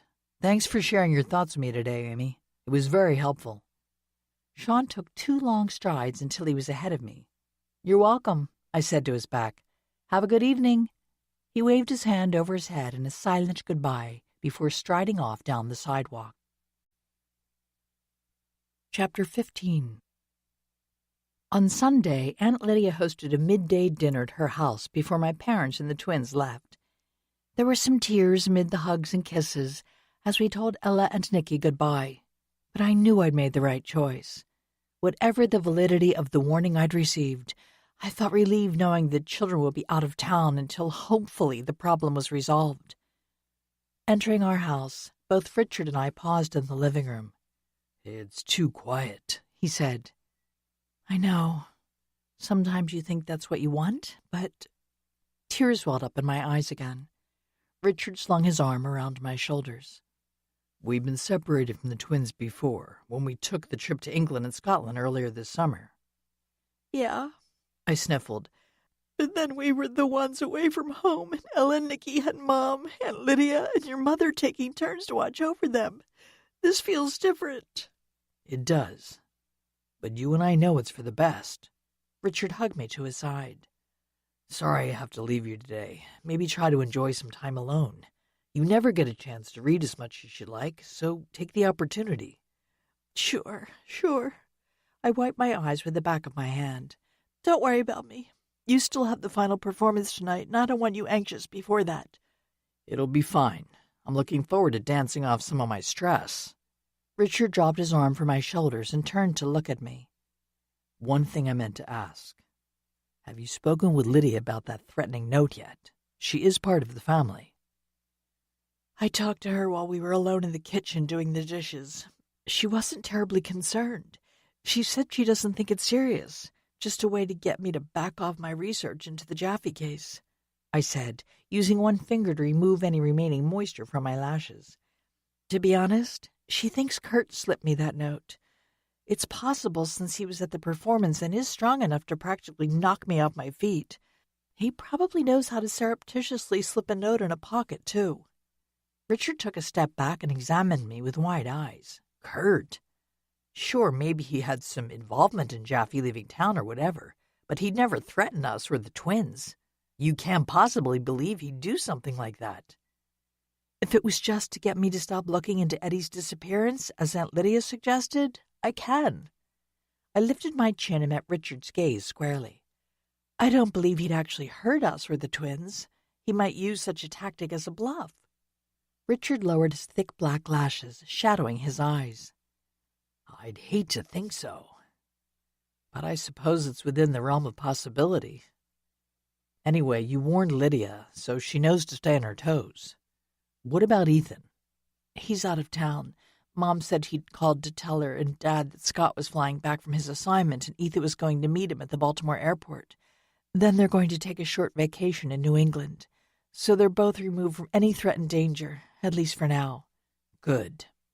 Richard moved closer and kissed me on the temple. I need to pack my dance bag and leave for the theater shortly, but I'll be back tonight. And then next week, it's just the company's normal training and rehearsals. We don't have to leave for our regional tour until next month, so I'll be able to be at home a lot more over the next few weeks. That's definitely a positive. I looked up at him. Just remember, you need to stay alert as well. Hopefully that note is just a ploy, but my family includes you as much as anyone. I know, and I promise to stay on my, well, you know. Richard rose on the balls of his feet, holding the position without wavering before dropping his heels back down. Very funny, I said, unable to suppress a smile. You'd better go get ready. Richard made it halfway up the stairs before pausing to lean over the railing. One more thing. Have you talked to Brad about all this yet? It's fine. He has the note, and he also texted me this morning and said he might stop by later this afternoon, I replied. Stop worrying. Like that will happen, Richard said before heading up the stairs. After Richard left the theater, I grabbed one of the books from my towering to-be-read pile and settled on the sofa with the book, a glass of wine, and Loie and Fosse. You think it's weird too, don't you? I asked the cats, who kept gazing around the room as if looking for the rest of their family. I realize you both like to know where everyone is at all times. Sorry the twins won't be here for a little while, but they're safe and sound. They're safe, I repeated, more to reassure myself than the cats. I was deeply involved in reading when the doorbell chimed. As usual, the cats jumped off the sofa and scattered. Fosse flew up the stairs and Loie headed for the kitchen and the pet door that opened onto the screened back porch. I laid aside my book and walked over to the front door. Peeking through the peephole, I saw it was Brad and opened the door. Come in, I said, offering him a welcoming smile. Glad you could fit this visit into your busy schedule. No problem. Brad was wearing a polo shirt and faded jeans. No uniform? Is this your day off? I asked as I closed the door behind us. I really don't have days off, Brad said with a wry smile. They show up on the department's calendar, but that's usually just wishful thinking. I'm sorry. This could have waited until tomorrow. I trailed him over to the living room space. No, I don't think so. Brad sat in the overstuffed armchair that sat catty-cornered to the sofa. I paused. Would you like anything to drink? I mean, if you aren't really on duty. I gestured toward my half-empty glass of wine. That's not necessary, Brad said. Please sit down, Amy. We need to talk. I settled back on the sofa. In case you're wondering, Ella and Nikki went home with my parents for a week-long visit. Smart idea. Brad's clear blue eyes fixed me with a stare. I guess Richard already headed to the theater.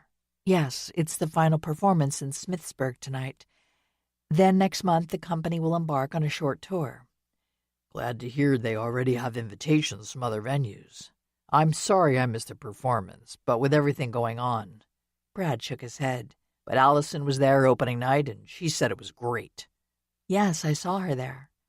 I bit my lower lip to stifle any other comments about Allison. Brad leaned forward, gripping his knees with his hands. Anyway, you know why I'm here. The note, I said. Right. You really don't know who shoved it in your pocket? I didn't even know anything had been slipped into my pocket, not until Sonny noticed it later. I sank back against the sofa cushions. I simply felt someone bump into me. It was a strong jolt, and I thought I felt a hand on my hip, but figured that was the person trying to help me keep my balance. And Marty Stover didn't see who it was either. No. He said there were too many people clustered together at that moment. I picked up a decorative pillow and hugged it to my chest. What do you think about the threat? Is it legit? Aunt Lydia suspects it was simply a warning without any teeth behind it. I wouldn't assume that, Brad said. We've been investigating everyone who was at the Taylorsford Inn the night Miss Dryden died.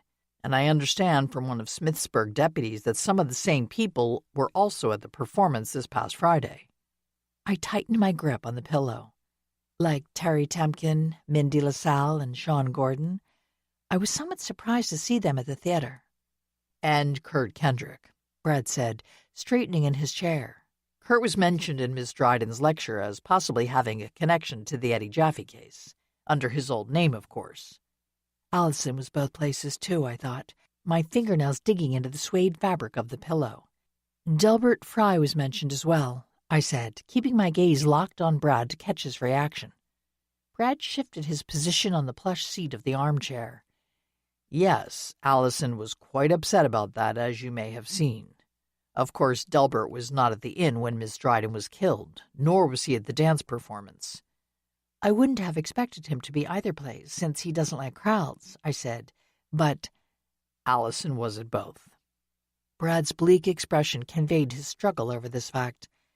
I realize her outburst at the lecture, coupled with her being at the inn and the theater, makes her a suspect, just as it does Kendrick.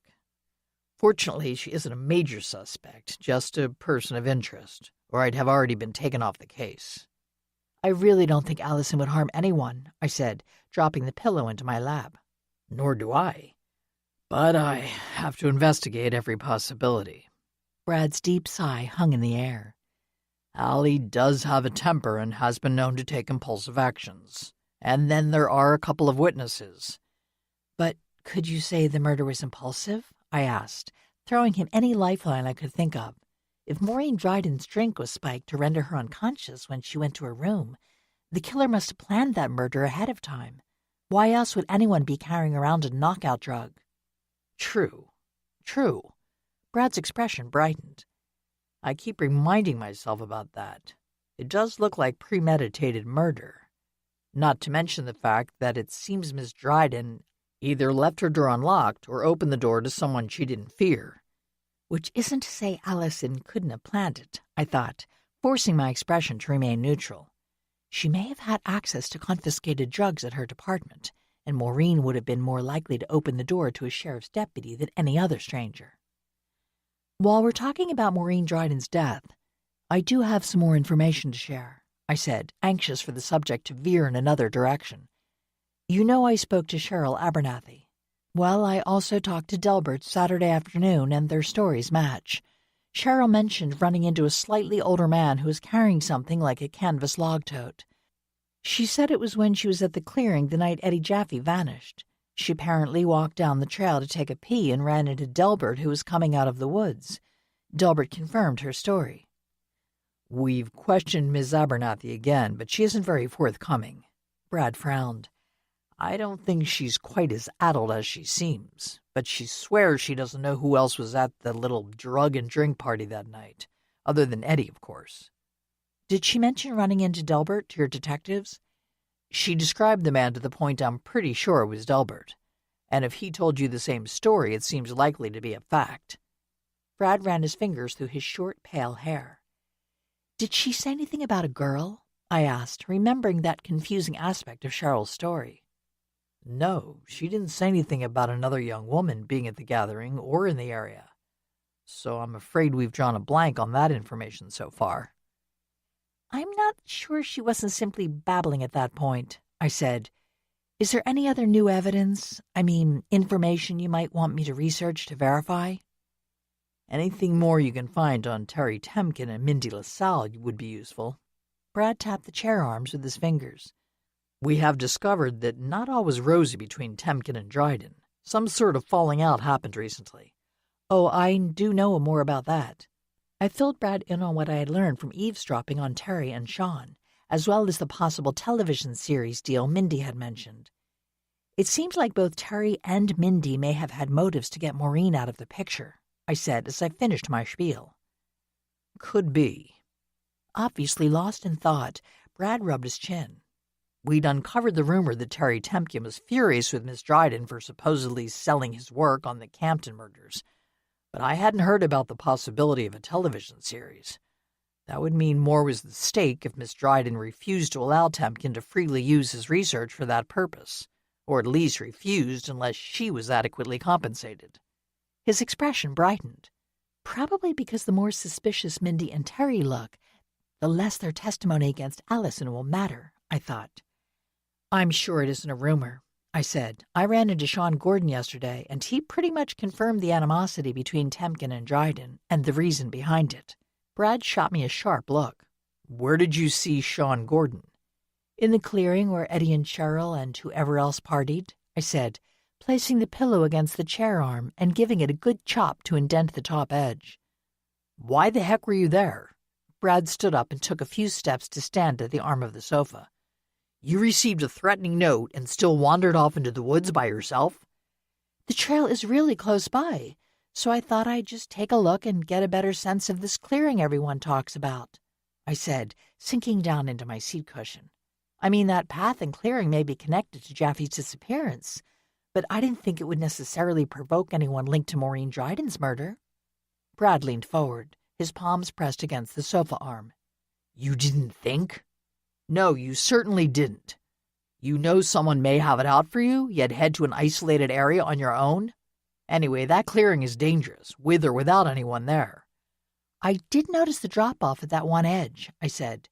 Actually, that's how I first realized Sean was there. He was climbing back up from the bottom. He's a rock climber, so he knew how to do it without getting hurt. Did he say why he was there and what he was looking for? Brad asked. I squirmed in my seat, intimidated by the way he was looming over me. He wants to complete Miss Dryden's book, if at all possible. He apparently did a lot of research for it and doesn't want that to go to waste. He also said he'd like to publish the book to honor Maureen. He'd make her co-author, or something like that. As if sensing my unease, Brad stepped away from the sofa. So he was looking for evidence on some old-as-dirt case. What could he possibly find after all these years? Bones, maybe? I rolled my shoulders to release the tension in my back. It isn't impossible, is it, that Eddie Jaffe actually fell to his death during that clandestine gathering? Brad shook his head. Unlikely. Once he was declared a missing person, the sheriff's department would have scoured that area and the woods around it for evidence. If his body was there, they would have found it. Someone could have moved the body, though. They'd have to be a professional hitman or something to remove a body and any traces of evidence that it had been located there. Or had help? I realized I was nervously wiggling my foot and stilled my leg. I don't know. It seems unlikely. Anyway, there's nothing there now. Some of my deputies checked over the clearing trail and that gully several days before your friend Sean conducted his little exploration. I wouldn't say he's my friend. I barely know the guy. I mean, he seems nice enough, but that's no guarantee of anything. I glanced up at Brad. Have you discovered any motive that could have driven Sean to murder Maureen Dryden? Not yet, but he's still on our suspect list, if only because he worked with her so closely. Who knows how she treated him? When he interviewed, he seemed pretty reticent to discuss their relationship. Brad glanced at his watch. I'd better get going. Promised Allison I'd bring home some takeout for dinner. And the note? I asked, rising to my feet. No hits with the fingerprints other than yours, Richard's, and Sonny's. Brad cast me a tight smile. They're in the system from other cases, you know. Right. I followed Brad to the front door. Should I be worried? Of course, but knowing you, it won't stop you from researching both cases. Brad paused in the open doorway. It's good that children are out of town. Did you alert other family members? I nodded. Aunt Lydia knows, and Ethan and Scott are on vacation, so they won't be around for a week or two. Good. Now, if you'll stop running off into the woods, we may be able to find whoever threatened you and your family before they can do any harm. Brad patted my shoulder. Be careful, and call for help whenever you feel uneasy. Don't worry about false alarms. I'd rather you be safe than sorry. I will. I watched him walk away before closing and locking the door. Returning to the sofa, I finished off my now warm wine in one gulp and headed to the kitchen for more. Loie, hearing me, pushed her way through the cat door and strolled over to stand near my feet. I think the thing that's needed is more research, I told her. She blinked her emerald eyes and meowed. You're right, I said. More wine and then more research. Chapter 16. I was glad to be back at work on Monday. The house was far too quiet. The library was fairly quiet as well, but I had plenty of work to do behind the scenes. While Samantha covered the desk, I caught up on processing interlibrary loans, ordering books and other resources, and creating a few statistical reports to present to the town council at their next meeting. Around 10, Samantha poked her head around the workroom door. "Hey, do you mind keeping an eye on the desk while I escort a patron out to the archives?" she asked. "No problem." I stood up, stretching my arms over my head. I need to move a little anyway. When I walked out of the workroom, I noticed Samantha leading Sean Gordon toward the back door. "He's thinking about completing that poor woman's book," Zelda said, as she rolled an empty book cart behind the desk. Yes, he told me that when I saw him the other day. I bent down and pulled a few items from the book drop at the desk. Well, look at that. Both of our copies of Deadly Desire were checked out recently. Of course. Zelda brushed a spot of dust off her electric blue tunic top. Everyone gets ghoulish when there's a murder in their backyard. They probably wanted to read Maureen Dryden's book so they'd have more to talk about with their friends and neighbors. I picked up one of the books. I've actually never read this. Have you? Oh, sure. I watched the series when it came out, and then wanted to go back and read the book to see what had been changed or left out of the television show. Zelda said. You know the death of Beverly Barron was never solved, right? This book claims to offer the definitive proof about who killed her and why. Did you believe Maureen Dryden's thesis? I asked, flipping through the pages to a section of photographs in the middle of the book. I'm not sure. Zelda brushed her fingers through her springy curls. Even though she puts forth a pretty compelling argument, I wasn't entirely convinced, especially since the case never went to trial. Because the primary suspect committed suicide, I said, staring at the pictures of Beverly Barron, who had been a gorgeous young woman. There were several photos of her in costume for her first major role, which was as a spy in an action thriller. Her shiny chestnut hair, bright green eyes, and sleek figure were a perfect match for the character, a mysterious woman whose actions skirted the line between good and evil. Sadly, yes, the poor boy was hounded day and night by Barron's fans and the media. Zelda shook her head. He was convicted in the court of public opinion without a chance to defend himself. Sounds like you sympathized with him, I said, turning to the page to gaze at a photo of Alan Cordulo. He was equally good-looking, in a boyish sort of way. Tall and slender, he had wavy brown hair and wide dark eyes that held a mesmerizing glint of mystery. With his high cheekbones, patrician nose, and chiseled jawline, he looked like a high-fashion model. He wasn't very old at the time, was he? If I remember correctly, he was about 21. Beverly Barron was 23, so they were close in age. Zelda moved closer and tapped another photo with her forefinger. There's his family. You have to feel sorry for them, if nothing else. They were treated horribly at the time. The photograph showed the Cordulo family standing in front of a crimson-leafed Japanese maple. A tall man with curly brown hair had his arm around the waist of a sandy blonde woman nearly his height. Alan stood beside his mother while two older teenagers, a boy and a girl, posed in front of them. Like Alan, the younger siblings had their father's dark hair and eyes. I leaned in to read the caption. It says one member of the family is missing from the photo. A half-brother, I think. He was from Mrs. Cardulo's first marriage, which ended in divorce.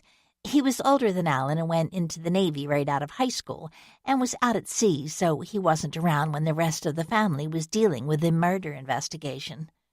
Zelda tapped the page. There should be an index if you want to research specific background info.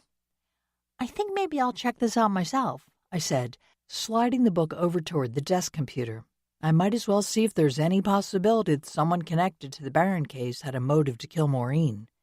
The entire Cardulo family, I think, Zelda said. They brought a civil suit against Maureen Dryden after Alan died. It was settled out of court, so that doesn't really prove his guilt or innocence, I guess. I slid Deadly Desire under our new hands-free barcode reader, then used my credentials to check out the book. I guess I need to read this, although it isn't exactly what I'm in the mood for right now. You and me both. Zelda glanced across the desk, toward the stacks. Isn't that the podcaster at the computers? I wonder if he's researching for his next episode or something. I gazed over at the bank of public computers. Sure enough, Terry was sitting at one of the workstations. That's him.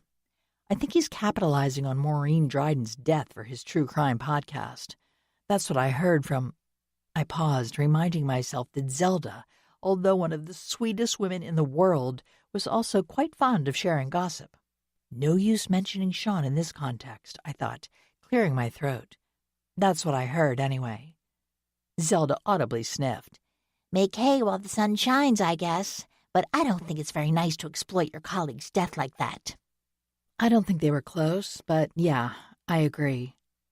As I stared at the back of Terry's head, His brown curls reminded me of the Cardullo family portrait. I narrowed my eyes, wondering how old he was. He didn't look to be more than 30, but he certainly could be even younger. If he was in his mid-20s, he'd have been an older teen during the Barron murder case, like Alan's younger brother in the photograph. Although if he is that boy, he must have changed his name.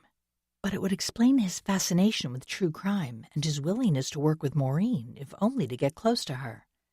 Close enough to kill? I shook my head. My thoughts are running away with me. Similar hair to a boy from 6 or 7 years ago is not evidence.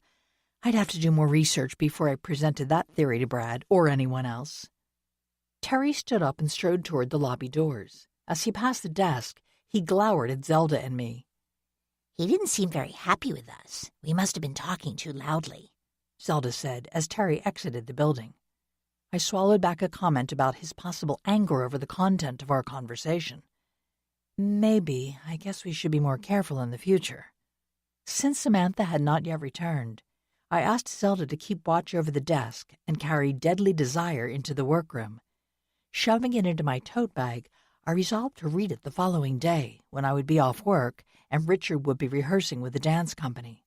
It'll give me something useful to do, I told myself, as I sat back down in front of my work computer. I knew I should continue working on my reports, but I was too intrigued by the possibility that Terry Temkin was actually part of the Cardullo family. Switching into research mode, I looked for any information on what had happened to Alan Cardullo's younger brother. There wasn't much. I discovered that the boy, named Duncan, and the young woman in the photo were twins, and her name was Daria. But that was about it. The entire family appeared to have gone off the grid after the civil trial ended in a settlement, the financial results of which were not disclosed. I tapped a pen against the desktop. Perhaps they left the area, or even the country, I thought, as I scrolled through a long list of useless hits. There was plenty of information on Alan, of course, most of it couched in negative terms. He'd been an actor as well, although, unlike Beverly, he hadn't gotten his big break. According to some of the articles, Alan had always idolized Beverly, who began her career as a preteen model before going into acting. He'd hung posters of her in his bedroom and had made a concerted effort to meet her once he moved to Hollywood to pursue his own career. Some of his friends said he'd taken a bit part in Beverly's last film rather than a larger role in another movie, just to get close to her. It was typical stalker behavior, but that alone didn't make him a murderer. Zelda popped into the workroom to let me know that Samantha had returned from the archives. "She left Mr. Gordon out there after helping him pull some boxes and files," she said. "Tell her that's fine," I said. "I may check on him later to see if he needs anything else, but I think we can trust him not to take anything out of the building." I turned back to the computer and closed out my browser.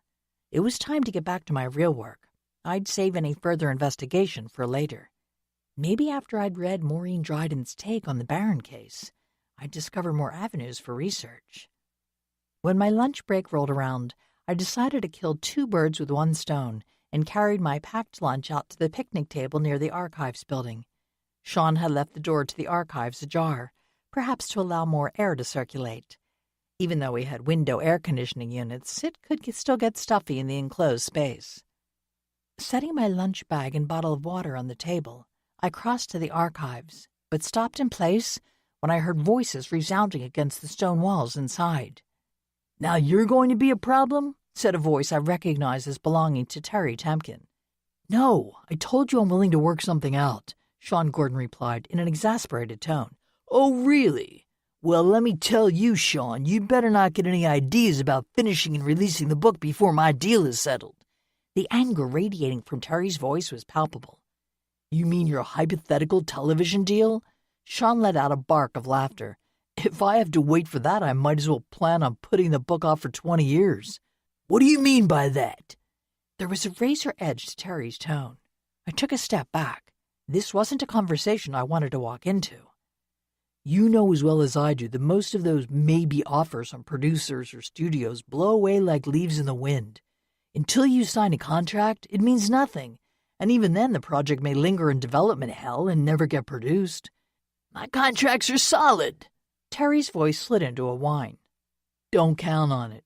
At any rate, I'm happy to work out a compromise with you so that we all benefit, Sean said. I'm not Maureen. I won't dig my heels in and reject a reasonable solution. You better stick by that. The door flew open and Terry stormed out. Seeing me, he stopped short and shot me a glare. You again, he said. Excuse me, I came out to eat lunch.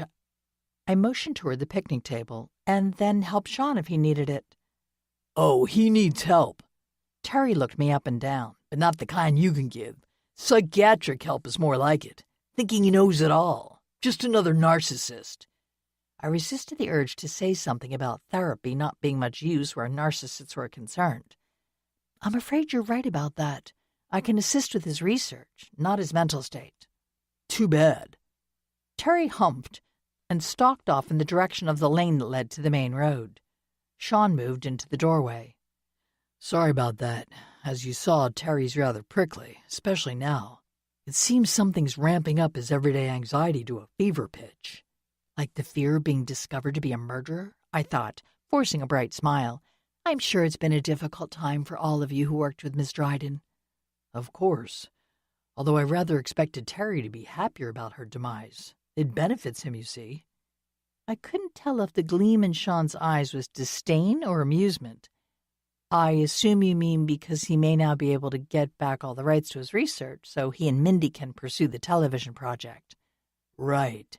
Because I'm much more agreeable than Maureen was on that issue, although Terry doesn't seem to realize that yet. How's the research coming? I asked, thinking it best to change the subject. Fine, although I didn't find much in your archives. In fact, I was about to head into the library and ask your assistant to lock up behind me when Terry showed up. I can do that, I said, sliding my key ring from my pocket. Do you want me to put the boxes back first? Sean asked as he stepped out onto the stoop. I already refiled the folders. No, that's okay. Someone on the library staff will take care of that later. I walked to the door and locked it while Sean stepped down onto the back lawn. I wonder if I could ask you a few more questions, I added as I joined him. Sure. Why don't we sit at the table so you can have your lunch? Sean said, striding toward the picnic table. After we were sitting across from one another, I decided to see what Sean might know about Terry Temkin's background. How well do you know Terry? Sean drummed his fingers against the wooden tabletop. Not well at all. We didn't meet until a few days before Maureen's lecture. She talked to him and Mindy previously, of course, but I didn't have anything to do with their negotiations. How old is he, do you think? I asked, sliding a bag of apple and celery slices and a small tub of peanut butter out of my lunch bag. Mid-20s, I'd say. I know he and Mindy started their podcast when they were in college. They've only been doing it for a few years, so I assume they're both under 30. Sean stilled his fingers and clasped his hands together on top of the table. They've done pretty well, from what I can tell. Their podcast has been successfully monetized with numerous patrons and sponsors. So it wouldn't be impossible for them to get a TV deal? Not impossible, no. Sean tightened his lips. He made the deal with Maureen over his research into the Campton case before the podcast really blew up. After that, he was desperate to get the rights back. I dipped an apple slice in the peanut butter. But Maureen wasn't too keen on that idea, I take it. No, I tried to reason with her. Sean shrugged. I mean, all she had to do was give him more credit and some percentage from the book's advance and royalties, and he was willing to give her a cut of any media production profits. It seemed like a win-win situation to me. But Maureen was intractable. Once she got an idea in her head, it was impossible to change her mind. I thought about her absolute conviction that Alan Cardullo had killed Beverly Barron. Even when lawsuits were involved? Sean grimaced. It seemed so. I wasn't around when she was dealing with the Cardullo family, but I understand she fought the settlement down to the wire. I chewed the slice of apple before asking another question. So you really don't know anything about Terry's background? Or Mindy's, I added, as the image of Alan Cardullo's younger sister came to mind. She actually has dark curly hair, too, and is around the right age, I thought. So if you suspect Terry because of that, Mindy needs to be in the mix, too. In fact, it's possible they're siblings rather than partners. I really don't, Although, sometimes I wonder. Sean flashed me a smile. I know it sounds silly, but both of them are rather cagey about the past. I tried drawing them out, but they don't bite. Some people don't like to share those things, I said, playing devil's advocate. True, but they seem especially secretive. Anyway, Sean swung his legs over the bench and stood up. Let me allow you to eat in peace. I'm sure you need to finish lunch and get back to work. Okay. Thanks for talking to me again, I said, pausing before dipping a stalk of celery in the peanut butter. No problem. Good to see you. And thanks for letting me dig through the archives. Sean waved a goodbye and headed off. I watched him stride up the lane toward the main road, then turned back to my lunch. Chewing on the celery, I considered his words concerning Terry and Mindy. If they were hesitant to talk about the past, was it because they were simply private people? Or because one or both of them were Alan Cardullo's sibling? Chapter 17. Richard was home on Monday evening, so I set aside Deadly Desires to read the next day. We'd had so few evenings to spend together recently. I wanted to enjoy binging some episodes of the television series we'd saved to watch together. I finally dove into the book on Tuesday after Richard left for his work with a dance company. Sitting on the sofa, flanked by Fossey and Loie, I read as much of the book as I could. It was well written, and as suspenseful as fiction, which I supposed hadn't hurt its sales. Yet the sense of reading a novel rather than a work of nonfiction made me question the validity of some of Maureen Dryden's claims and conclusions. Her assertion that Beverly wouldn't have opened her apartment door to a stranger was an important tentpole of her theory. But I had to wonder if the young actress had really known Alan Cardullo that well. Even though it was clear he'd been enamored with her, the evidence that she'd had anything but a passing relationship with him was rice paper thin. They'd worked on the same film, and there was a scene or two featuring them both, but that was all. A few people on set claimed to have seen them eating lunch together, yet someone on the wardrobe staff said that Beverly had to ask Alan's name when he'd appeared at her trailer with a bouquet of flowers. It was all circumstantial evidence, I told Fossey, who flopped over, exposing his cream-colored belly. I mean, Maureen constructed a plausible scenario, using all the bits and pieces of information she was able to cobble together.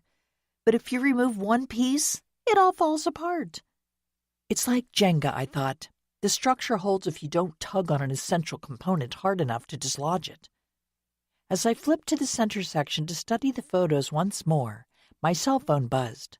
I grabbed it from the coffee table and checked to see who was calling before answering. "Hello, Kurt," I said. "What's up?" "Many things, including taxes and the cost of eggs," he replied in that tone that occasionally made me want to kick him in the shins. "All right, let me rephrase that. Why, sir, are you calling?" Kurt chuckled. "Because, madame, I'd like to talk to you." "You are talking to me." "I mean face to face." The hint of frustration in Kurt's tone told me he wasn't as cheerful as his original greeting might have implied. "Okay, I'm off work today if you want to stop by," I said. "I'd prefer it if you'd come to Highview. You know how it is. I'm getting older. Sometimes it's not that easy to leave the house." I snorted. "Come on. You could probably outrun me in a marathon. Older my foot." "That's not very kind, my dear." Kurt's trademark sarcasm sliced through his words. "I'll be 80 in a few months, you know. I may still look young and vigorous." "I wouldn't go that far," I said, "but I suppose I could cut you some slack and drive to your house if you insist." "Good. I'll see you shortly then," Kurt said, and hung up. I grumbled to the cats, who were nonplussed by my displeasure. Deciding that my worn cotton shorts and faded concert t-shirt were good enough for this command performance, I slipped on a pair of sandals and grabbed my purse off the side table. "Back soon," I told Fossey and Loie. "In time for your afternoon treats, anyway." I texted Aunt Lydia before I left to make sure she didn't need the car, answering her question about where I was going with a vague mention of errands. Since I didn't know what Kurt wanted to discuss, I didn't want to worry her. They got along these days, but she still eyed him with suspicion when it came to his dealings with her family. Kurt's home was located on a mountain road just outside of town. It wasn't that far a drive, but the washboard dirt and gravel road slowed travel speed to a crawl in places. I was happy to see the sign for Highview mounted on one of the stone pillars that flanked a black metal gate. I lowered my window and leaned out to press the buzzer on one of the pillars. When I spoke my name into the intercom, the gate swung open. Unlike the county road, Kurt's driveway was paved, its blacktop surface mottled with shadows cast by a canopy of leafy branches. Azaleas and rhododendrons created a screen of green at the base of the hardwood trees that lined the driveway. I rounded a corner and slowed the car, taking time to admire the beautiful home coming into view. Set in the middle of a large clearing surrounded by woods, the 3-story central section was constructed from gray fieldstone, while the 2-story wood-framed wings were painted a pale jade green. Tall windows were sunk into the stone facade, their wavy glass proof of their age. Shorter windows, flanked by black shutters, gleamed against the wood siding, and a lacy veil of ivy covered the largest of the stone chimneys. I parked in the circle of blacktop at the end of the driveway and walked over to a roofed porch featuring Grecian-style pillars. Climbing the few stone steps to the forest green front door, I admired the colorful cottage garden brightening the space between a whitewashed picket fence and the porch before pressing the doorbell. Kurt opened the door and ushered me inside. "Let's sit in the study," he said, leading the way down the wide central hall, which was filled with art and antiques, and up a staircase to the second floor. At the top of the stairs, a decorative wood railing spanned an open portion of the upper hall. Kurt strolled past this balcony and stepped into a room at the end of the hallway. As I entered the room, I cast a glance at a large oil painting hanging in the one wall space not occupied by wooden bookcases. It was a landscape, in which the predominant feature was the rounded azure tops of the Blue Ridge Mountains. I strolled across the muted blue and rose-gold Persian rug to examine the painting up close. It was painted in a realistic style, but still held a hint of mystery. I wouldn't have been surprised to catch a glimpse of a fairy perched in one of the graceful trees surrounding a quiet field.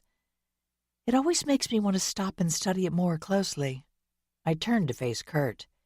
"You won't ever sell this one, will you?" "I will never part with any of Andrew's works."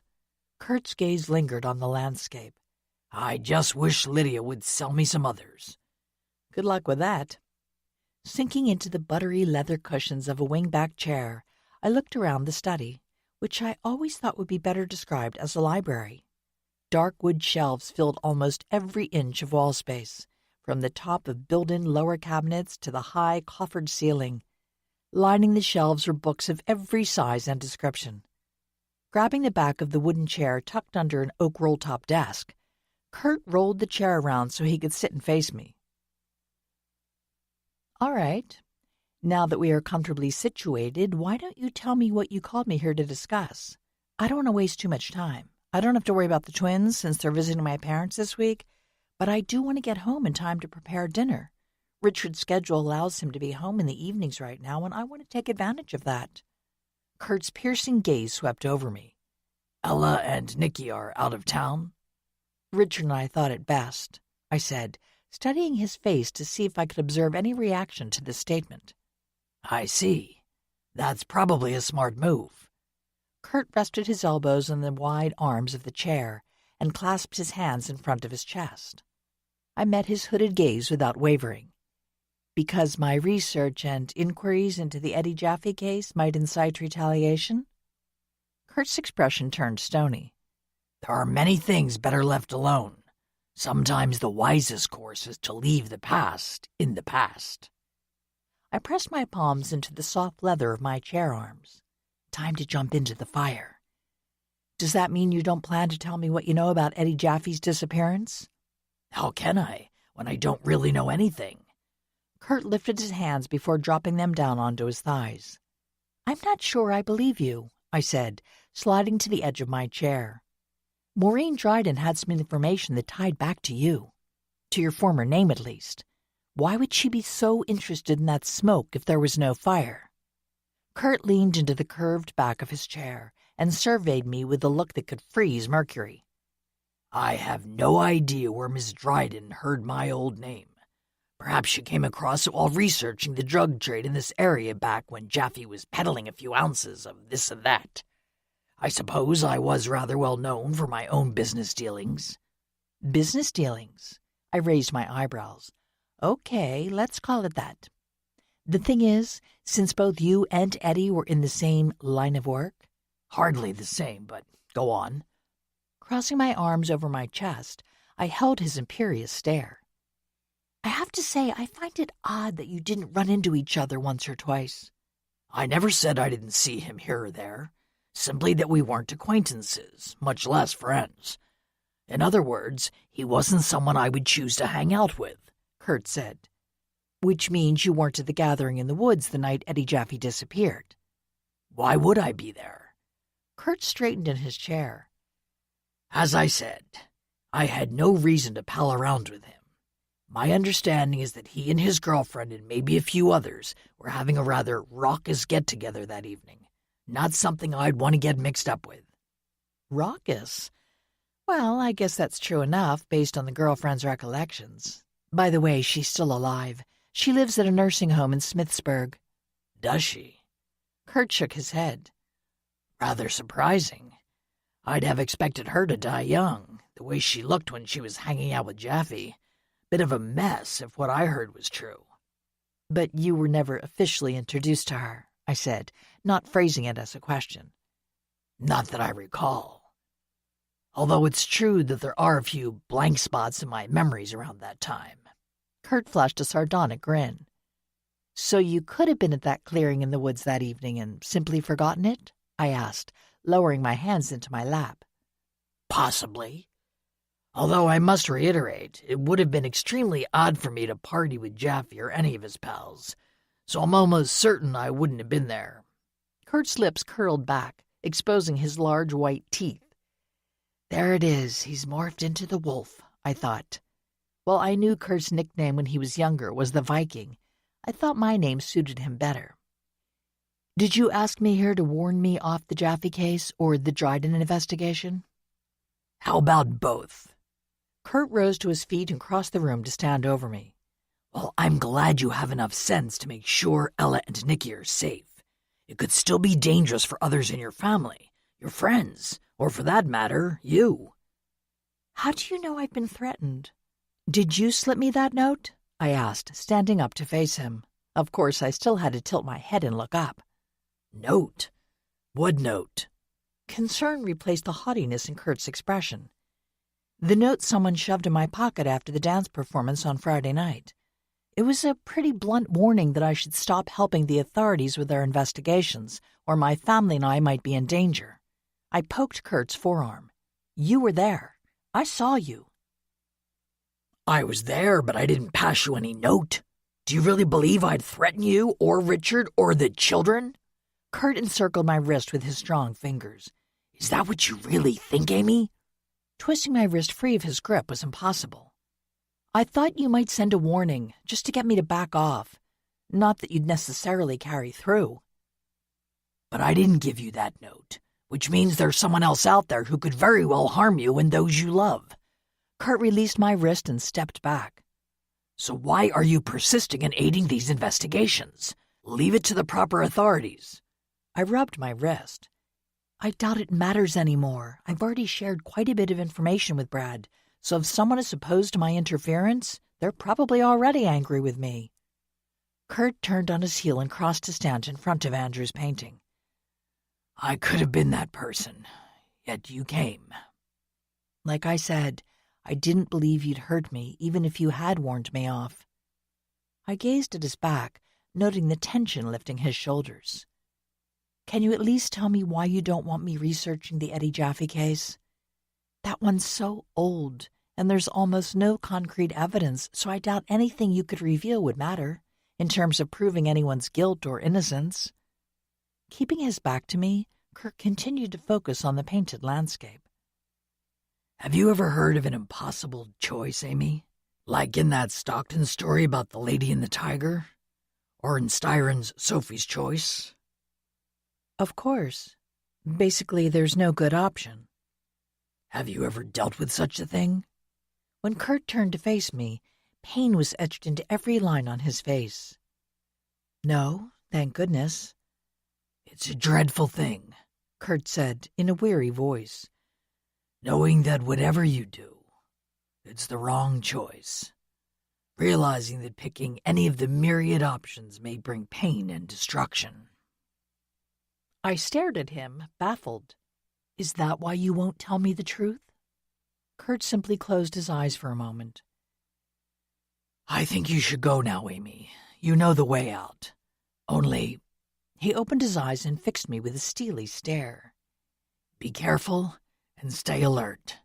Don't take anything for granted." "Even your innocence?" I thought, but still nodded my head. "I'll see you around then," I said, leaving the room without waiting for his goodbye. Chapter 18. Late Wednesday afternoon, I got a text from Sonny asking if I wanted to stop by the farm after work to pick up some apples. "We have extra Lodi apples. Come get some. Great for pies." I texted back that I'd stop by around 5:30. Richard and I love the organic fruit and produce from Vista View, and I knew I could also share some apples with Aunt Lydia, who is an expert at making all types of pies. Vista View is owned by Sonny's grandparents, who had raised her after her mother dropped her on their doorstep and disappeared. But now that Carol and P.J. Fields were in their 80s, Sonny had taken over the management of the farm. She'd hired a couple of local workers to help out with the more difficult and time-consuming tasks, but still had a great deal of responsibility, handling all the financial matters as well as advertising and sales. Much of the produce from Vista View is acquired by local restaurants as well as sold at local farmers markets. Fortunately, I'd driven to work, so I was able to head to the farm from the library rather than making a detour to my house. Vista View is located off another one of the gravel mountain roads just outside of Taylorsford, although this road was in better shape than the ones that led to Gilbert's or Kurt's homes. I turned to the wooden sign that marked the entrance to Vista View. It featured a vivid graphic of a cornucopia filled with vegetables and fruit, hand-painted by Sonny several years earlier. The sign was beginning to fade, which Sonny bemoaned as one of the many items on her never-ending to-do list. Driving up the gravel lane that led to the Fields farmhouse, I admired the neatly cultivated field of vegetable plants to my left and the meadow of orchard grass on my right. Since Sonny and her grandparents didn't believe in raising animals for meat, they also made money selling hay to area horse farms. I parked my car in a small gravel lot near the wooden-framed yellow house, between Sonny's Volkswagen Beetle and a battered vintage truck PJ or one of the farm workers used to make deliveries. Walking across the front yard, I dodged a clutch of Carol's free-range chickens to reach the simple front porch. Its Delft blue trim, matching the house's shutters, was starting to flake. Another chore for Sonny's list, I thought, shaking my head. Sonny appeared at the front door, which was open to allow the breeze to flow through the screen door. "Glad you could make it. We've had decent sales on the Lodi crop this year, but not enough to get rid of all of them." "They don't store well?" I asked as I entered the front hallway. Tightening the scrunchie that fastened her low ponytail, Sonny led the way to the kitchen. "Unfortunately not. We can't hold them over the winter like some of the other varieties, and I hate to see them go to waste." "I'll put them to good use," I said, stepping into the large country kitchen. "Or more accurately, Aunt Lydia will." Carol Field stood behind the chrome-ringed yellow formica table that filled the middle of the room. Short and plump, she looked like the perfect stereotypical grandmother. But that impression didn't reflect her earlier life, when she and PJ had fully embraced the hippie movement and had even turned Vista View into a commune for flowered children for a period of time. "Here you go, Amy, a whole bushel full." PJ Fields entered through the back door, carrying a large basket filled with chartreuse-colored apples. Sonny had inherited Carol's fair complexion, light hair, and blue eyes. But she'd gotten her slender frame and height from her grandfather. He was only a little stooped now and still strong for a man his age. "I'll help you carry them to your car so you can let me know when you're ready to leave." "No, set that down on the table. I'll help Amy take it to the car," Sonny said, concern coloring her voice.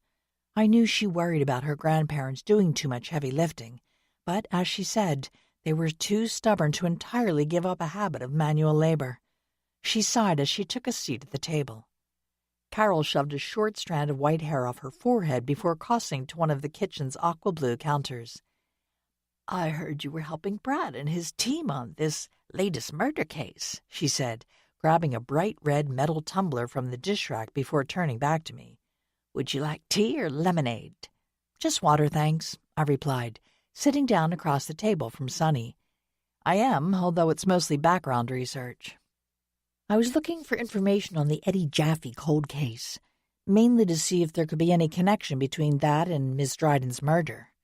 There was hardly anything in the archives, which surprised me at first. But then I heard from a few older Taylorsford residents that there wasn't much of a furor when Eddie Jaffe went missing. "That's true." Carol set the tumbler in front of me and sat down in the chair next to mine. "I guess PJ and I were in our mid-20s at that time." She cast a questioning glance at PJ, who'd set the bushel basket of apples on the end of the table and taken a seat next to Sonny. "Is that right, dear?" PJ closed his eyes for a moment, obviously calculating the dates in his head. "It was 1966, so we'd have been around 25, which means we weren't really involved much in town business when Jeffy went missing." "Yeah, we were still running the commune at that time. We stayed pretty isolated from what was going on in Taylorsford," Carol said. "I did hear that Eddie Jaffe had disappeared, but that was all." "We figured he'd just moved on." PJ hooked his thumbs through the straps of his faded denim overalls and leaned back in his chair. "I met him once when he was painting a barn down the road, but he wasn't one for friendly conversation. I even tried to invite him to one of our communal meals." Carol shot him a sharp glance. "You did? I don't remember you mentioning that." "I probably didn't. The guy basically told me he had no interest in our hippy-dippy community, as he called it." PJ shook his head. "Never saw him after that. When I heard he'd skipped town, I wasn't too upset." "Did either of you know Cheryl Abernathy?" I asked, leaning forward and resting my arms on the table. "Knew of her?" Carol scrunched up her button nose in concentration. "Her older sister, Diana, was a hairstylist in town. Of course, I never paid to get my hair cut at a place like that, but I heard she was pretty good." "Cheryl was Eddie's girlfriend, right?" Sonny asked. "According to her, yes, but I'm not sure Eddie was that attached to her." I traced one of the lighter yellow spiral patterns in the Formica tabletop with my finger. She was with him at some clearing in the woods right before he vanished. "The infamous clearing," PJ said, sharing a look with Carol. "Was that some well-known hangout?" Sonny asked, bumping her grandfather's shoulder with her own. "Some place you guys used to sneak off to when you were young?" "Not us," Carol replied firmly. "It's across town, not far from Amy's house, so we wouldn't have used that place for anything. I mean, we had the farm, acres of land and woods to play in. No need to trek up some mountain trail." "We heard about it, though." PJ released his grip on his overall straps and placed his hands on the table. "We had some folks who were living on the road stop by here for a night or two, you know. A few of them said that clearing was a good place to score drugs." I slid forward in my chair. "From Eddie Jaffe?" "They didn't mention any names," PJ said. "Not surprising, considering the circumstances." "But we put two and two together. We'd heard Eddie Jaffe was doing a bit of dealing on the side." Carol shrugged. "We never wanted to buy from him. We used more reputable sources." "Reputable?" Sonny's golden lashes fluttered over her wide blue eyes. "Strange word to use, Grandma." Carol slapped her palm against the table. "Now, Missy, don't be getting on your high horse. You know our history, and that we left all that behind years ago. Long before we took you in, as a matter of fact. Besides, we never dabbled in the really hard stuff, even if some of our other commune members did." Okay, Sonny said, waving her hands. "I wasn't trying to diss you. It just struck me as funny." "Anyway, as far as the Jaffe case is concerned, I've always said he probably disappeared because he was being threatened by other dealers or something." PJ tapped his fingers on the table. There were some of those you didn't want to cross. No way, no how. Like Carl Klass, I wondered, but I wasn't going to bring up that name around the Fieldses. I probably should get going, I said, pushing back my chair. I want to split these apples with Aunt Lydia and then help Richard with dinner. Sure thing. Sunny rose to her feet and circled behind PJ to grab the basket. Here, I can hold one side and you the other, I said, hurrying over to her. As we each gripped one of the wooden spool handles and hoisted the basket off the table, I thanked PJ and Carol and wished them a good evening. Sunny and I trundled down the hall and out onto the porch, the basket swinging between us. I don't know how Grandpa can lift this by himself, she said as we crossed the yard to reach my car. I smiled. I think it might be sheer willpower. Wouldn't surprise me, Sunny said. The Grands have as many bushels of that as they do apples. We placed the basket on the back seat of my car and I closed the door with a slam. My older car needed a little extra force sometimes so the door wouldn't fly back open. I'll have to be careful not to hit any major potholes. I opened my driver's side door, ready to climb into the car. That won't be easy. Sunny, shading her eyes, stared off at the woods that separated Vista View from a neighboring property. Who's that? What? I followed her gaze and realized she was reacting to a shadowy figure moving behind the first row of trees. One of your farmhands, maybe? No, they've already gone home. In this hot weather, they arrive at work early so they can leave before it gets too sweltering in the afternoon. Sunny pursed her lips. I think it's a trespasser. Probably one of those neighbor kids who like to steal apples. When she took off at a sprint, I tossed my purse onto the passenger seat of my car, shoved the door shut, and followed after her. But my short legs were no match for Sunny's long limbs. She'd reached the tree line while I was still huffing up the hill that led to the woods. "Hey, you there!" she shouted as she plunged into the woods. "This is private property." When I reached the edge of the woods, I heard her pounding footfalls as she ran after the stranger, who was crashing through the undergrowth like a frightened deer. Following the sounds, I peered ahead, hoping to catch a glimpse of Sunny's gleaming hair so I could run in the right direction to catch up to her. But I wasn't watching the ground, and the toe of my shoe caught on an exposed root, sending me flying forward. I landed on my hands and knees, jolts of pain zipping up my legs and arms.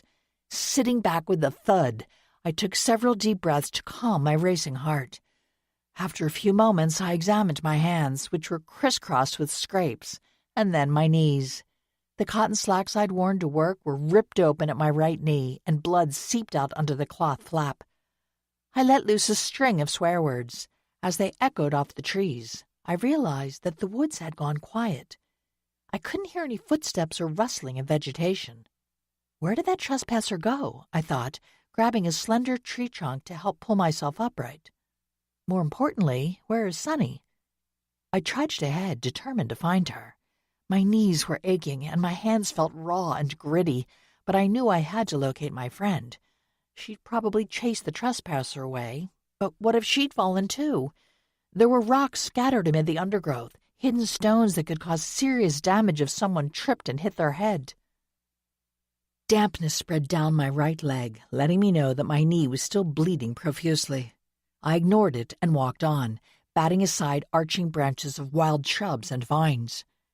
Reaching the far edge of the woods, I noticed that the tall grass that swayed between the trees and one of the farm sheds was beaten down into an impromptu path. The stranger and Sunny must have headed toward that building, I thought, increasing my stride to follow them. The shed was a simple wooden structure with a roof badly in need of new shingles. Its main door hung drunkenly off one set of the hinges, making it easy to push it open. "Sunny, are you in here?" I called out. As I stepped over the threshold, pausing inside to allow my eyes to adjust to the dim light. A groan rose from one shadowed corner. I rushed over, shoving aside a metal seed spreader to reveal Sunny lying on a thin bed of straw. She looked up at me, her eyes slightly unfocused. "I'll live," she said. "You'd better," I replied. "What happened? Did that trespasser do this to you?" Sunny placed one hand on her head, her fingers moving through her hair as if searching for an injury. "Not bleeding, at least. But you are," she added, pointing at my knees. "Minor stuff, cuts and scrapes. I'm more worried about you. Did someone knock you out?" "Not entirely. Just enough to keep me from chasing them." Sonny struggled to his sitting position. "I was never completely unconscious." "Good. Less likely to have suffered a concussion then," I said, although I was certain she'd need to be examined to rule that out. "Did you see the person? Can you describe them?" "No. I chased them in here, and before I knew it, they'd hit me from behind. But they did grab me as I was falling and drag me over to this corner. Anyway," she shuddered, "I felt their hands on me." "A man's hands?" I asked, offering my own hand to pull her to her feet. Wobbling, Sonny leaned against one of the rough wooden posts holding up the roof. "I'm not sure. They were wearing heavy gloves, so the actual size of their hands could have been masked by that." She brushed at her jeans, filling the air with the scent of moldy straw. "Hold on. There's something—" I reached out and plucked a folded piece of paper from the pocket of the loose cotton shirt she was wearing over a tank top. "Looks like another note." "From the same person?" Sonny blinked rapidly. "Sorry, things went a bit blurry." "We need to get you to the hospital," I said. "First, the note. What does it say?" I unfolded the paper. Like the message I'd received, this was typed. I read through it with a frown. "Come on, read it to me," Sonny said. "Okay." I took a deep breath and read the note aloud. "Tell your librarian friend this is what was meant by harm coming to her family and friends." It's referencing that note shoved in your pocket at the theater. Sonny straightened her back against the post. "It seems so. They wanted to show me they could make good on their threats." I frowned. That also means they've been keeping close tabs on me, which is pretty unsettling. I tucked the note into the pocket of my slacks. "But first things first, do you have your phone on you? I left mine in my purse, which is in my car." "I'm afraid not." Sonny put a hand to her head again. "There's a lump, but no blood. I think I can walk back to the house with your help. We can call 911 from there." She looked me over. "For you. And me." "I doubt I need that, but you should definitely get checked out." "Okay, put your arm around my shoulders and let's try to hobble to the house." Shuffling like two newly created zombies, Sonny and I finally reached the front porch, where I called out for help. PJ and Carol appeared almost immediately, their expressions filled with dismay. "I'll take her," PJ said, pulling Sonny into his arms. "Call 911, Carol." She bobbed her head and ran back inside to make the call, while I slumped down on one of the porch rocking chairs. "What in the world happened?" PJ asked, guiding Sonny to another rocking chair. Sonny let out a soft moan as she sat down. "I saw someone in the woods, thought it was one of those kids who like to wander around the farm without permission, so I chased after them." "And I chased after Sonny, only I tripped and fell," I said. "By the time I was able to catch up to her, she'd tracked the trespasser into one of your sheds." "They hit me," Sonny sighed. "It was dark, and I think they were wearing something to conceal their face. Anyway, I couldn't see who it was." "Why would they hit you?" PJ asked in a strained tone. "I think it was a warning," Sonny replied. "They also left a note." I pulled the folded piece of paper from my pocket and handed it to PJ. "I got a note similar to this at Richard and Carla's dance company premiere. It seems like whoever this person is, they want to force me to stop looking into the Dryden or Jaffe cases by threatening those I love." "Who's talking about threats?" Carol bustled out onto the porch and immediately started examining Sonny and me. "The EMS team is on its way," she added, as she clucked over my blood-soaked pants leg. No one. Don't worry," Sonny said. "Too late for that." PJ stared down the driveway as a siren wailed in the distance. I sank down farther in the rocker. "I suppose I should call Richard so he doesn't wonder where I am." Sonny waved her right hand. "Lend her your cell phone, Grandma?" "It's upstairs in the bedroom," Carol said. "Better get it and let Amy call Richard before he's told anything by someone else." Sonny cast me a faint smile. "Oh, yes, please," I said. "I'd hate for him to hear it from Zelda." Chapter 19. When emergency services arrived, lead EMT Hannah Fowler was able to dress my wounds and declare me fit to drive home, while Sonny was taken away in an ambulance. Carol and PJ followed the ambulance to the hospital, promising to call or text me with updates on Sonny's condition. Richard was ready to drive to Vista View as soon as I called him, but I told him it wasn't necessary, and I had to drive the car back anyway. I asked him to wait at home for me. He argued over this, of course, but finally accepted the wisdom of my decision. Before I could leave Vista View, Brad pulled me aside to find out what had happened. "I have a deputy headed to the hospital to take a statement from Sonny," he said, "but I'd like to hear your side of the story, too." First, there's this. I handed him the note that had been shoved in Sonny's shirt pocket. All the color bled from his face as he read the message.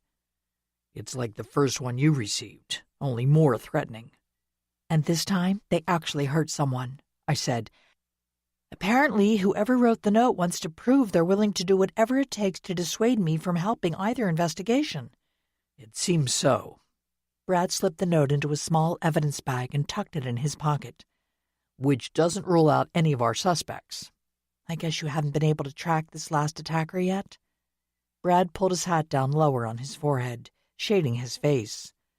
"No, although there is evidence of a vehicle driving to the field of the farm next door. My suspicion is that they left their car there and then scaled the fence between the properties. It isn't that difficult since it's a wire fence weighed down by honeysuckle vines. Not really a hard thing to climb over." "Can you tell anything from the tire treads?" I asked, flexing my fingers. Hannah had cleaned my palms and applied a soothing ointment, but my hands still felt raw and stiff. "Unfortunately not. The perpetrator is smart enough to drive across grass rather than dirt, so there aren't any visible tracks." Brad leaned against the side of my car, his gaze fixed on his steel-toed shoes. "I wish I had more to go on so I could eliminate some of the suspects, but we haven't been able to narrow it down yet." I stared at him, noting the tension deepening the lines bracketing his mouth. "I think we can rule out Gilbert, at least in this instance. He certainly wouldn't be running through the woods or overpowering Sonny." "I'd already taken him off the list, at least for Miss Dryden's murder. He wasn't seen at the inn that night, and I doubt he has any knowledge of drugs that could knock someone out." Brad toyed with the top button of his shirt. "The thing is," he looked over at me with despair clouding his eyes. "This morning Allie said she was on duty, but when my mom tried to contact her because Noah had a slight fever, her department's desk sergeant said she wasn't working today." I laid my hand on his slumped shoulder. "I'm sure that doesn't mean anything. Maybe she just wanted to do some secret shopping for your birthday. Isn't that coming up soon?" "It is, but—" Brad rubbed his forehead. "I don't know. This whole thing is so bizarre. A murder with a possible connection to a decades-old cold case? It's been making me lose weight and sleep." "I can understand that," I said, lifting my hand. "But maybe we're overcomplicating things. Miss Dryden's death could have nothing to do with Eddie Jaffe's disappearance." I laid out the information I discovered about Alan Cardullo's family. If anyone had a reason to retaliate against Maureen Dryden, it was them. "You think Terry Temkin or Mindy LaSalle or both could be related to Cardullo?" Brad straightened and shot me an incredulous look. I shrugged. "It isn't impossible. Their ages and general appearances fit. I think it's worth investigating, just to be sure." "Okay, I'll have my team dig deeper into their backgrounds," Brad said, his expression lightening. He thanked me for my help and walked away, leaving me to ponder his obvious concern over the possibility that his wife could be involved in a murder case. Surely life wouldn't be that cruel, I thought, as I climbed into my car. But I knew better.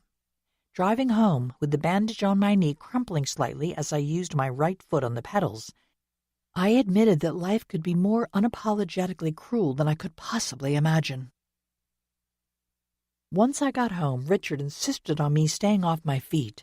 Moving aside the coffee table, he pulled up a hassock and forced me to sit on the sofa with my right leg propped up while he made us something to eat. "Hannah, who's a trained EMT, said it's nothing to worry about," I told him as he continued to fuss over me. "Sure, because it's not her loved one." Richard handed me a tray that held a bowl of salad topped with grilled salmon. "What do you want to drink? If they have you on painkillers, you can't have alcohol." I'm not on any prescription drugs, and yes, I can and would like some wine.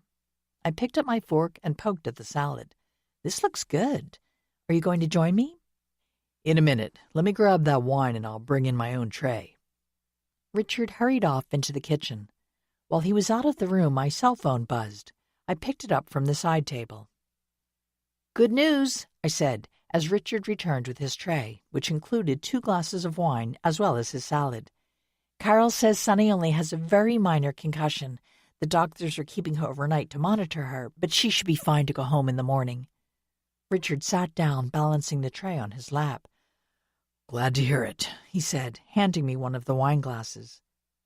I waited until we finished our meal before bringing up Brad's obvious concern over Allison's possible involvement in the Dryden case.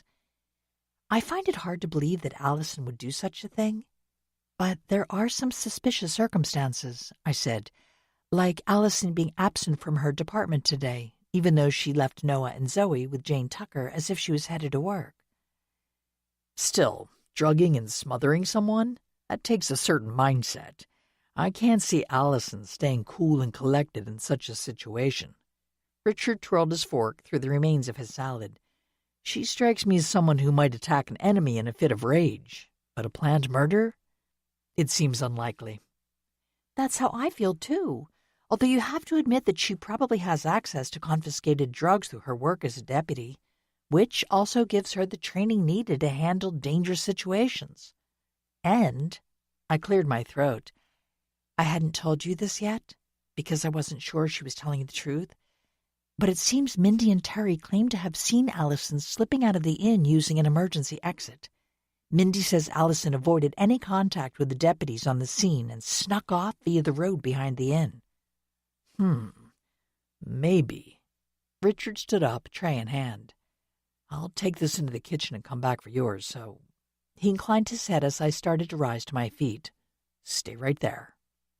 I took a swig of my wine before he returned to collect my tray. As he left, promising to stack the bowls and utensils in the dishwasher, I received another call, this time from Brad. Hey, Amy, how are you? He asked. Fine. My knee and hands ache a little, but it's nothing too extreme. I took another sip of wine. Do you have something else you wanted to ask me? No, I just wanted to pass on some information. It's something I think you should know, and maybe a lead you could help me check out. Oh?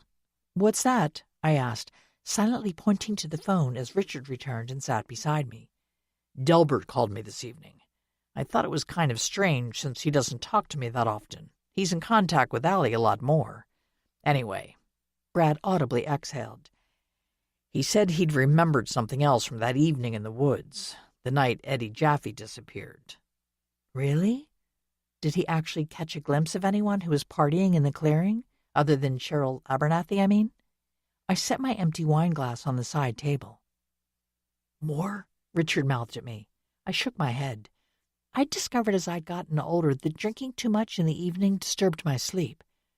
No, other than that brief encounter with Abernathy, he didn't see any of the participants. But he did notice someone who was heading out of the woods and into the field next to your house. It was a young girl. She appeared to be loitering near the head of the trail. The girl Cheryl mentioned, I said, unable to quell my excitement at this development. Maybe. Anyway, Delbert said he didn't think it was that strange at the time because it was close to the girl's house. He thought maybe she was just taking a breather after being out for a walk. Wait a minute. I bolted upright, my sudden action sending a frisson of pain through my knee. A girl who lived close to the trail? That's the thing.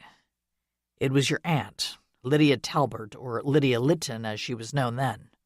Delbert didn't speak to her, but he said she was pretty unmistakable, with her pale hair and skin and all.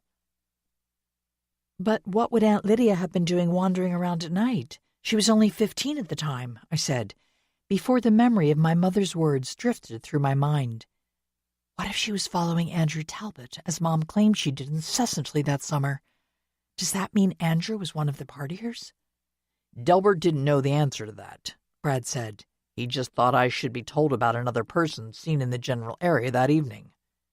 So you want me to do what? Question Aunt Lydia concerning the night Jaffe disappeared? I caught Richard's concerned gaze out of the corner of my eye. That's a long time ago. She might not even remember it. Perhaps not, but it seems prudent to ask. I thought you would be the best person to broach the subject, at least at first.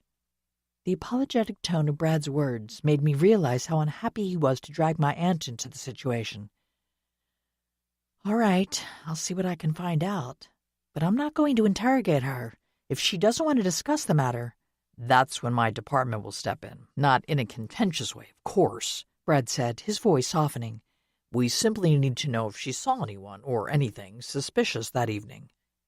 I once again promised to talk to my aunt, then wished Brad a good evening and ended the call. What was that about? Richard's fingers tightened on the stem of his wine glass as he eyed me with curiosity.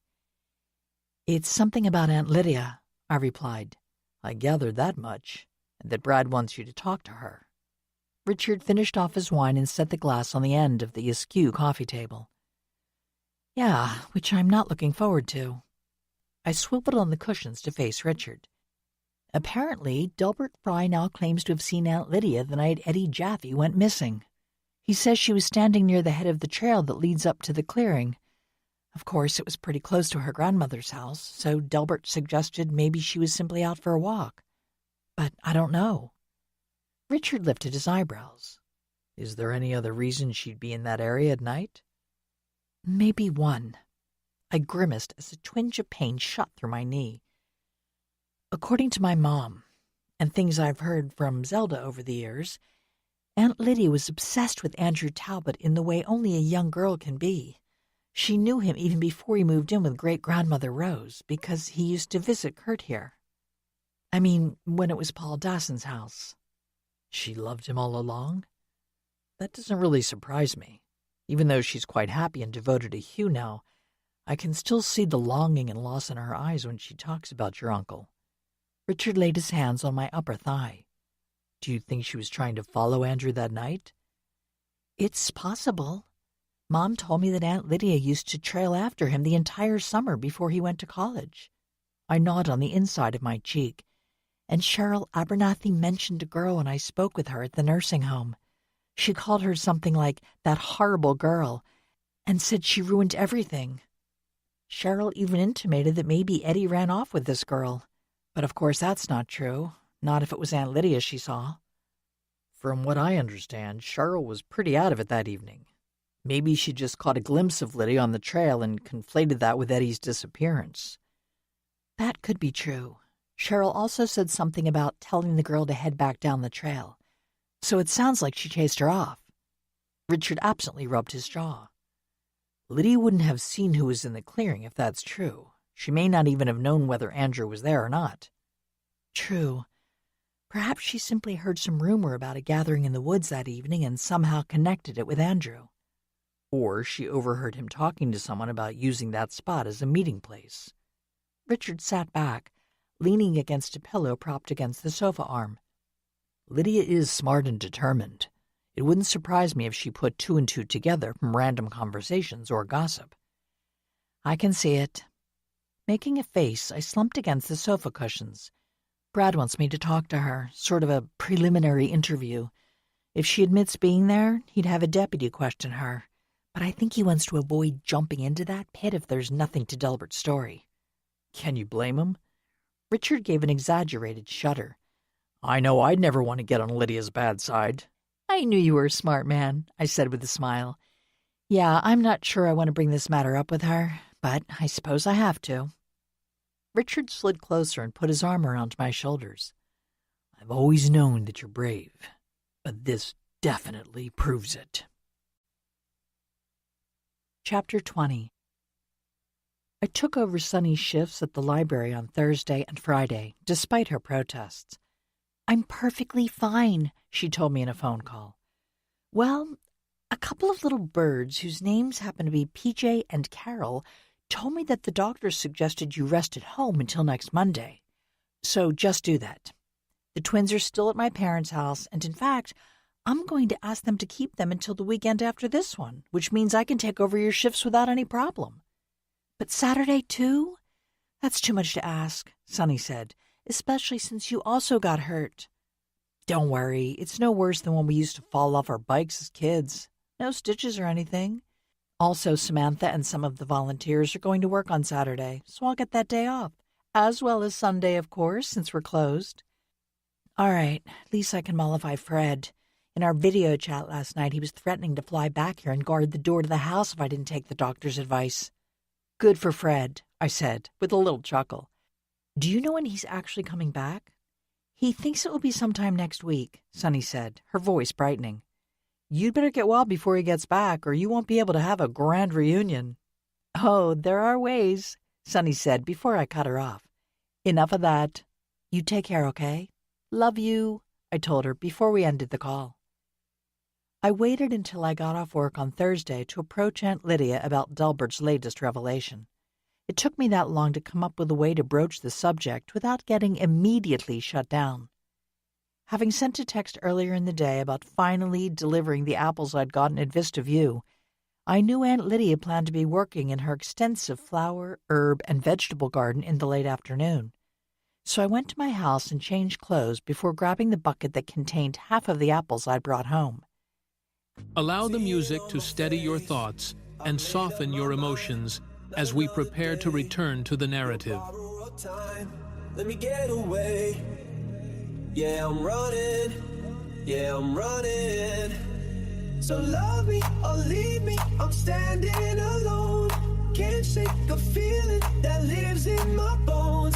Lie to me, tell me you wish you could, but nothing you gave me is worth what you took. 'Cause I'm all up.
Sometimes out alone, hood keeps wheeling. The mother willows, I can feast my time. Yeah, I'm running. Yeah, I'm running. So love me or leave me, I'm standing alone. Can't shake the feeling that lives in my bones. Lie to me, tell me you wish you could, but nothing you gave me is worth what you took. 'Cause I won't love.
After I gave the cat some kibble, I headed out the back door off the screened porch, carrying the bucket to Aunt Lydia's backyard through the rose-covered arbor. "Hello, it's me," I called out. "Where do you want the apples?" My aunt, wearing a floppy straw hat that shaded her face, looked up from the herb bed she was weeding.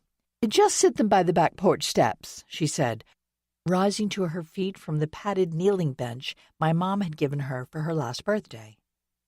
She brushed her palms together to remove some fine dirt, then wiped her hands on her garden apron. "Not wearing gloves?" I asked, widening my eyes. "What about your manicure?" "I have a nail appointment scheduled for tomorrow," she replied, her blue eyes glinting with good humor. "Might as well give them something to do."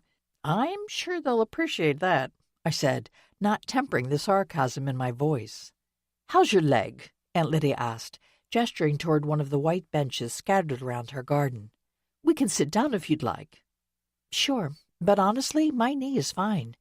Like I told Sonny, it's no worse than some of the bumps and scrapes I got as a kid." "Is Sonny feeling better?" My aunt led me down one of the white pea-gravel paths that separated her rock-bordered beds. She stopped at a bench that faced an intricately carved concrete bird bath. "I know you said she was resting at home through the weekend." "She's doing well. Of course, it's difficult for her to stay still for any length of time." I sat down beside my aunt. "Ah, yes, I think rest is a foreign word to Sonny." Aunt Lydia took off her hat and used it to fan her face and neck. I turned to study her elegant profile. Her bone structure and patrician features allowed her to remain beautiful at any age. But I knew from photographs that she had been stunningly gorgeous when she was young. Kurt's words about Andrew loving beautiful things echoed in my mind. "You've lived here a long time," I said. She shifted on the bench to meet my gaze. "Yes, but where did that non sequitur come from?" "I mean, I know you were living here when the area beyond my house was a field, but the trails were already there, right?" "Of course. One led to a mountain clearing, and the other skirted the edge of the woods where the deciduous trees gave way to pines, just like they do now." Aunt Lydia narrowed her eyes. "Why are you interested in such a thing?" "I just wondered." I squirmed on the sun-warmed bench, wondering if I'd already destroyed my chance to speak to her about the night Jaffe disappeared. That clearing was the last place Eddie Jaffe was seen, at least as far as anyone can tell. "That's common knowledge," my aunt said coolly. "Yes, but there's some wrinkles in the case. I don't think I told you that I spoke with Eddie Jaffe's girlfriend, or at least that's what she claims to have been. Her name's Cheryl Abernathy, and she's living in a nursing home in Smithsburg." I crossed my hands primly in my lap. Brad Tucker actually asked me to speak to her, just to see if she was someone who needed to be interviewed by his deputies. Aunt Lydia's lips tightened into a straight line. "Did he ask you to speak to me as well?" she asked, after a pause filled with the whir of insect wings. "Yes." I laced my fingers together. "He received some information from someone who was in the area that evening." "Gilbert Fry!" My aunt spat out the name through clenched teeth. "That's right. He contacted Brad recently and mentioned seeing someone standing in the field, near the head of the trail. A girl with blonde hair and pale skin, so we just wondered." Aunt Lydia stood up so quickly she knocked her hat to the ground. "If it was me? Because of course I lived close by, and I fit that description." She paced over to the bird bath. "Very well, as you guessed, I was there." "Why? Were you out for a late walk or something?" I asked, hoping to give her an out if she wanted to take it. "I know living with your grandmother was tough, and you might have needed to escape the house from time to time." "That was true enough, but actually I was hoping to see Andrew." Aunt Lydia flicked her finger through the bird bath water. "I expect you've heard from your mother or Zelda that I was infatuated with Andrew, even as a girl of 15. They may have mentioned something about it." "I'm sure." My aunt's slender frame was outlined by sunlight, giving her an ethereal appearance. She strolled back to the bench and picked up her hat. "I was a silly little fool back then," she said, sitting down with the hat in her lap. "I admit that.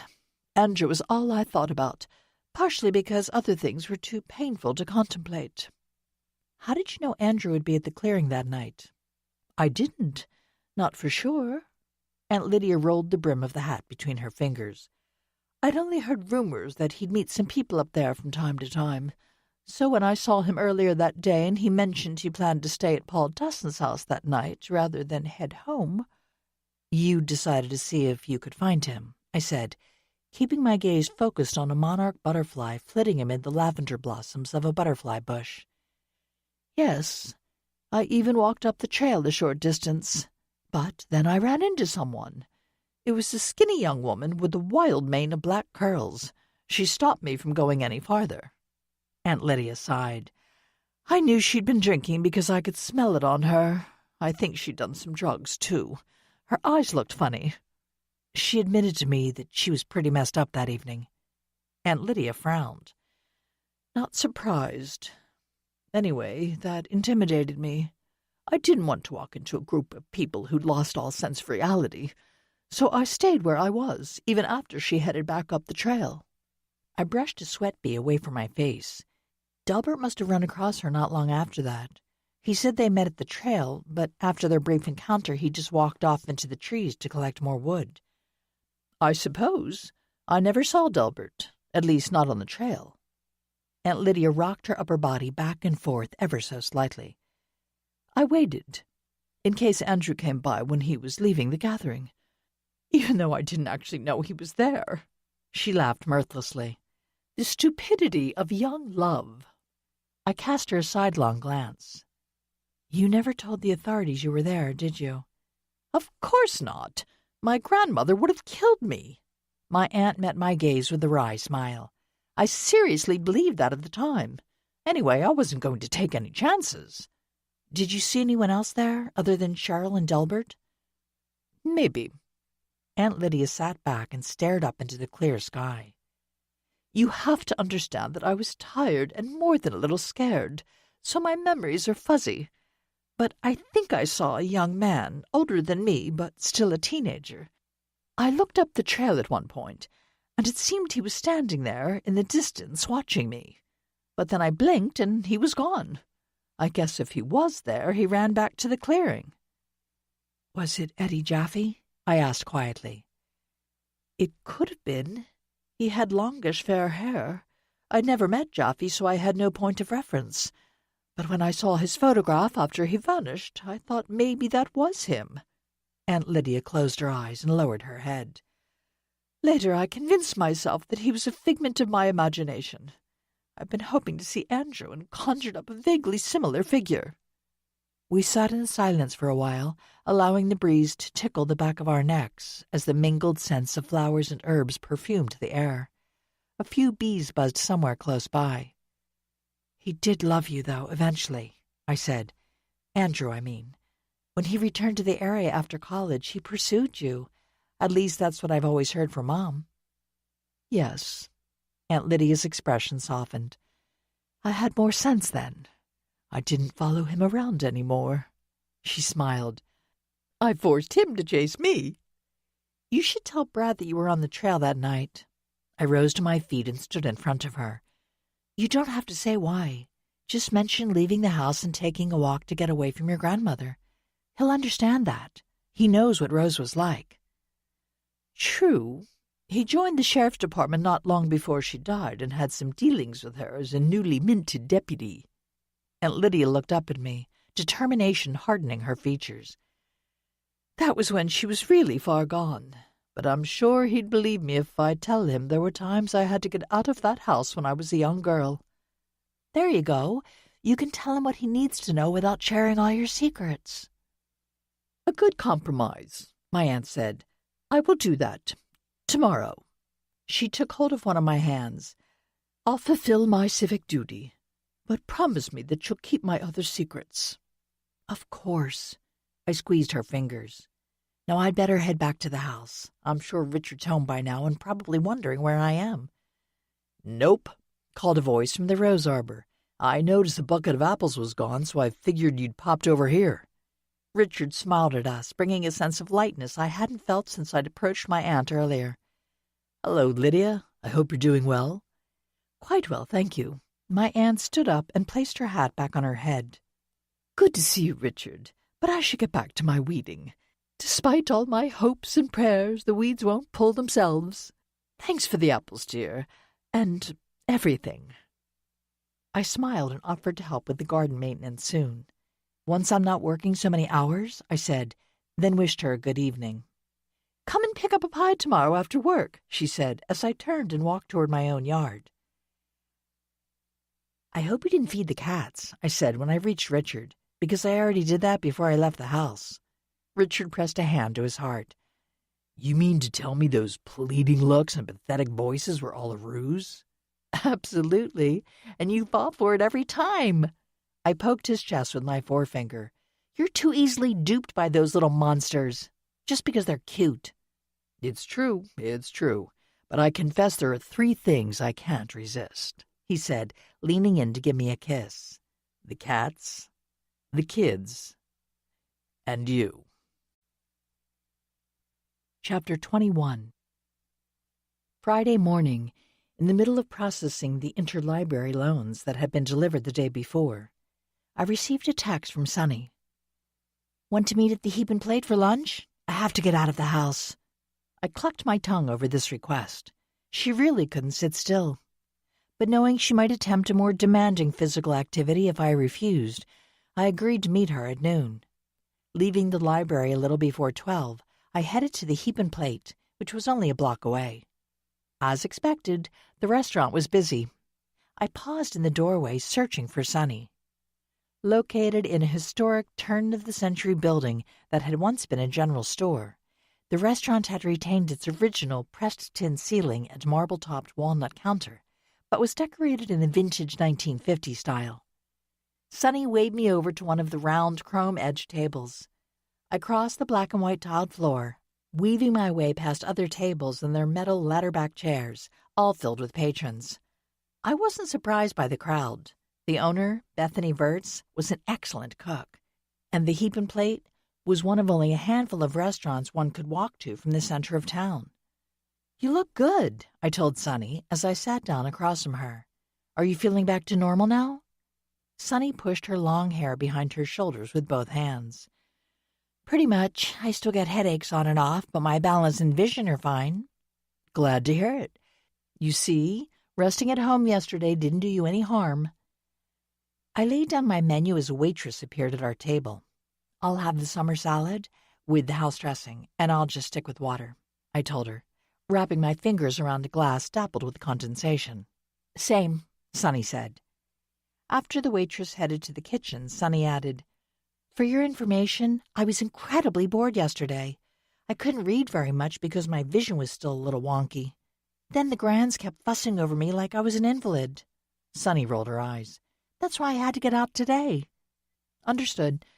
I guess the sheriff's department doesn't have any leads about your attacker, I added in a lower voice. There were a lot of people around, and I didn't trust any of them not to eavesdrop. At least I haven't heard anything from Brad yet. Neither have I, although he did call this morning to see how I was doing. Sonny tapped her fork against the red tabletop. It's still an ongoing search. After the waitress returned with our salads, we concentrated on eating and sharing small talk, rather than discussing the investigation into Maureen's murder and our subsequent threatening encounter on the farm. The crowded diner was no place to share confidences, although everyone at the table next to us had no compunction over loudly discussing the latest gossip about a town council member's affair. Sonny arched her eyebrows and motioned toward that table with a tilt of her head. Now we know everything, she told me with a twitch of her lips. Best place to catch up on local news, I said at normal volume. Who needs a town website or county newspaper when you can just come to the diner and hear it all? The neighboring table paid no attention to our comments. Her smile broadening, Sonny finished off her salad and pushed slightly away from the table. Ah, that was good. The company is nice, too. I agree. I slid my empty salad bowl to the side. This is on me, by the way. No, I can pay for my own meal. Sonny lifted her purse from the floor. I set down my glass firmly enough to make the remaining ice cubes clink. I didn't get you any flowers after your injury, so let me do this. Well, in that case. Sonny placed her purse in her lap. A chair scraped the tile floor behind me. Fortune must be smiling on us, Terry Temkin said. I turned my head slightly to see Terry and Mindy standing side by side. What good fortune is that? Sonny asked, eyeing them with suspicion. Mindy ran her fingers through her blonde curls, drawing my attention to her darker roots. We've wanted to speak to you both for several days just to clarify a few things, and here you are. I surveyed the crowded dining room. This isn't the best place to talk. If you're done eating, we could go outside, Terry said. All right. I shared a glance with Sonny, who nodded. But not on the street. You can meet us on the sidewalk out front, but then we'll head to a small garden close by. A public space? Mindy asked. No, but I have permission to use it, I replied. This wasn't strictly true. It was Kurt who'd bartered with Bethany, trading the more esoteric spices he could obtain in the city for the use of her garden, but I'd met him there a few times and felt I could claim to be his guest. Sonny stood up and grabbed the bill the waitress had dropped on the table. I'll take care of this, she said, silencing my protests with a chop of her hand. You guide them around to the garden and I'll meet you there. Once we were outside, I led Mindy and Terry down the narrow alley flanking the side of the diner. The garden's in the back, I called over my shoulder. We can talk more freely there. The open space behind the diner consisted of a small square of grass surrounded by flower and vegetable beds. A wooden bench placed at the edge of one of the beds was weathered as gray as driftwood. Please have a seat, I told Terry and Mindy. Noticing Sonny jogging in from the alley, I added, You too, Sonny. I'll stand. You should sit. I don't mind standing on my feet, Terry said, as Mindy and Sonny settled on the bench. Very gallant of you, but I feel like standing, I said. As you wish. Terry took a seat beside Mindy. So what did you want to talk to us about? Sonny asked, side-eyeing the two podcasters. Terry and Mindy shared a significant look. Okay, here's the thing, Terry said. We want you to know that we should no longer be considered suspects in Maureen's death. I paced the small square of lawn. Why is that? Because the detectives finally found the witness we told them about from the start, Mindy said. That person confirmed that we weren't inside the inn when Maureen was killed. I saw you there, Sonny said, her expression mulish. Sure, we saw you as well. You were with a group of people in the large corner booth, Terry said, and we were in the restaurant, at a table and then the bar. But before Maureen even headed up to her room, Mindy and I took our drinks out onto the patio. Mindy flashed a smug smile and chimed in. We couldn't prove that, even though there was a man out there smoking a couple of cigarettes. He was there long enough to see that we never left the patio until the maid announced Maureen's death. Fortunately, one of the deputies finally tracked him down yesterday, and he's willing to vouch for us, Terry said, which means we both have solid alibis. I stopped pacing and turned to face the bench. The sheriff knows this, I suppose? Of course. Mindy lifted her chin and fixed me with a cold stare. He didn't seem too thrilled, I guess because of our statement about seeing his wife sneaking away from the scene of a crime, but he accepted our testimony. One thing I'll say for Sheriff Tucker, he doesn't let any personal biases interfere with an investigation. Anyway, our witness corroborated our alibi, so we'd appreciate it if you would stop researching our pasts or whatever else you were doing to help solve the case. It isn't necessary anymore. Yeah, cease and desist, Terry said. Mindy turned to Sonny. And you, make sure the story you tell the authorities is clear. You did see us at the Taylorsford Inn that night, but you didn't have eyes on us the entire time. That is true, Sonny said, lowering her head to stare at the purse clutched in her lap. I should have clarified that in the beginning. That would have been helpful. Terry swept a dark curl away from his forehead. But no harm done, now that we have our witness, so I'm willing to let bygones be bygones. He rose to his feet. Mindy stood up as well. As long as you don't go around insinuating that either of us had anything to do with Maureen's murder, that is. I raised my hands, palms out. No worries. If Brad Tucker has struck you off the suspect list, I'll focus my efforts elsewhere. Like Allison and Kurt, I thought, tension cramping my stomach. Thanks. We're staying in the area to collect information for our podcast, and we'd like to do that without a shadow hovering over our heads, Terry said. I'll amend my statement with the sheriff's department. Sonny stayed seated as the other two stepped away from the bench. Thank you, Mindy said. It will take a weight off our minds for sure. What about Sean? I asked, my words halting Mindy and Terry's forward momentum. What about him? Mindy's dark brown eyes narrowed to a squint. Was he with you, outside on the patio? No, he stayed inside, near the bar, I think, Terry said smoothly. I'm not entirely sure about that, but he was in the restaurant crowd when we went back inside after hearing about Maureen. He was pretty drunk, But you wouldn't know it to look at him, Mindy said. I mean, he seemed perfectly normal, very calm as always, but not much phases him from what I've seen. Of course we barely know the man, Terry interjected. Come on, May, let's go. We've got some interviews set up this afternoon, and I want to make sure the equipment is working properly. Mindy nodded in mute agreement, and they both left the garden, walking fast. That was weird, Sonny said as they disappeared from view. I guess they want to be able to talk to people without being suspected of murder, I shrugged. I can understand that. What does it mean for the case? Sonny slung the strap of her purse over her shoulder. I'm not sure, I said, although I had some ideas. But I think I should take my research in other directions. If I even want to do any more research, that is. I guess you need to get back to work, huh? Sonny held up her left arm and pointed to the watch on her wrist. You might actually be a few minutes late. Sorry. No problem. I gave her a wink. That's why I'm the big boss. What am I then? Sonny asked, linking arms with me as we stepped into the alley. I cast her a grin. The bigger boss, of course. Chapter 22. On Saturday morning, I made the decision to go into work, even though I was scheduled to be off. Richard was going to be busy, giving Connor Vogler an extra one-on-one lesson. Connor had decided to enter an international dance competition, and Richard wanted to support him. We're going to fine-tune his audition piece, Richard told me over breakfast. I hope you don't mind. I should be back in the afternoon, and then maybe we can tackle the garden together. That's fine, I said. There's an errand I need to run this morning anyway. Once we both take care of business, then we can enjoy the rest of the day. Maybe not in the garden, though. I was thinking more about something like a date. I pointed my fork at him. You remember what that is, right? Of course, Richard said with a grin. All right, how about a movie and dinner? We can drive over to Harburg. They have a multi-screen cinema and good restaurants. Emily Moore recently gave me a recommendation for a Mediterranean place. She says it's very authentic. That sounds great. I smiled. We might as well take advantage of the twins visiting my parents. We haven't really done that yet. Good point. Richard stood and collected the plates and utensils.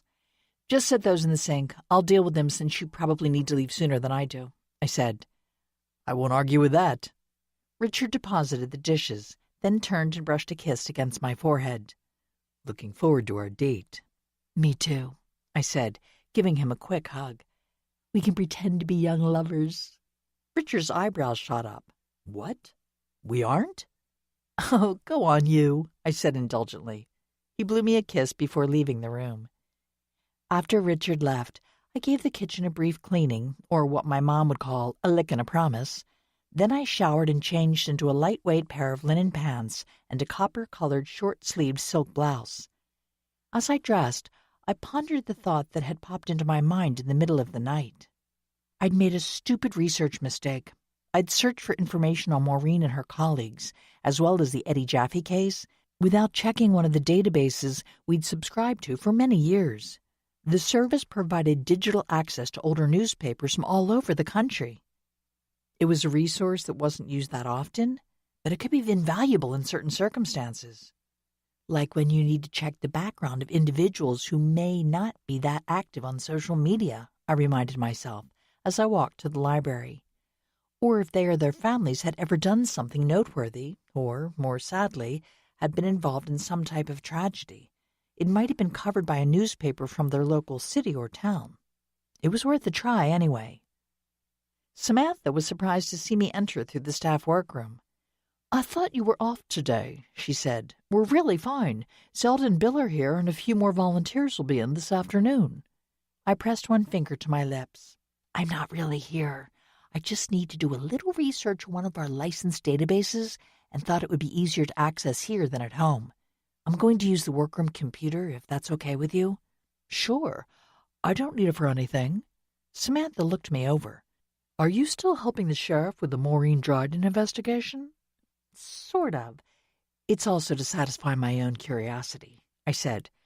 "I asked because one of the people connected to that case came in early to use the archives. It's that Sean fellow who was here a little while ago. I thought it would be okay to let him in to work without supervision since you approved that before." "That's fine," I said, sitting down in front of the computer workstation, as long as everything is locked up when he leaves. Samantha nodded.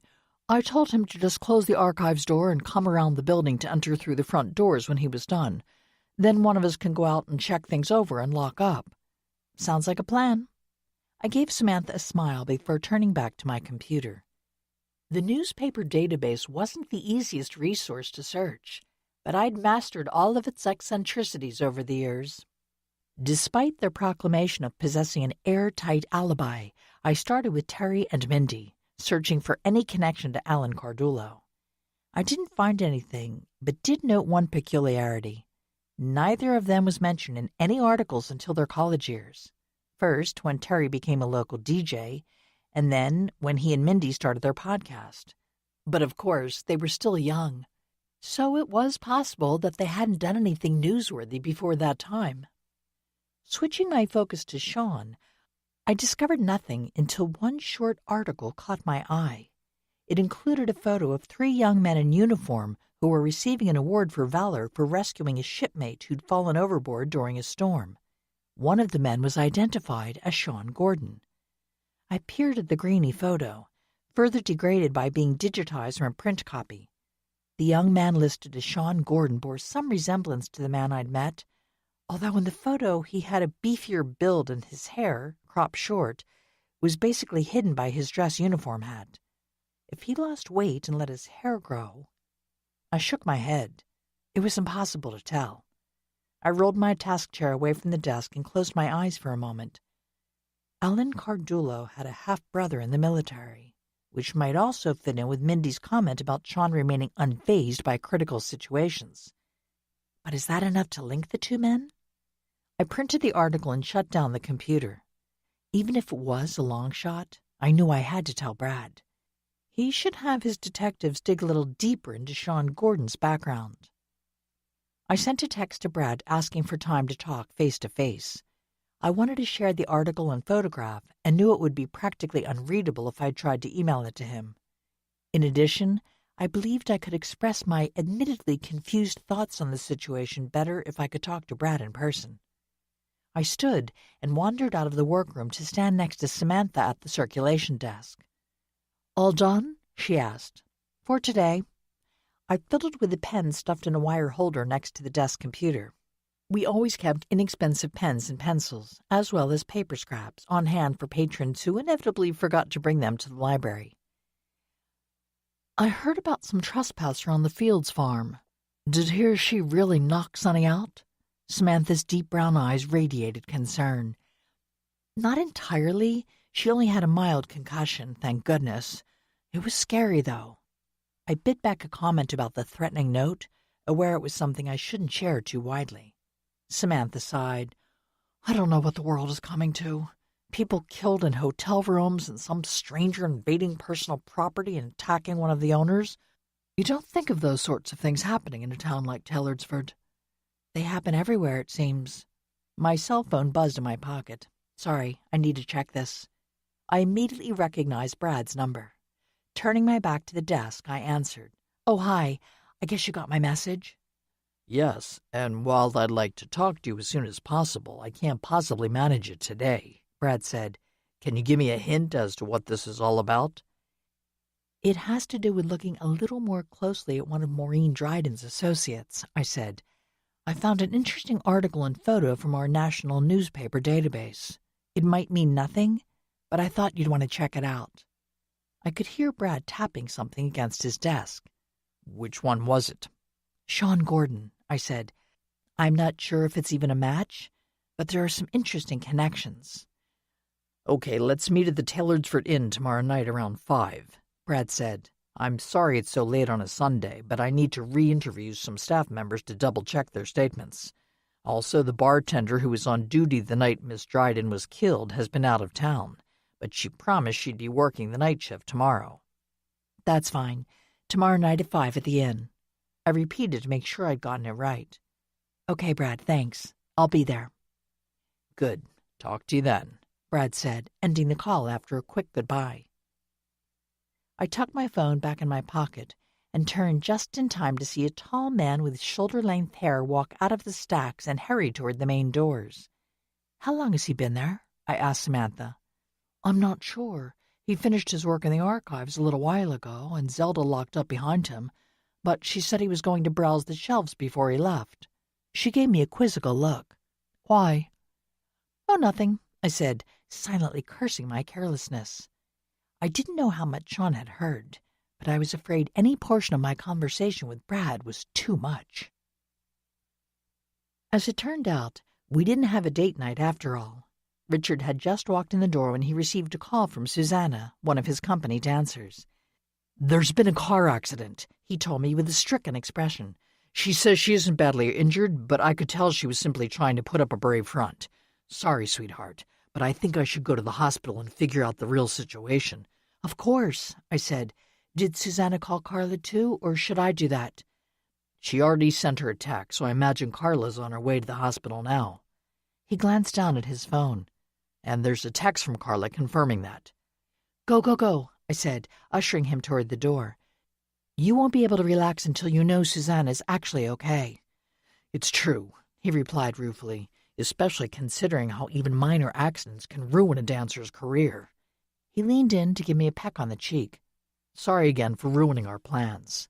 I waved him off. "I'd think less of you if you didn't go.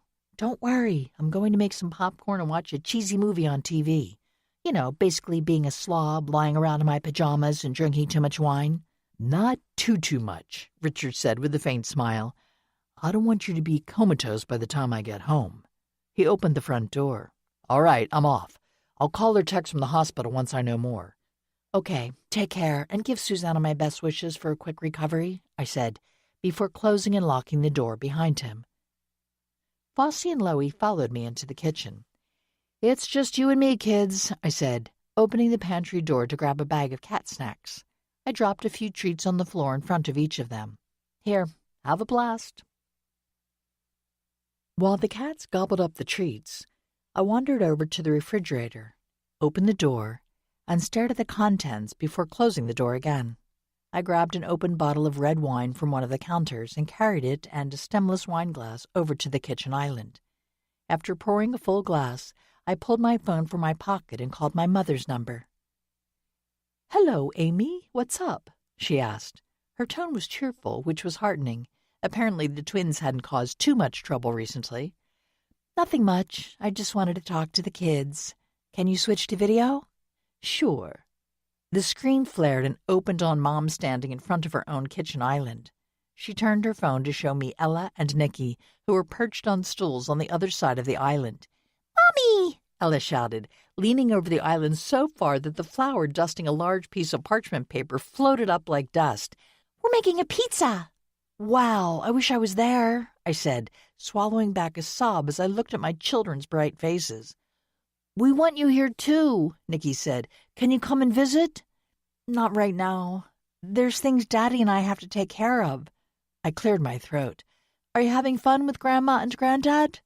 "Oh, yes," Ella said, while Nikki bobbed his head in agreement.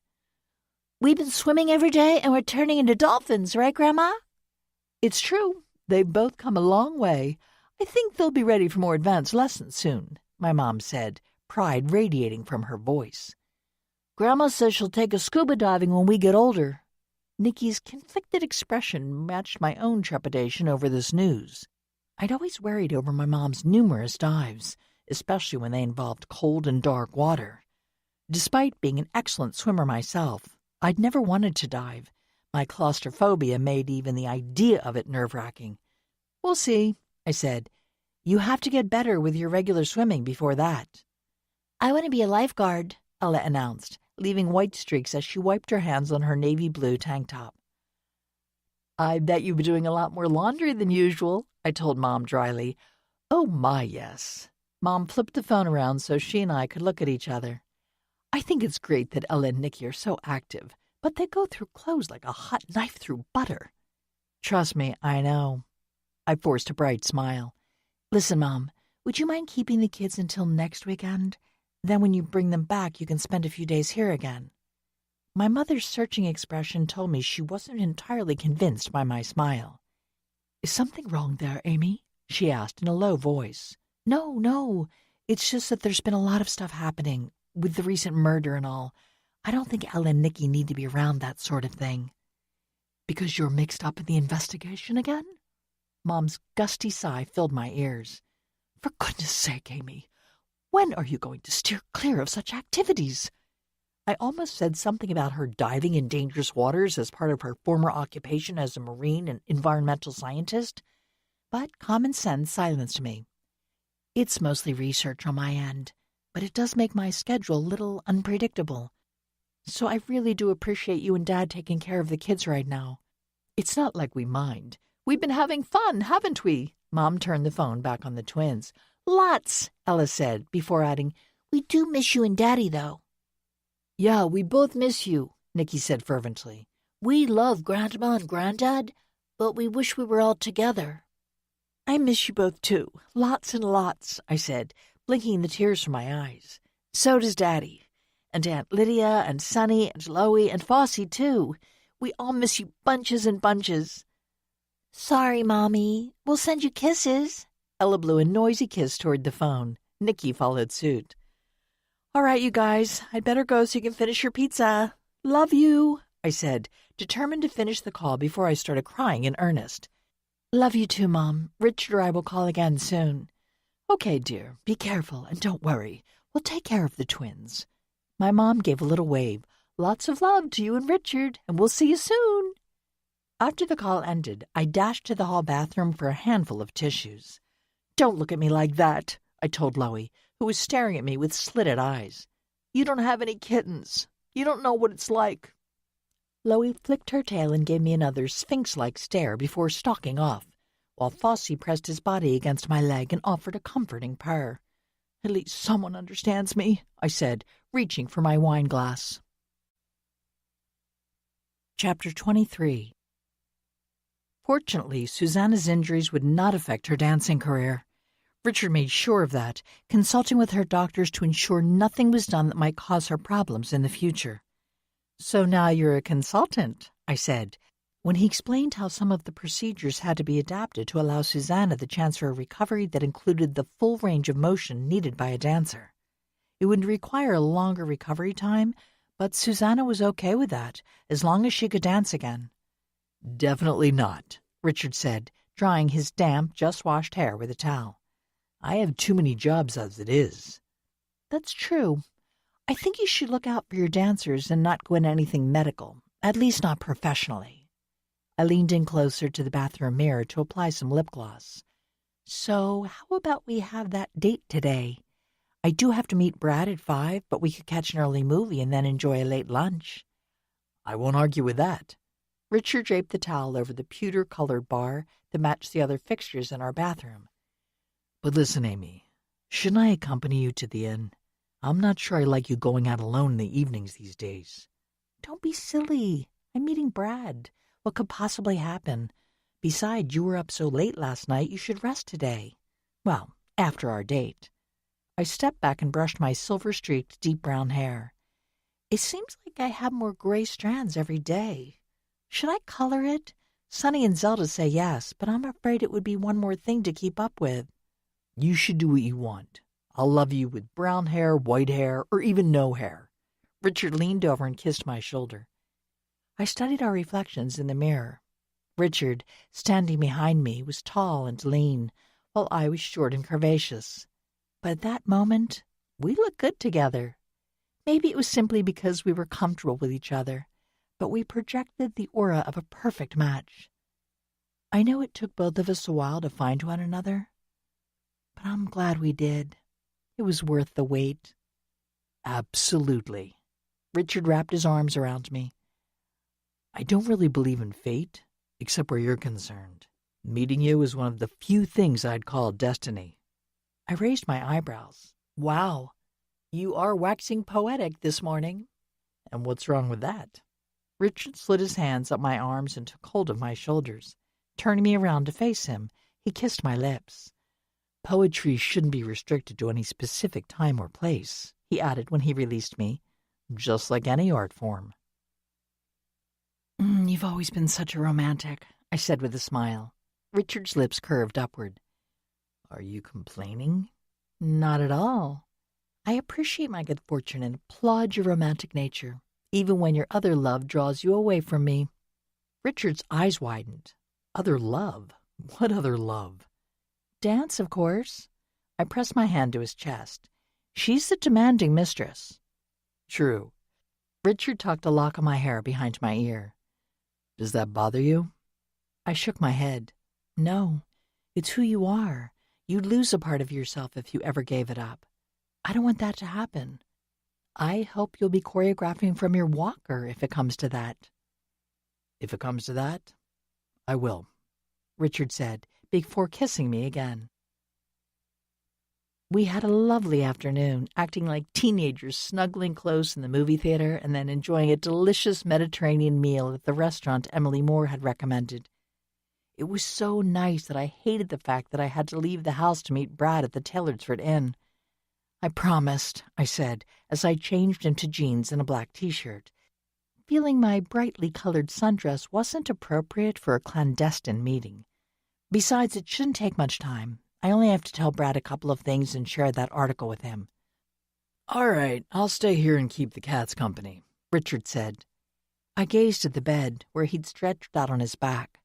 Fossey was draped over one of his legs, and Loie had curled up in the bent crook of his arm. Looks like you've already started. Yeah, I may have to stay here. It wouldn't be the worst thing if you did. Maybe you can take a nap. I grabbed my purse from the top of the dresser. I'm heading out. Be good, you guys, I said, addressing the cats. You too, I told Richard. I'm hardly likely to misbehave when you aren't here, he said as I walked out the bedroom door. I waved at him over my shoulder, then clattered down the stairs and headed outside. Although it was still light outside, I decided to drive rather than walk. I didn't think this meeting would take very long, but I didn't want to be wrong and end up walking home in the dark. The parking lot at the inn was full, forcing me to parallel park on a side road. As I entered the lobby, I kept a lookout for Brad. I wasn't exactly sure where he planned to meet me, but assumed it would either be in the lobby or the restaurant. There was no sign of him in the lobby, so I headed for the restaurant. Do you have a reservation? Asked the young man at a podium just outside the entrance. He looked me up and down, obviously not impressed with my clothing choices. No, I'm meeting someone here, I said, surveying the dimly lit restaurant. It looked crowded. Their name? The host asked. That's not... I took a breath. Can I sit at the bar? Yes, that's fine, the young man said, in a tone that conveyed it really wasn't. Over that way. I followed the sweep of his arm to locate the long, shadowy stretch of walnut and brass that filled the far wall. Thanks, I said, walking away. The bar was built in an old-fashioned style that suited the inn's vintage atmosphere. The walnut shelves, loaded with a wide array of bottles and a rainbow of colors, were backed by a foxed mirror that reflected hazy images. I sat down on one of the wooden stools and rested my sneakers on the brass footrail. Leaning forward, I glanced up and down the row of stools, hoping to see Brad seated nearby. There were a lot of patrons crowding the bar, keeping the bartender on their toes, but Brad was not one of them. When I spun my stool around to look out over the restaurant, I couldn't catch a glimpse of him either. I frowned. As tall and broad-shouldered as he was, I didn't think I could easily miss him. He must be late, I thought, turning back to the bar. Maybe something came up he had to deal with urgently. What'll you have? The bartender asked. Just a glass of unsweetened iced tea, I said, earning a supercilious smile from the young woman. It was obvious that she didn't appreciate someone taking up space at the crowded bar without drinking alcohol. Lower tips, I thought, thanking her when she plopped the glass down on the paper coaster. I sipped my tea slowly, hoping to stretch out the one glass until Brad appeared. From time to time, I turned to examine the restaurant patrons again, noticing at one point that Sean Gordon was standing beside a table in the corner. Squinting, I realized he was talking to Mindy and Terry, who were seated at the table. Great. The guy I want to talk to Brad about is here. I tapped my foot against the brass rail and watched the clock above the bar. After 15 minutes and several sharp looks from the bartender, I pulled out my phone and checked my calls and messages. There was nothing from Brad, which I found strange. But if there was a bad accident or some violent crime he had to attend to, he might not be able to contact you, I told myself. Just be patient. After 30 minutes, I had to make a quick trip to the bathroom. When I came out, I noticed someone I hadn't expected to see. Not Brad, but his wife, Allison. She was seated on the bench near the small counter set up for collecting and paying for takeout meals. I crossed to her, hoping she could tell me where Brad might have gone. "Allison," I said as I reached her, "how are you?" "I'm fine." She stared at me, fine lines furrowing her brow. "Just getting some takeout for me and the kids. Well, and Brad's mom, who's staying with the children right now." "Is Brad on duty?" I asked, trying to keep my tone nonchalant. "He wasn't supposed to be." Allison pursed her lips. "But there was an accident on Route 24, just outside of town, and he got called out to deal with that." "Oh, I see." I thrust my hands into the pockets of my jeans. That explained his absence, but also meant we'd have to reschedule our meeting for another day. "Why are you here?" Allison peered around me. "Is Richard with you?" "No, I was supposed to meet an old friend here, but apparently they can't make it," I said, employing the tactic of telling a lie with truth embedded in it so it sounded authentic. The waitress at the counter called out Allison's name. "Sorry," she said. "I need to get this. Nice to see you, Amy. Sorry your friend bailed on you." "It's fine. We'll meet up another time." I gave her a nod in acknowledgement of her brusque goodbye. Walking back to the bar, I pulled out my phone again and sent a text to Brad, informing him that I was aware of his situation. I also sent Richard a message to let him know I was on my way home. Setting the phone on the bar, I finished off my now lukewarm tea and signaled the bartender for the check. I left as soon as I settled up. Hoping to earn some goodwill for the future, I included a larger tip than my bill warranted. As I slipped off the stool, I felt a wave of nausea sweep over me and paused, gripping the edge of the bar.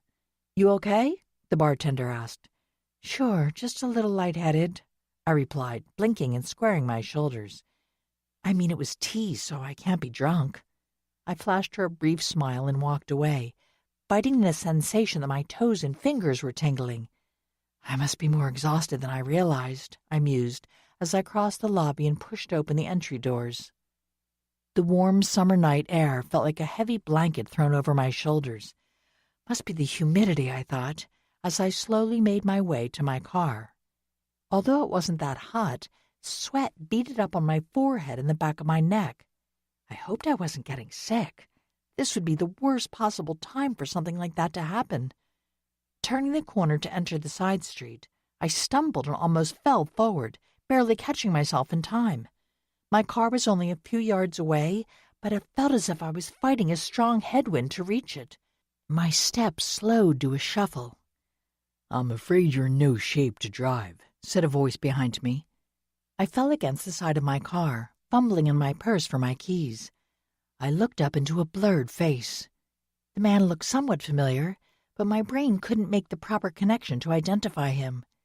That hair, I thought. I remember that hair. "It seems like I'm going to have to give you a ride," the man said, placing his hands on my shoulders. "Can you walk?" Sure, I muttered, but when I took a step forward, I fell against his chest. My knees buckled and my keys fell from my fingers, clattering against the sidewalk. I looked up at the man, but as my vision narrowed to a tiny circle, I gave up trying to match the blurry face with the name. "You'll have to come with me, Amy. Sorry, but you brought this on yourself," said the man as he slid his hands under my armpits to hold me upright. Then I passed out. Chapter 24. I woke up in the dark. Blinking, I placed my hands on either side of my throbbing head. I was resting against something rough and hard. My fingers slid back to touch the surface under my head. It seemed to be some type of wood. "How did I get here?" I asked aloud, my voice croaking. My throat felt raw. I worked up enough spit to moisten my tongue and ran it over my chapped lips. Where am I? I went to the inn to meet Brad. But what happened after that? I rubbed my temples, straining to remember anything from the evening before. When I cleared my mind enough to realize I was lying on a wood plank floor, I became determined to sit up and examine my surroundings. Despite the fact that every muscle in my body ached, I used my hands to push off the floor beneath me, acquiring a splinter in my palm in the process. My stomach rolled as I shifted to a sitting position, my back pressed against a solid wood post. I stretched out my legs, which were tingling as if the nerve endings were exposed. I was at the inn. I was supposed to meet Brad at the inn. I spoke aloud while peering into the gloom to try to discern my location. This is definitely not the inn. As my eyes slowly adjusted to the dim light, I was able to see that the room was empty, except for a stack of firewood piled against one of the walls. It was a small, windowless space with one door. A scattering of straw covered a portion of the plank floor. A shed of some kind, I thought, eyeing the wood pile with suspicion. I shivered. It was the perfect haven for black widow spiders. Or snakes. I pulled my legs back and hugged my knees to my chest. Please don't let there be snakes. A sliver of light fell through a chink in the door, making me assume it was morning, or at least sometime during the day following my trip to the inn. I patted the pockets of my jeans with one hand, feeling for my cell phone. Where is it? I asked the silent room. Squeezing my eyes shut, I tried to remember where I'd last used the phone. I knew it had to be in my pocket when I'd left the house. But after that, I ran my fingers over my pockets again. My keys were gone, too. My eyes flew open as the realization that I must have been drugged and kidnapped washed over me. But how? And by whom? And why? I puzzled over this question for several minutes, my inability to concentrate blocking any sensible answer. The dust in the air swirled around me, causing me to sneeze and cough. But its movement, like the light spilling through the chink in the door, meant that some outside air was slipping through the rough plank and post walls.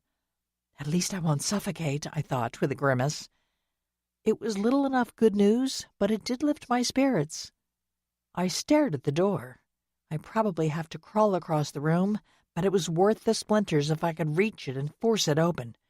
There was no way to know what was waiting for me outside, of course.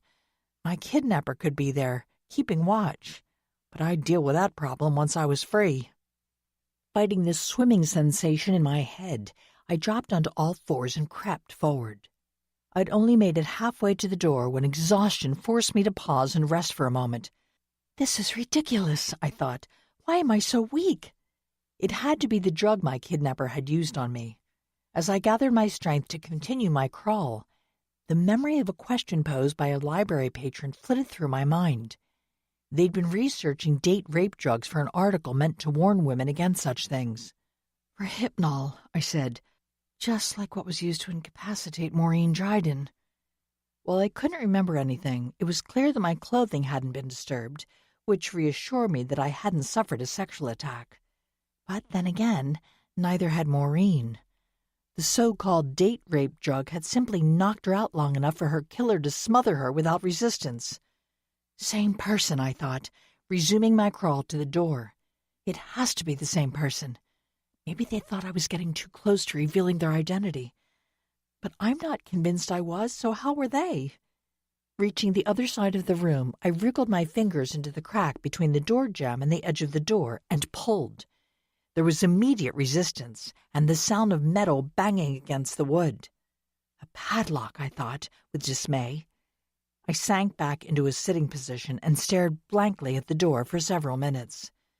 Then, feeling desperation fall like a blow across my shoulders, I scoured the interior of the shed with my gaze.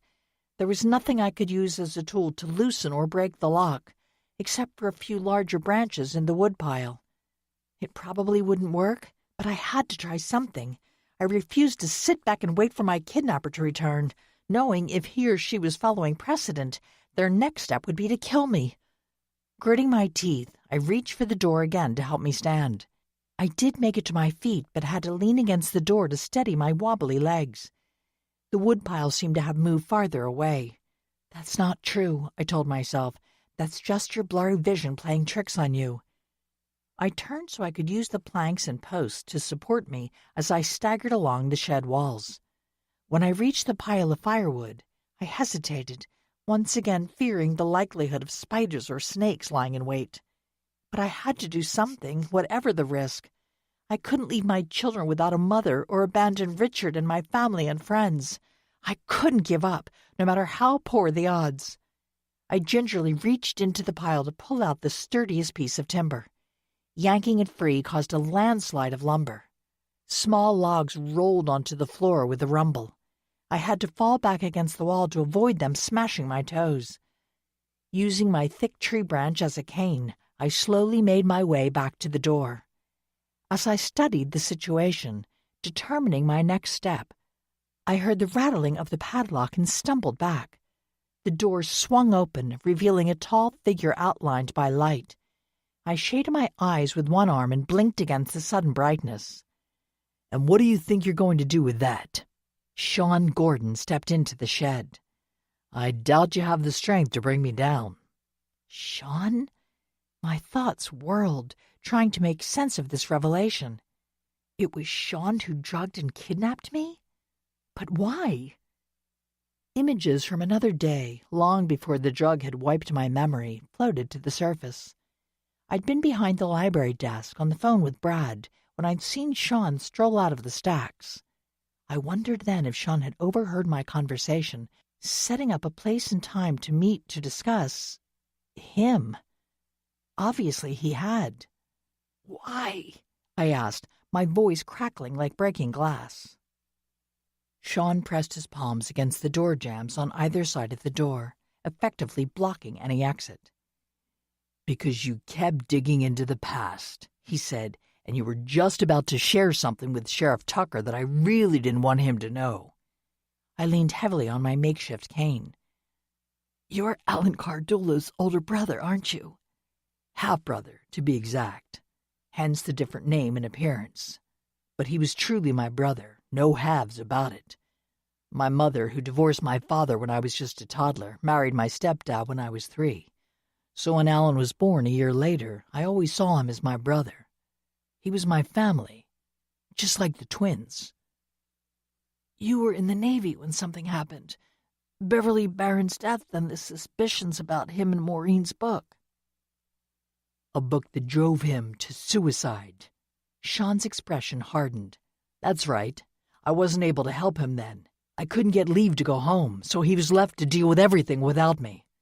"So you decided to get revenge for him now?" I tightened my grip on the branch. If Sean was admitting to killing Maureen, he certainly didn't plan to let me live. I had to figure out how to use my only weapon in the most effective way possible. Sean dropped his arms to his sides and moved closer to me. "It took time. I had to get out of the service and obtain the proper degree before I could have any hope of approaching Maureen for a job." "That was the plan all along, then. You became her research assistant to get close to her. You were waiting for an opportunity to murder her." "Murder?" Sean's eyebrows arched over his hazel eyes. "More like exact justice. But yes, I needed to wait for the right opportunity. When Maureen dropped those names at the Arts Festival lecture, I knew it was my best chance. The people she mentioned, and in one case also a family member of one of them, would muddy the waters of any investigation. Besides," he lifted his hands in a dismissive gesture, "I had no reason to kill her, as far as anyone knew.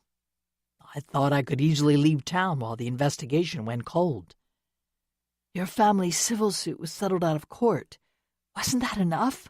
I asked, hoping to stall any future action on his part. Sean's laugh held no humor. "For peanuts, and Maureen would never admit her culpability in Alan's death. My partners wanted her to issue a statement, informing the public that most of her best-selling book was conjecture, not fact, but she refused." "Did you slip me that warning note and hit Sunny before shoving another note in her pocket?" I asked, lifting the branch slightly off the ground and swinging it almost imperceptibly. "Yes, to the second one. I don't claim the note you received. That must have been someone else who didn't appreciate your snooping." "What did you want from Sunny?" "To warn you by injuring her, of course." Sean's lips twisted into a mocking smile. "I didn't want to kill her, or believe me, she'd be dead." My grip tightened on the branch as Sean took the pose of a fighter, his legs spread apart and his feet firmly planted on the ground. Now I'm afraid that's all I plan to share right now. I think it's time to silence you for good. At these words, I sent up a prayer and gathered all my strength. Swinging the branch back, then forward, I used its momentum to deliver a crushing blow straight into his crotch. He screamed and fell backward through the open door. I dropped the branch and stumbled outside as he writhed on the ground. Forcing my rubbery legs to move as fast as possible, I dashed past him, seeking freedom, only to be stopped by the appearance of two people I never expected to see in this location. "Sorry," Terry Temkin said, grabbing one of my arms while Mindy LaSalle gripped the other. "It's not going to be that easy." Chapter 25. I struggled futilely against their hold on me. "What are you doing?" I asked, as they marched me over to where Sean had pulled himself up to a seating position, his back pressed against a boulder. "You had a glimmer of the plan but didn't understand the entirety of it," Mindy said, jerking my arm until I was afraid she'd pull it from its socket. "You were all in this together?" I sputtered. "But you said you only met shortly before the festival." "We lied, of course." Terry tightened his fingers, his nails digging into my skin. I turned to look at him, examining his patrician profile and dark curly hair. "Are you actually Duncan Cardullo, Ellen's younger brother?" Terry's sardonic smile made me look away. "Guess again. I'm actually Terrell Temkin. It's simply that I've been involved with the Cardullo family for a long time." "Ever since we started dating in middle school," Mindy said. I glanced at her. "You're Daria, then?" "Yes, Alan's younger sister. My twin, Duncan, isn't involved in this. He's too much of a wimp, I'm afraid. Fortunately," Daria tilted her head in Terry's direction, "my boyfriend is more willing to seek justice." Terry nodded. "Alan was like an older brother to me, too. My own family was a disaster, but the Cardullos always offered me a safe haven. I was close with all of them, and just as determined to avenge Alan as Daria and Sean." Standing between them, I forced my mind to process this new information. "Who passed that warning note to me at the theater?" I asked. "Me," Terry said, raising his free hand. "We truly hoped you'd back off at that point. Then things wouldn't have come to this." Sean rose to his feet, his expression still betraying his lingering pain. "Daria and Terry and I planned Maureen's murder for years. We thought we'd covered all the bases, but then you had to stick your nose in." "You told me you had an alibi," I said, looking from Terry to Daria and back again. "And we did." Mindy's smirk made me wish I could slap her. "I drugged Maureen's drink while neither she nor the bartender was looking. Then Terry and I went outside and waited on the patio, where our witness was obligingly smoking a couple of cigarettes." "While you'd already headed up to Maureen's room?" I asked Sean. He looked me over, his eyes dead as fallen leaves. "Bingo. You do have a knack for this. Too bad your amateur sleuthing will end here." I glanced at Terry before looking back to meet Sean's gaze. "All your arguing was a ruse." "That's right," Terry said. "We knew you were there, at the restaurant and then outside the archives, so we put on a little show." Mindy squeezed my upper arm. "There's no television offer. There never was. We just wanted you and the authorities to think Terry and I might have a motive to kill Maureen, taking the heat off of Sean. Of course, we also gave that false eyewitness testimony about the sheriff's wife. We did see her leave the building, but not in the way we described. She wasn't hiding, and she left before the news of Maureen's death broke. She even waved at us and said something about her car being parked on the side street near the patio. But our story was better. It cast suspicion on someone other than Sean or us." Mindy and Terry were willing to be seen as possible suspects to muddy the waters further. Although it wasn't really a risk, they knew they could prove they weren't viable suspects later, once the witness from the patio gave his statement. Sean said, "Maureen's death had absolutely no connection to the Eddie Jaffe case," I said, talking more to myself than the others. "That was another misdirection." Sean crossed his arms over his chest. "One I was more than happy to utilize." I stood still for a moment, allowing all of this information to sink in. "Did you have to resort to murder?" I asked at last. Why not simply expose Maureen's mistakes and wrong conclusions? That could have been enough to destroy her career. You didn't have to kill her. But don't you see? Sean's words took on a plaintive tone. It wasn't only that her false accusation drove Alan to suicide. It was also that her words twisted the investigation, making most people blame Alan while they ignore any other suspects. So Beverly Barron's real killer was never discovered. Whoever it was, they've been able to escape justice to this day. I stared at him, observing the pain etched in the lines of his face. Did you know her? Beverly Barron, I mean? Had you met her before she died?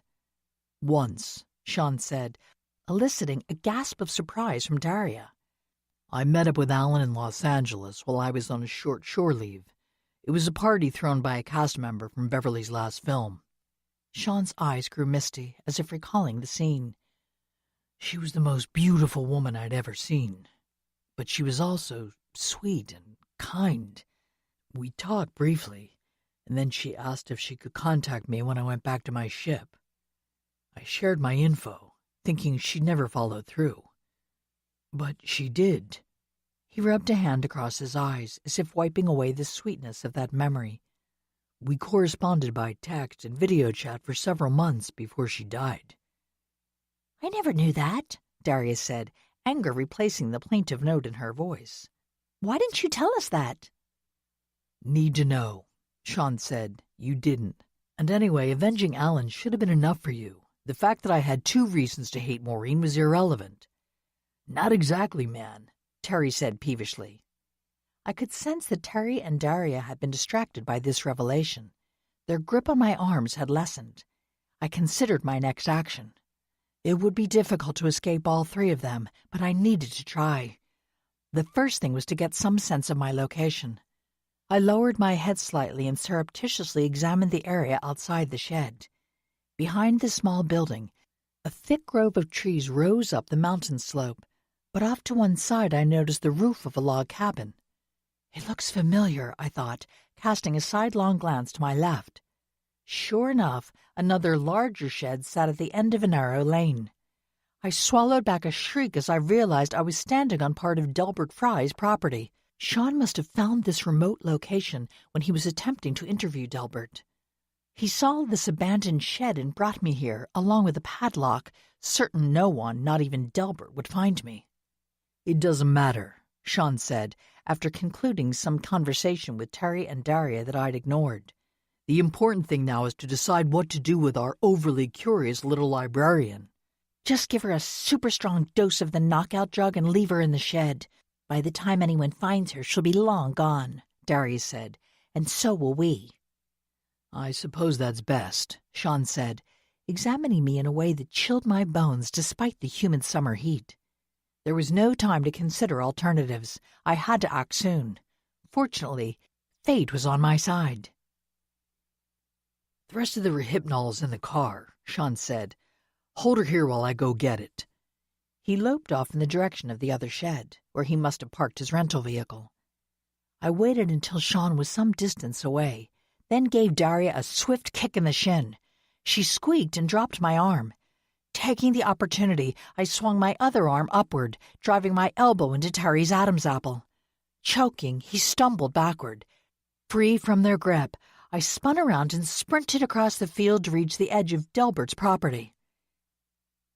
I'd planned to run to the cabin, but Terry and Daria were blocking that direction. Instead, I headed for another house whose layout I knew from past experience. The wire fence that separated Gilbert's land from the ski chalet-style home that had once belonged to my ex-boyfriend, Charles Bartos, had collapsed under the weight of honeysuckle vines, allowing me to clamber over it without too much difficulty. I was also thankful for the tall orchard grass that had overtaken Charles's former yard. It was tall enough to screen my progress from Daria and Terry, who I could hear crashing through the thick grass behind me. I headed for the back deck of the house, knowing that it would be easier to open the door that led to the kitchen than the solid front door. But I hadn't considered the shape of the deck, which hadn't been maintained or stained for years. Many of the boards were broken, and the rest were soft with rot. I picked my way over to the door, glancing over my shoulder to make sure Terry and Daria weren't on my heels. Reaching the kitchen door, I was relieved to see that the window in the door was already broken, allowing me to reach in and turn the lock without the sound of crashing glass. Slipping inside, I crossed the large central room of the chalet, staying low so I couldn't be seen through the floor-to-ceiling windows that overlooked the woods and mountainous terrain beyond. Glancing up at the cathedral ceiling, I noticed the network of spiderwebs festooning the exposed wooden beams. I kept moving, past the open kitchen and into a large bedroom. I'd been here once before and remembered the expansive stretch of cabinets and closets that covered one wall. Crafted from pale wood, the various doors and drawers were fitted together with the precision of storage space on a yacht. Fortunately, the floor-to-ceiling windows that filled the opposite wall were now covered by blackout drapes. I locked the bedroom door behind me. It wouldn't keep out intruders forever, but it would buy some time.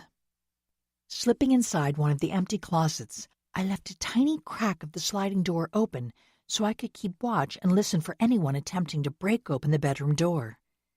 It was odd to be back in this house after so many years. Even stranger was the thought that it was Charles's old home that was protecting me now. An ironic twist, I thought, as I leaned against the back of the closet. The exhaustion brought on by the jug and my recent exertion made me want to slide down the wall and sit on the floor, but I knew I'd better not. I had to be ready to run, or if necessary, attack. There were no clothes left in the closet, but there were wire hangers. I slipped a few off the hanging pole and quickly disassembled them, opening them up to create a sharp-edged hook. I twisted a couple of the other opened hangers around the bottom of the jerry-rigged spear to give it more strength. I stared at my handmade weapon with approval. It might not kill anyone, but it would certainly put out an eye or two. The thud of footsteps on hardwood floors alerted me that someone else was in the house. I imagined Daria and Terry had finally been able to track me here, probably with Sean in tow. I tapped the wire hanger spear against my palm. There were 3 of them, but I had a weapon, and from what I'd seen, they didn't. Except for the drug, which would be difficult to administer if I fought back hard enough. I'll make it tough to kill me, I thought, as the bedroom door rattled on its hinges. Not like poor Maureen, who was knocked out so she couldn't fight back. A thud, followed by a shout, put me on high alert. I cracked open the closet door a little wider, gripping my weapon in my right hand. Scuffling and more exclamations of pain or anger seeped through the bedroom door. I listened intensely, trying to discern what was actually happening. The bedroom door flew open, banging into the adjacent wall like a crack of thunder. I prepared myself for battle, determined not to give up without a fight. "Amy," a familiar voice called out, "are you in there?" Yes, it's me," I said, dropping my handmade spear onto the floor as I dashed forward and threw myself at Brad's broad chest. He huffed and grabbed my forearms, pushing me back. "Let me take a look at you. Are you okay?" "I am now," I said. Chapter 26. As Brad guided me out of the bedroom, I saw Daria, Terry, and Sean standing in the middle of the empty living room, all 3 in handcuffs and under the watchful eyes of Brad's deputies. "How did you find me?" I asked. "I mean, I'm grateful you did, but how?" "The bartender at the Tailored Inn remembered you," Brad said, keeping his hand under my elbow. "You left your phone on the bar, and when she called the first number in your contacts, she reached Richard. He rushed to the inn feeling something was wrong, and discovered your car and dropped keys on the side street. That's when he called us." "But how did you know to come here?" I stepped out onto the front porch, shading my eyes to look out over the numerous sheriff's department vehicles and a waiting ambulance. "Some of my men had been keeping closer tabs on Sean Gordon ever since you mentioned him to me on the phone. When we realized you'd probably been abducted, the bartender recognized Sean from a photo. She said he was hovering around the bar when you went to the restroom, then left without buying anything and disappeared right before you returned." "That must have been when he spiked my drink," I said. "I imagine so. Anyway, a couple of my deputies noticed Gordon leaving the inn this morning in the company of Terry Temkin and Mindy LaSalle." "It's actually Daria Cardulo," I interjected. "Ah, makes sense, but we'll get to that later. Anyway, 2 of my deputies followed them to this general location, They hung back, but when they saw Gordon go to his car and extract something that looked like a small medical bag, one guy called for backup while the other immediately set off, tailing Gordon and his collaborators. They both caught up to the 3 suspects before they could harm you again, thank goodness. I'm definitely thankful for that. I observed another car speeding up the overgrown driveway. You told Richard I was here.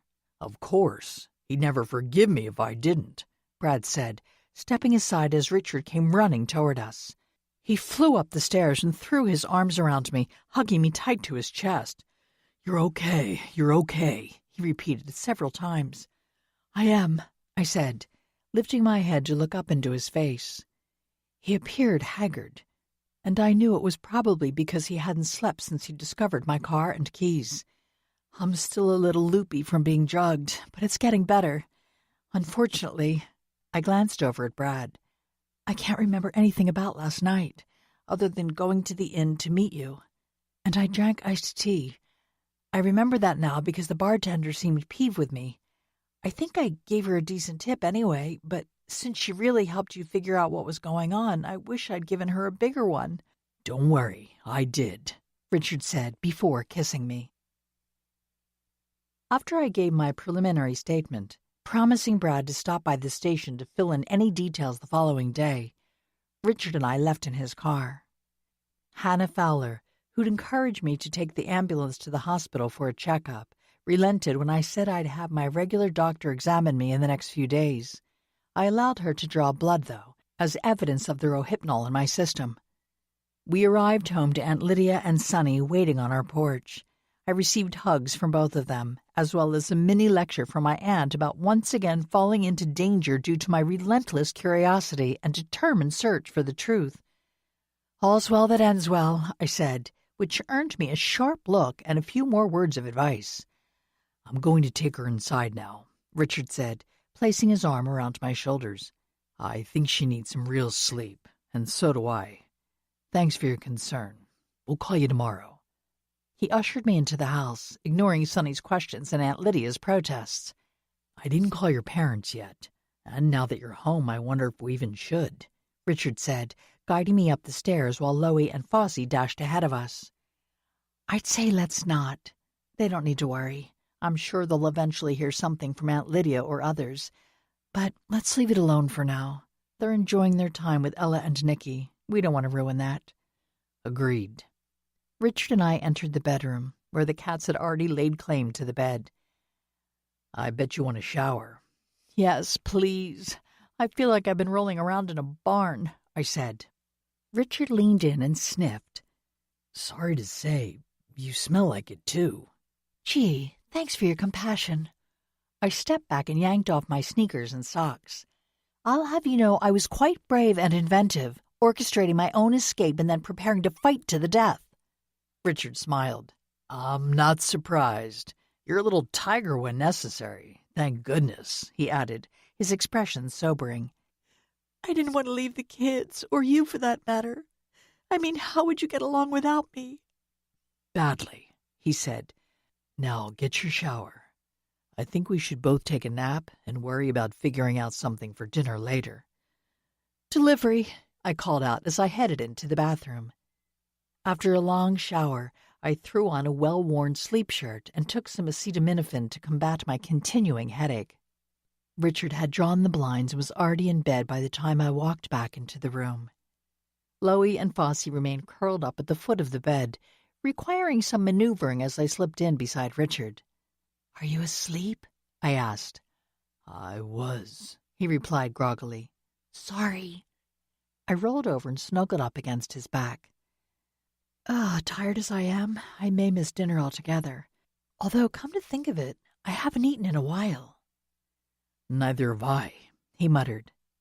A few minutes later, I could tell by the way his breathing had changed that he'd fallen asleep. I wanted to do the same, but too many thoughts were swirling in my brain. The Dryden murder case is solved, I thought, but that doesn't answer every question. Like Sean said, Beverly Barron's real killer is still out there, walking around free as air. And then there's Eddie Jaffe's mysterious disappearance. Will that case ever be closed? Eventually, despite my overactive mind, I drifted off to sleep, not waking up until early evening. Rolling over, I realized that Richard was already out of bed. Throwing back the top sheet, I got up and padded into the bathroom. My reflection mocked me with the dark circles under my eyes and my pasty skin. I shrugged. A quick brush of my hair and a swipe of astringent across my face would have to suffice. I headed downstairs, still in my sleep shirt. "Oh, you're up." Richard was sitting on the sofa, flanked by Loie and Fossey. He laid down the book he was reading. "Good. I'll order something then. How's pizza sound?" "Great," I said. "The one with all the veggies and extra cheese, please." "Your word is my command." Richard leaned forward and grabbed his cell phone from the coffee table. "Oh, by the way, your phone is here, too." "Thanks," I said, picking up my phone and sitting down beside him. I checked for calls or text messages, noting that Brad had replied okay to my text from the previous evening. There was also a phone message from Kurt. "Amy," he said, "I heard what happened. Glad you're okay, and that the Dryden case is solved." After a slight pause, the message continued. "I've been thinking and would like to talk to you in person sometime soon. I believe it's time to tell you the truth." I pulled the phone from my ear and stared at the screen. Was Kurt actually offering to tell me something about the Eddie Jaffe case? As Richard called in our pizza order on his phone, I sent a text to Kurt. "I'd like to hear whatever truth you want to tell. Why don't you stop by the library tomorrow? I'll be working, but we can use the archives to talk if you want. Maybe after lunch, so around 2? My phone buzzed before Richard had even completed his order. "That's fine," Kurt's text said. "Tomorrow at 2 then." I set my phone on the coffee table and relaxed against the sofa cushions. "Pizza should be here in about 20 minutes, Richard said, casting me an inquiring glance. "Something on your phone that concerns you?" No, not at all. In fact, I think it's good news for once." Richard slid his arm around my shoulders. "We certainly could use more of that." "Totally," I said, scooting over to lean into him. "Listen, once we have our pizza, should we call my parents and talk to Ella and Nikki? I'd really like to see their shining faces and hear their sweet voices today." "That sounds like the best medicine ever," Richard said. Chapter 27. I went into work a little late on Tuesday, first making a stop at the sheriff's department to ensure they had all the details concerning my abduction. Of course, there were portions of Sunday evening I couldn't remember, but Brad said they would be able to piece together a coherent timeline based on the information on my phone, as well as statements from the bartender, Allison, and others who'd seen me at the inn. Samantha greeted me at the desk, disapproval stamped all over her face. "You should have stayed home today," she said. "Going through that ordeal, you need time to recover." "I'm fine," I offered her a warm smile. I had to go to the sheriff's office today anyway, so I figured I might as well get back to work. "Well, no need to push it. The volunteers and I will cover the desk until Sonny arrives later this afternoon." Samantha pointed toward the workroom door. "You can concentrate on book ordering or other things you actually enjoy." "I don't mind working on the desk," I said, "but thanks. I do have some paperwork to catch up on." As I turned to head into the workroom, I added, "Oh, Mr. Kendrick is stopping by around 2. He wants to use the archives. He asked for my help, so I'll take care of him." "Okay," Samantha said in a slightly dubious tone. "I'll make sure to let you know when he arrives." By the time 2:00 rolled around, I'd completed my orders for the month and even reviewed our quarterly statistics and the latest budget spreadsheets. The truth was, I was so anxious to hear what Kurt had to say, I had to keep my mind occupied with other things so I wouldn't explode with anticipation. Right on time, Samantha opened the workroom door and announced Kurt's arrival. I walked out to greet him, my keyring in hand. "Hello there. Do you want to start your research out in the archives?" Kurt, casually dressed in a white polo shirt and khakis, offered me a wide smile. "That will be perfect, thanks." "One question before we get to your information," I said, as I led him out the back door and across the parking lot to the archives building. "Why were you at the inn that Sunday night? I found that strange." "Meeting a client," he replied. "Someone looking for a Chagall painting. They invited me to the inn for a meal while we discussed the details. When they left, I lingered for a while, enjoying a good scotch. Okay, that makes sense. While I unlocked the door, Kurt slid his fingers over the plaque we'd installed in memory of 2 former Taylorsford residents. Ada Fry and Violet Grayson, he said. I hope they're together now, somewhere they can be happy. I'm sure they are, I said, opening the door. Light blazed as I flicked the switch. Come on in. Kurt followed me inside and waited in the middle of the room, looking over the space while I closed the door. So much history here, he said. So many lives captured in all those boxes and files. I hadn't really thought of it like that, but I suppose you're right. I gestured toward the desk and office chair. Please, have a seat. No, I think you're the one who should sit down. Kurt's piercing blue gaze held me in place like a pin impaling a butterfly. Why? Is your information so devastating it will knock me off my feet? Kurt's stoic expression was somehow more intimidating than his usual wolfish grin. There is that possibility. I strolled over the chair and rolled it away from the desk. Seriously? I can't imagine anything that dire, especially if it has to do with Eddie Jaffe's disappearance. Unless, of course, you killed him. I sat down and studied him. Kurt's shoulders were slumped, and it seemed as if the lines on his face had been carved with a chisel. I hugged my arms, suddenly cold. It was the first time I'd seen him looking his age. Did you? He turned to the side, displaying his rugged profile. No, I did not. But you were there, I said, realizing this had to be the truth. Yes. Kurt walked over to one of the shelves and examined the rows of boxes. I didn't want to be, but I was there. I leaned forward, resting my forearms on the desk. Why? Was it some sort of drug deal? Not on my part. I wouldn't sell to someone like Eddie, and certainly wouldn't have purchased the junk he was peddling. Kurt turned and met my gaze. The sorrow in his eyes shocked me. Then why were you there? I caught my breath. Because of Andrew? Brava. You're always clever at putting the puzzle together, he said, approval dripping from his words. You just needed more pieces this time. You accompanied Andrew to that gathering to protect him. In a way, although I didn't accompany him. I showed up a little later when I realized where he'd gone. Kurt raked his hands through his thick white hair. I warned him not to get mixed up with Jaffe and his gatherings. I told him the people involved with those so-called parties could be dangerous and unpredictable. But Andrew had a side to him. A wild bohemian artist side? A need to take chances and explore new experiences? I asked, thinking of the mystical qualities inherent in some of my late uncle's paintings. Something like that. He often allowed his emotions to overwhelm his common sense. And occasionally, even his sense of self-preservation. Kurt took a deep breath. The day Eddie Jaffe went missing, Andrew told me about a gathering taking place in that mountain clearing.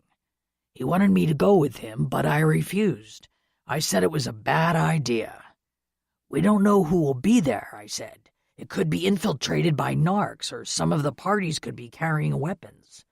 I tried to make Andrew see the danger because I knew the sort of people Jaffe associated with.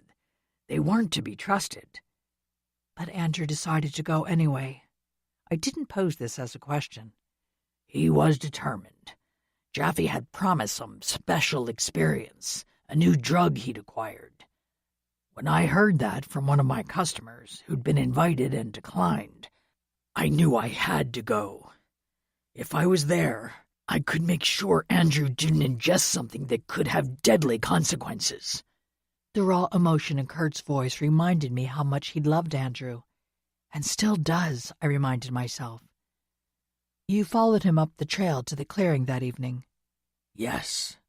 I knew he'd taken his car and that he usually parked it behind the library and walked to the house when he visited Paul. I think that was to throw off Lydia, actually. so I parked at the library as well, next to his car. I walked to the field and then hiked up the trail. At first, I felt reassured. The only people there other than Andrew were Jaffe and some skinny young woman who claimed she was his girlfriend. Kurt flashed a sardonic smile. Jaffe didn't back up that claim, by the way. That was Cheryl Abernathy. When I spoke with her recently, she said she was too far gone to remember who else was there that night, except for Eddie, of course. She did mention running into Gilbert Fry when she stumbled down the trail to answer the call of nature. I never saw Gilbert. He didn't come up to the clearing, Kurt said. I know, he told me that. But there was another girl. Kurt's lips tightened into a straight line. Cheryl blamed the girl for some reason, claimed she ruined everything. I sat back, dropping my hands into my lap. I know the girl was Aunt Lydia.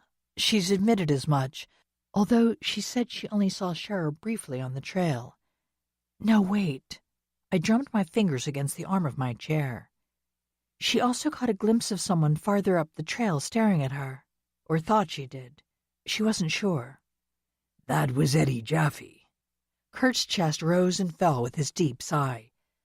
I don't think she ever saw Andrew or me, though. She didn't. She said she never made it to the clearing, so if you both stayed there until she left... We did. Lydia was nowhere in sight when Andrew and I descended the trail. So what happened? Did Jaffe take off through the woods or something? Cheryl said she passed out, and when she woke up, no one was there. Kurt paced the small area of open floor in front of the desk for a minute, then turned to face me. Amy, what I'm about to say, you can't tell anyone. Not Sonny, or your parents, or Brad Tucker. Not even Richard. And certainly not Lydia. Do you promise to keep this secret? I narrowed my eyes and stared at him. It's difficult to say yes when I don't know what this is about. But you must. If you want to know the truth, you must. Kurt crossed to the desk and leaned over it, pressing his palms against the heavily varnished wood top. Promise me, Amy. All right, I said reluctantly. Kurt straightened and squared his shoulders. By the time I arrived, Andrew was already under the influence. Not from Jaffe's new drug, thank goodness. I'm not even sure there was such a thing. It could have been something Jaffe made up to lure people to his drug and drink gathering. Anyway, all of them, Jaffe and Andrew and the girl, had obviously been drinking. They'd probably popped some pills, too. It looked like it. I stayed sober because I knew I'd have to get Andrew home, or at least back to Paul's house. Paul Dustin would accept him in that condition? I asked. He would. He had a soft spot for Andrew. Kurt grimaced, as if this admission pained him. Much more so than for me. At any rate, I knew I could leave Andrew on the porch at Paul's house and ring the bell and Andrew would be taken care of. I didn't want Paul to see me, but there'd be time for me to disappear before he got to the door. Is that what happened? Jaffe disappeared and then you and Andrew did, leaving Cheryl behind to fend for herself? Not exactly. Kurt glanced up at the fluorescent light, where a moth beat its wings against the cylindrical bulb. I only wish that was what happened. But it wasn't that simple. I searched his face for answers, but his expression was unreadable. You said you didn't kill Eddie. I didn't. Kurt rubbed his hand across his forehead. That girl, Cheryl, did wander off at one point. When she came back, she never mentioned Gilbert, but she chattered about a girl loitering about midway down the trail. So Jaffe went to take a look. He returned to find his supposed girlfriend unconscious. At that point, Jaffe went a little crazy. He told Andrew and me that we shouldn't go without female companionship simply because Cheryl had passed out. He suggested... Kurt cast me an apologetic look. He said he was going to go back and grab the girl and bring her up to the clearing for a little fun. An expletive exploded from my mouth. I felt the same, Kurt said. Jaffe had described the girl in detail, and it was pretty clear it was Lydia. She was always following Andrew around, so it wasn't that surprising. Andrew recognized it was Lydia from the description, too. When Jaffe made his disgusting suggestion, Andrew lost all remaining remnants of his self-control. He wasn't in love with Lydia yet, but he always liked her and admired her beauty. Besides, he wasn't the sort of man to take advantage of a woman, or in this case, a young girl. Kurt paused for a moment, obviously regulating his own self-control. I tried to talk Jaffe out of such a terrible idea, but Andrew didn't have patience with that. He launched at Jaffe and they began to fight. I pulled them apart once, but then they were right back at it. In the blink of an eye, before I could separate them again, Andrew pulled Jaffe to the cliff, and then he... A flush stained Kurt's face. He pushed Jaffe over. I froze, my hands clutching the chair arms as if they were my only salvation in a storm. Andrew killed Eddie? Yes. I don't think he meant to. It was in the heat of the moment, or perhaps it was an accident during their fight. I'm not absolutely sure. But there was no body or other evidence found on rocks or in the gully, I said. Because no one reported Jaffe missing for several days. It was only when his landlady went to collect the rent and saw his tools and clothes in the apartment, while noticing Jaffe and his truck were gone, that anyone informed the authorities about his disappearance. That gave me time to go back and remove the body and anything that might suggest Jaffe had fallen to his death. Kurt smiled humorlessly. I had a few trusted colleagues who were willing to help for a not-so-small fee. We were able to retrieve the body and haul it away in his truck, then make both items disappear. As you probably know, forensic techniques weren't so great back then, especially if it was a small town or county force dealing with the case. The authorities never found any real evidence. And you've been keeping this secret ever since. I released my grip on the chair arms and rose to my feet. You've been protecting Andrew, even after his death. Back then, I was protecting him from any legal complications. Later, after he passed, I wanted to protect his reputation and the public's perception of him. I wanted his art to be his legacy, not Eddie Jaffe's death. Kurt looked me over. And then there was Lydia. You didn't want her to know, I said, not about Andrew's actions or what Jaffe might have done to her if you and Andrew hadn't intervened. Exactly. I had to protect her as well. I believed Andrew's life, as well as hers, would be better off if no one knew the truth. Kurt shrugged.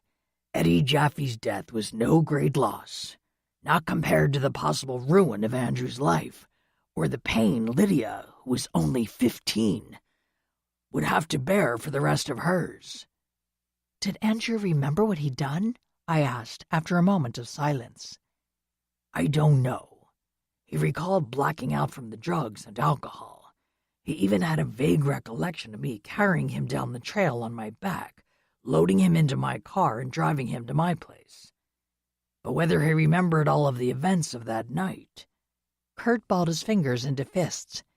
He never talked to me about it afterwards, not even when I had to take him to recover his car a few days later. I always hoped he didn't remember. I wanted that to be true. But I don't know. Kurt's conflicted expression matched my inner turmoil. I could understand how this might torment him. Andrew, who could never entirely kick his off-and-on drug habit, even after he married Aunt Lydia, may have been haunted by more than just his personal demons. That had to weigh heavily on Kurt, who remained his friend until Andrew died at age 32 in a horrible car accident. "Don't worry," I said, my voice sounding hollow to my ears. "I won't tell Aunt Lydia. I won't tell anyone." Thank you. It is a relief to tell the story to someone, but I don't want it made public. It could do great harm, even now. That's why you warned me off the case and were so adamant that I give up investigating Eddie's disappearance. You didn't want this truth to be revealed. I circled around the table to stand in front of him. even though it means the case will never be solved and Eddie can never be properly laid to rest or mourned by any of his family members, or even someone like Cheryl. That was your impossible choice. With two bad outcomes. Kurt placed a hand on my shoulder. I know I'm placing a heavy burden on you, Amy, but I was afraid you'd find out the truth through your own efforts, and you might reveal portions of it before you understood the whole story. I understand now, but it seems wrong not being able to tell the truth. Still, I'll keep the secret because I also feel it would be terrible for Aunt Lydia to suffer over Andrew any more than she already has. I offered Kurt a wan smile, knowing that whatever I do, it's the wrong choice. That is indeed a dreadful thing. But we will bear it nonetheless, because there's no other option, Kurt said, lifting his hand. I nodded, because it's for the people we love, so we must. Chapter 28. Does anyone need anything else? Aunt Lydia asked, as she collected a few empty bowls from the linen-draped folding table. Heavens, no. My mom, relaxing in a chaise longue, rubbed her stomach. I'm about to bust as it is. Anyone? My aunt called out to all the people gathered in her backyard. A chorus of thank you but no filled the air. Sit down, Lydia, my dad told her from his seat in the folding chair placed next to Mom. You've been running around all afternoon. Yes, come and join me. Hugh, who'd returned from overseas a few days earlier, patted the space next to him on one of the white benches. I haven't been able to spend much time with you lately. I simply want to make sure everyone has what they need. That's what a good hostess does, Aunt Lydia said, raising her chin and looking down her aristocratic nose.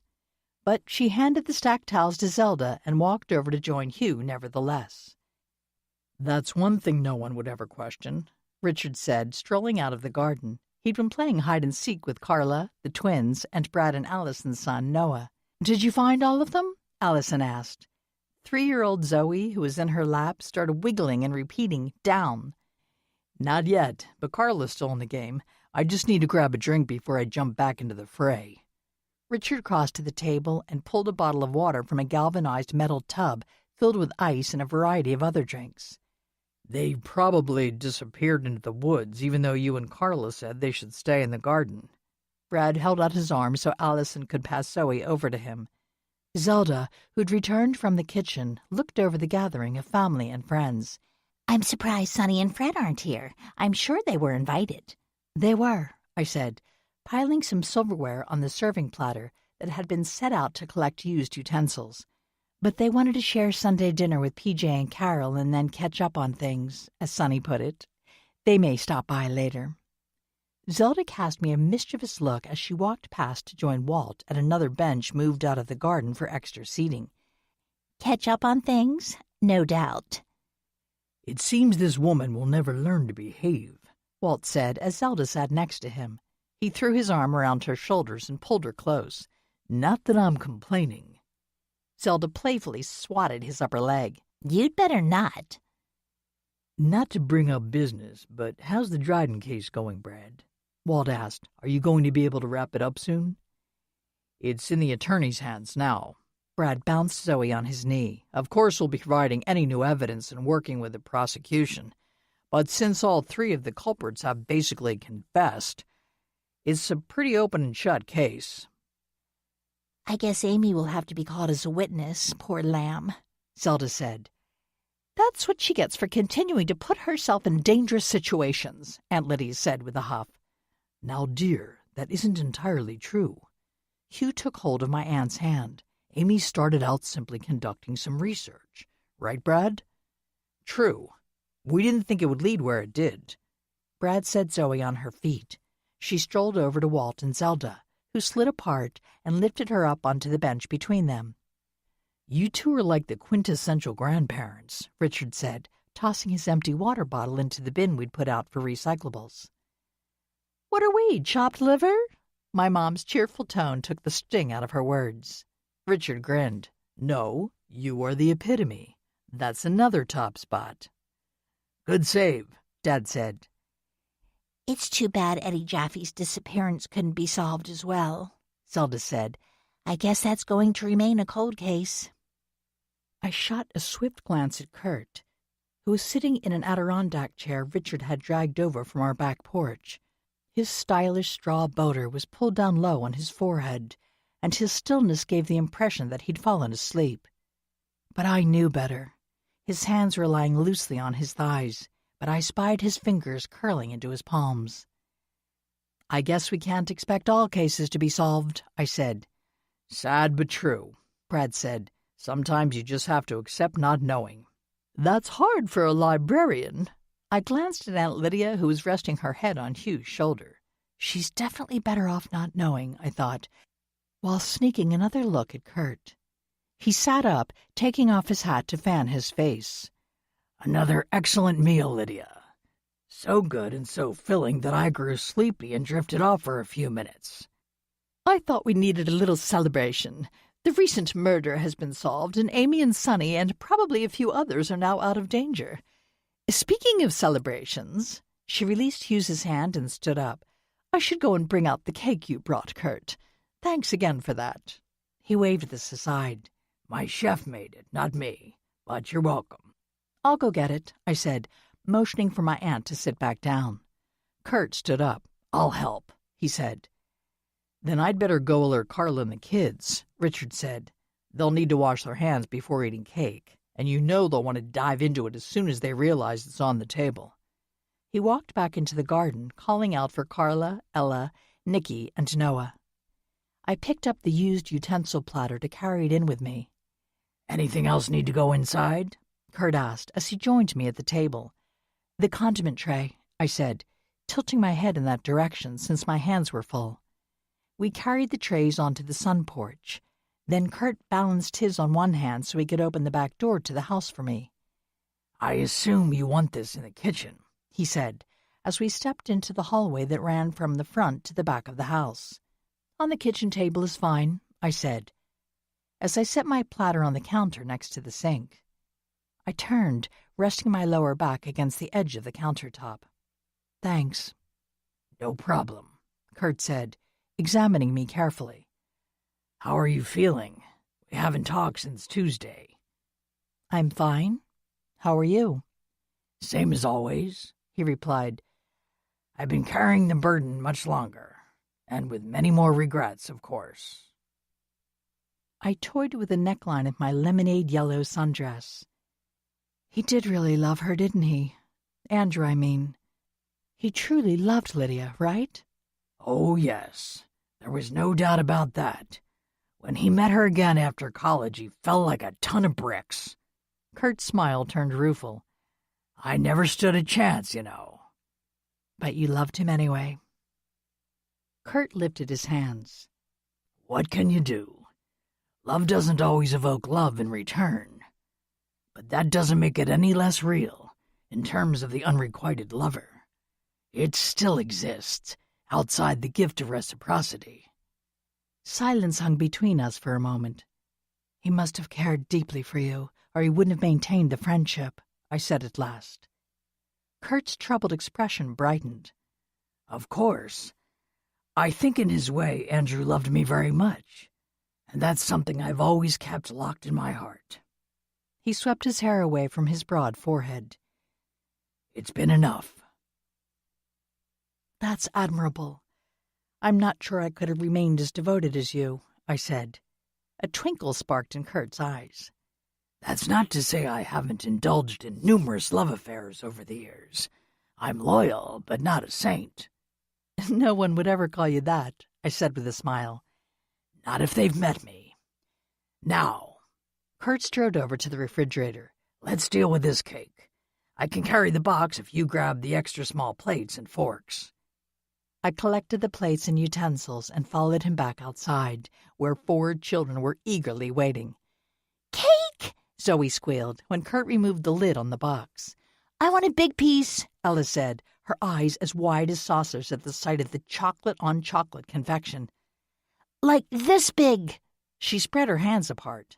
That's a bit much, I said. You have to leave some for others. Yeah, like me, Nikki said.